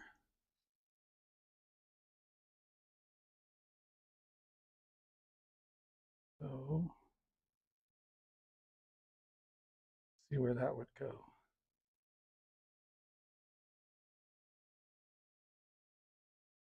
Rather where I need to cut it.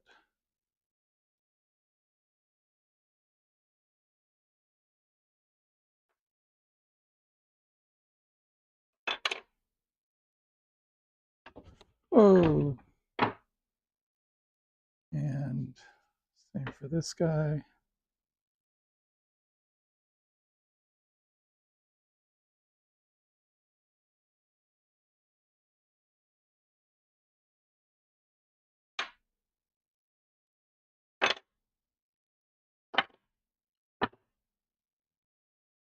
Right.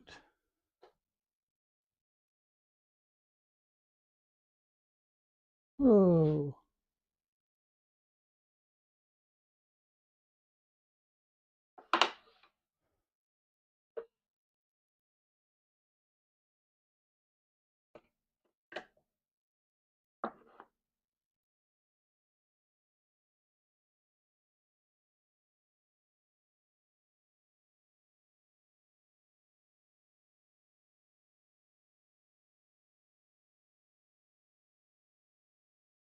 all right. See how that works. Of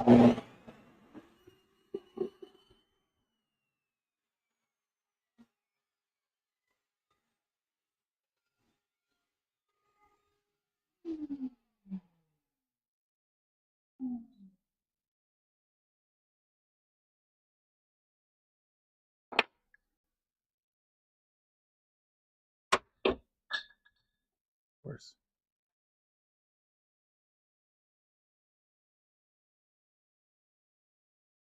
It's pretty close. Just a little bit off, but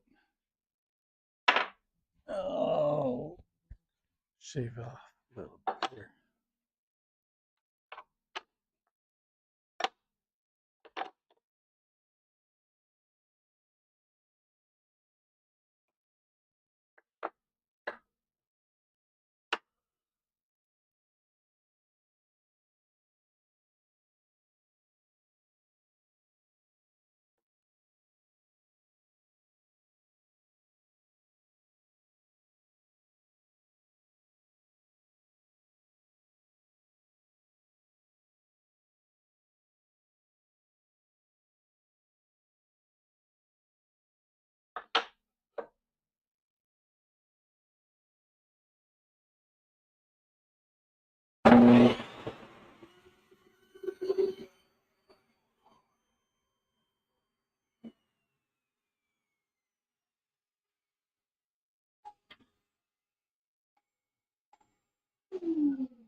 That's pretty much right on. Okay. So let's see if we can adjust these to include the MDF runners.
And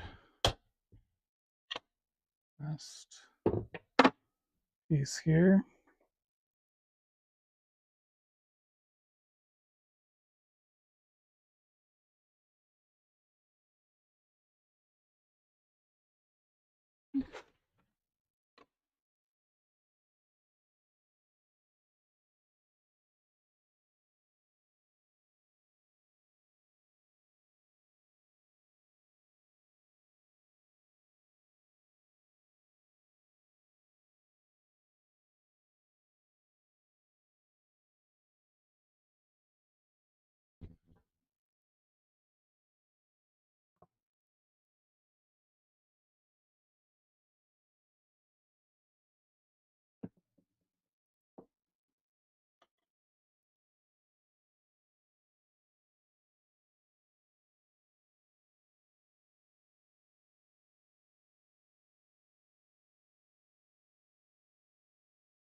Sorry about that.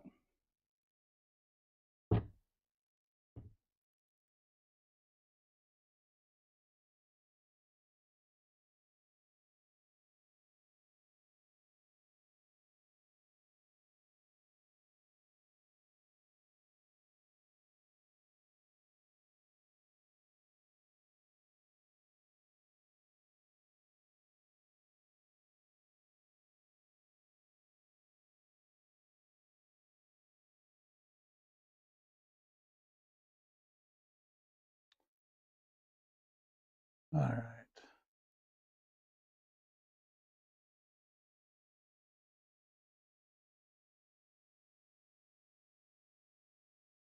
So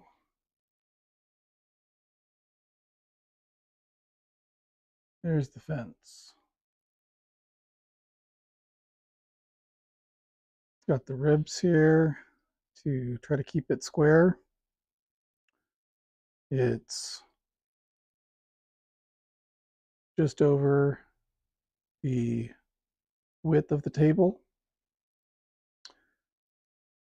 The only part that's over is I've got these runners on both sides to try and keep the fence square on the table. So hopefully that works. I'm gonna have to clean out the glue squeeze out on, oh, sorry about that.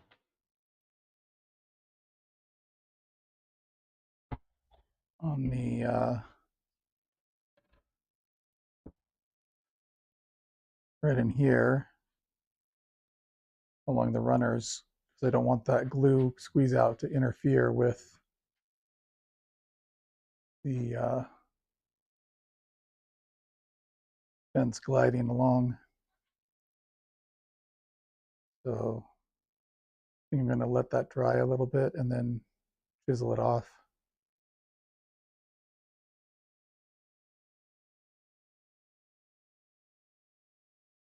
What do you guys think?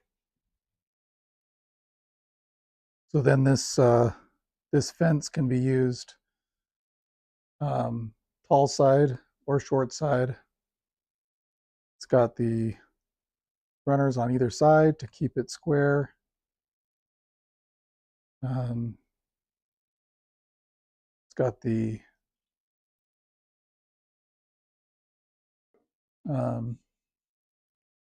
fence rails installed. And so with those fence rails, I'll be able to have the fence all the way over here, which will allow for a wider cut. Whereas if I didn't have those, I'd be limited to whatever I could fit on the table with the fence itself. So I've got a much wider cut capacity because the fence could go, to around here. So anyway, I think that'll be good. We'll see.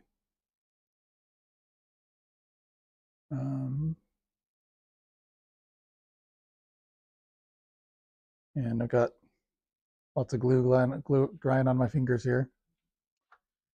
Oh, got one other thing that I wanted to do. These fence rails that I haven't done yet. Let me get the table saw out of the way again.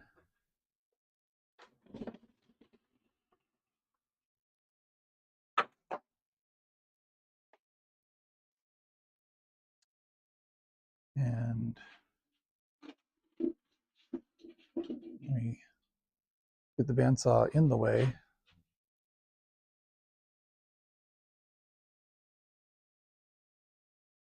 So I'm gonna remove the rails.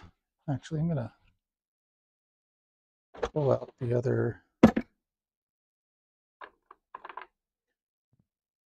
Let's see,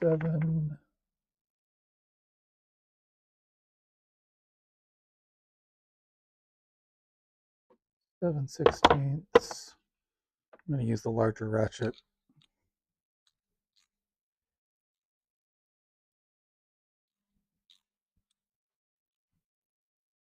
With the deep sockets.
There's one.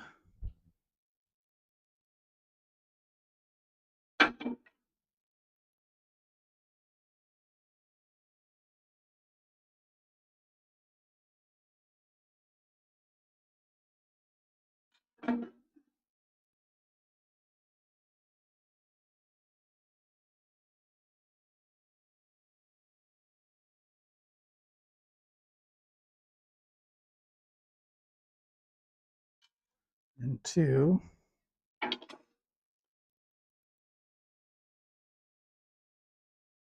And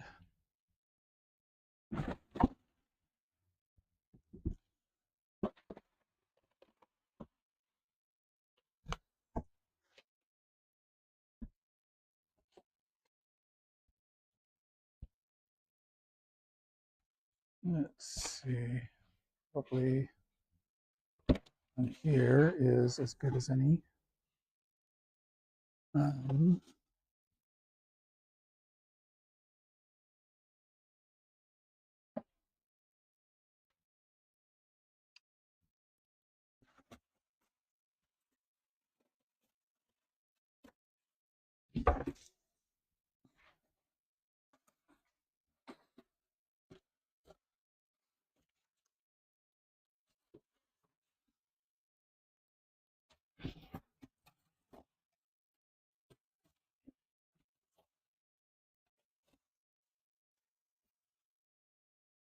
Okay, and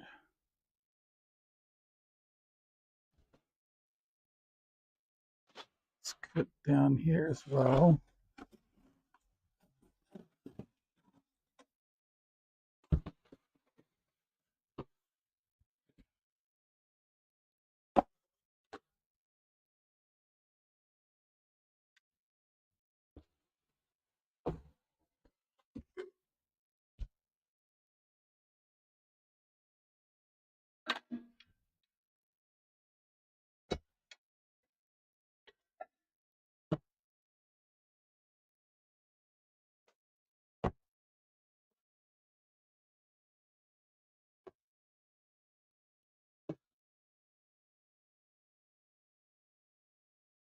All right, and let me see if I have what I want to use.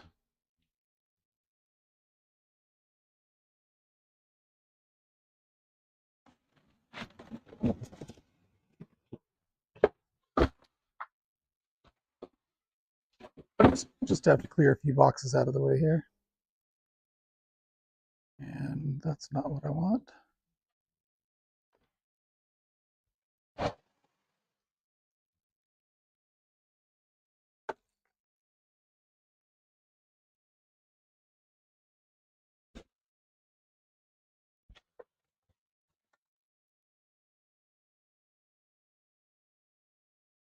There we go.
All right. I'm going to let that dry for a few minutes. Hey, Delan.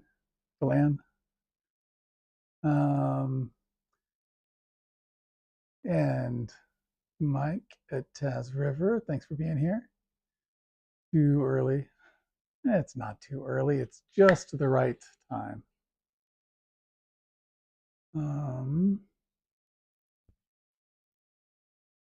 Let's see here.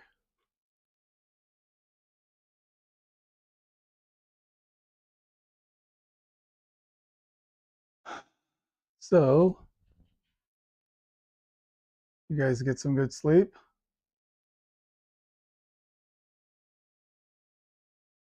Enjoyed your live yesterday, Delan. It was fun to be on. So, stopped 5 a.m. here. Yep. Yeah, it's only 3:28 a.m. here, according to the clock on my monitor here. So, I got lots of time to sleep. But normally, I would be getting ready for um, basketball in about an hour and a half. But I got to take my daughter and her carpool to school at around 6. So no basketball for me today. He didn't sleep well. He kept me. He kept me up. I kept you up. That's what my wife usually tells me, but she's pretty tired tonight, so not being bothered by all the noise that I've been making out here. How's my daughter? She's doing really well. I was part of the reason why it took me so long to get started out here was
my microphone must have died. What I get for going too long. Thanks for the heads up. Good thing I've got an alternate, and I can start charging that one. Um, he's giving a great explanation. We have no clue. Oh, so how much of my explanation did you hear?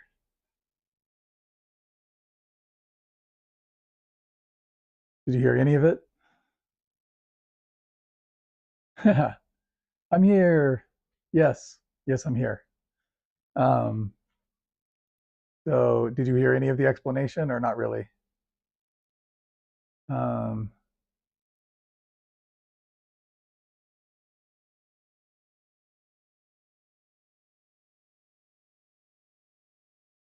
and let's see here. Hey, what do you know? Stream is healthy. Um, okay, you didn't hear any of it? Okay. So what I was trying to say about my daughter is she's doing well. You know, she's sleeping upstairs. Um, Part of the reason why I'm on so late is because my nightly routine is helping get her all set up for bed. which includes getting her oxygen monitor on, getting her oxygen on, and several other related cares that she can do herself, but prefers not to do herself. And so that's been my um, practice, and so including tonight. So I could come down and do a live before and then go up, kind of stop the live, go up, get her set up in bed, going to sleep, and then come back down and start over. But it's just easier to be able to go straight through and not have to stop the live and all that. So that's what I was trying to explain in my great explanation that you were mentioning there. So, all right, I'm going to give these rails another coat.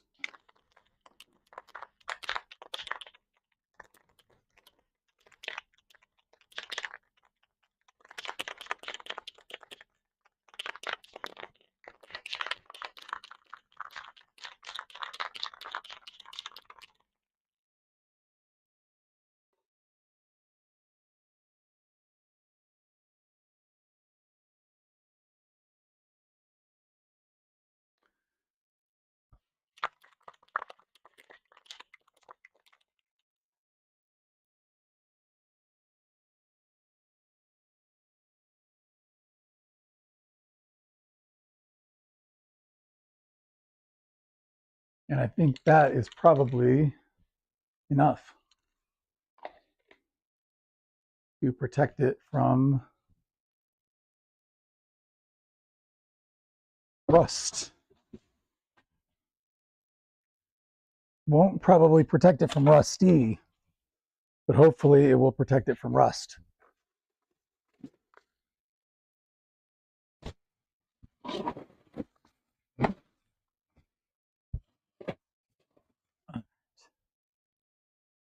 So now I will let the rails dry, and I will let the fence dry. Whoa, what happened to my, oh, did I lose power there? I must have. Let me switch over to just this one. Or maybe it overheated. Or maybe both.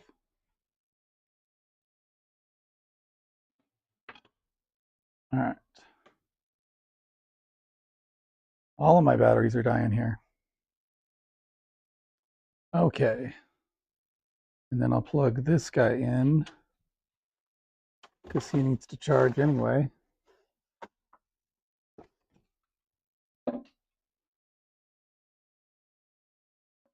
He's probably dead.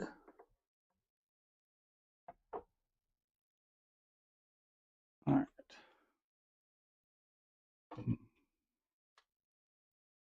All right. And let me get back to where I can see chat. There we go. Hey, Roy, good to see you. What's happening? Everything's happening, all of it. Let's see. A great night. Got to pretend to try and sleep tonight. Good night. Hey, thanks for being here, Mike. Appreciate it. Got to sleep. 5 a.m. there. Hey, it'll be all right. Thanks for joining me. Appreciate it. Although I wonder why my tracking camera doesn't want to track. Let me I'm on tracking mode again. There we go. Everything's trying to shut down. Like it's all tired or something. Shalom, shalom. Hi, Old Path. How's it going, man? Good to see you. So right now we are at a state where I'm waiting for the fence, the bandsaw fence glue up to dry.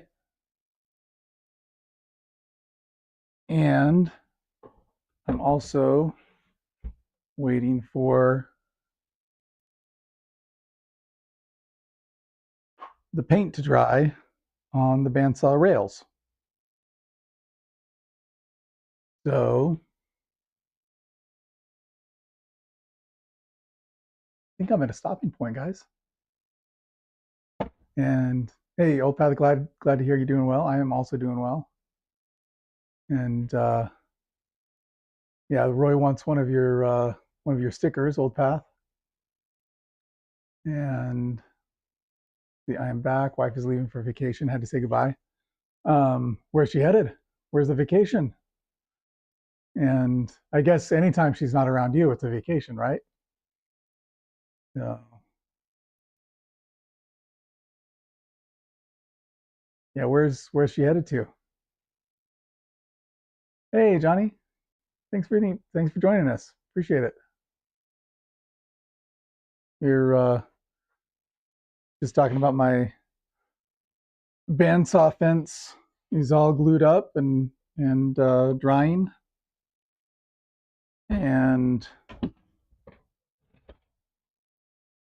my bandsaw rails are all painted and drying. And I've got the bolts and the ratchet over here ready to reconnect everything. The one other thing that I wanted to do for the bandsaw setup is a 1/2 inch plywood in-feed and out-feed support that will rest on those rails, so it'll surround it. But I haven't made that yet. Should I do that now? What do you guys think? Let's see. All around to DeLan's for a party. His wife is left on vacation. Yep. Old Path is absolutely send him your an email with your address. And yeah, going to DeLan's. He's going to Ohio for a scrapbook thing. Nothing major. Wow. Can't do scrapbooking in Michigan apparently.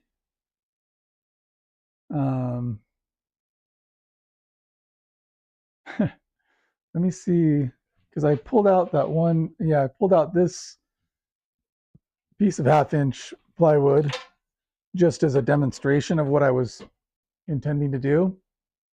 So the idea is, now I can't really show this because of the blade that's in the middle here. The idea is that I'd have a piece of plywood that fits over the table, kind of wraps around the table, so it'll rest on those rails and be flush with the table and act as in-feed and out-feed support. And so I should be able to, cut bigger stuff that way. I won't be able to cut really big stuff because, it's only 1/2 inch and it's only supported right here and right here. So it won't, I can't do like a 3-foot extension without adding a lot more, a lot more support further out. But I figure I should probably be able to do, at least a foot or so. And I might not have great support out at the end, but, well, the other thing I was thinking though, if I wanted to have a longer support, I could go out, like 2 feet, and then just have, so let's say this was my outfeed and my infeed, right? Have, just one big piece of plywood that's connected to the rails on each side, but then also have something here that could tie into a 2x4, or doesn't have to be a 2x4, but 2x3, 2x whatever, that comes and rests on that corner. And then I could have all sorts of support for that 1/2 inch plywood. So in that case, having 2 feet of in-feed and out-feed support might not be that crazy. Might be doable. But I'm not going to use that plywood for it, even though it's 1/2 inch, because it's awfully rough. So I would want something a lot smoother. Let's see. So I'm not sure how long that's going to take to dry, but I don't really want to be touching it in the meantime.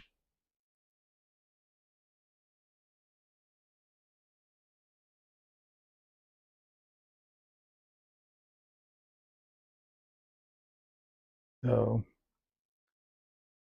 looks so nice as it is. Now, only that side looks nice because I didn't sand the inside, and I didn't paint the inside. I only sanded and painted the outside surfaces. So, it only looks as good as it looks. So, you have everything in that shop? Well, yeah, just touched it. That's the thing, right? I put the idea in my head. So once I did that, I'm like, all right, I've got to touch it. So what I was trying to say about not wanting to touch it was I didn't want to touch the painted surface, but the underside is not painted. So wasn't really worried about getting my fingerprint on the painted side when I'm touching the unpainted side. So let's see. Have everything in that shop. It's pretty well configured. So I've got the workbench, the French cleat wall with a bunch of tools, the miter saw, the table saw, the bandsaw, the lathe, the drill press, 3 handheld routers over there, router table, compact router, planer, jointer, scroll saw, air compressor, shop vac, cyclone separator, plywood cart, kiln, garden supplies, cleaning supplies, and I've got a bunch of maple over there. I've got some willow over here. Got oak hardwood floorboards that I've salvaged up there. Redwood 2x6s that I salvaged up there. A little bit of cedar I salvaged. Some cherry wood I salvaged. A bunch of old shipping container wood that I've salvaged. So yeah, a little bit of everything. Yeah, yes, you're right. Everything in that shop. And Delan, have to head out. Have a good day. Try to stop back. Hey, thanks for being here, man. I think I'm actually gonna call it a day, unless anyone has any other questions. My first microphone already died. My phone already died. My tracking camera wants to stop tracking. So I think the universe is trying to tell me, Pelado, time to end. So thanks everyone for being here, and I will catch you all next time. See ya. Thanks for being here again.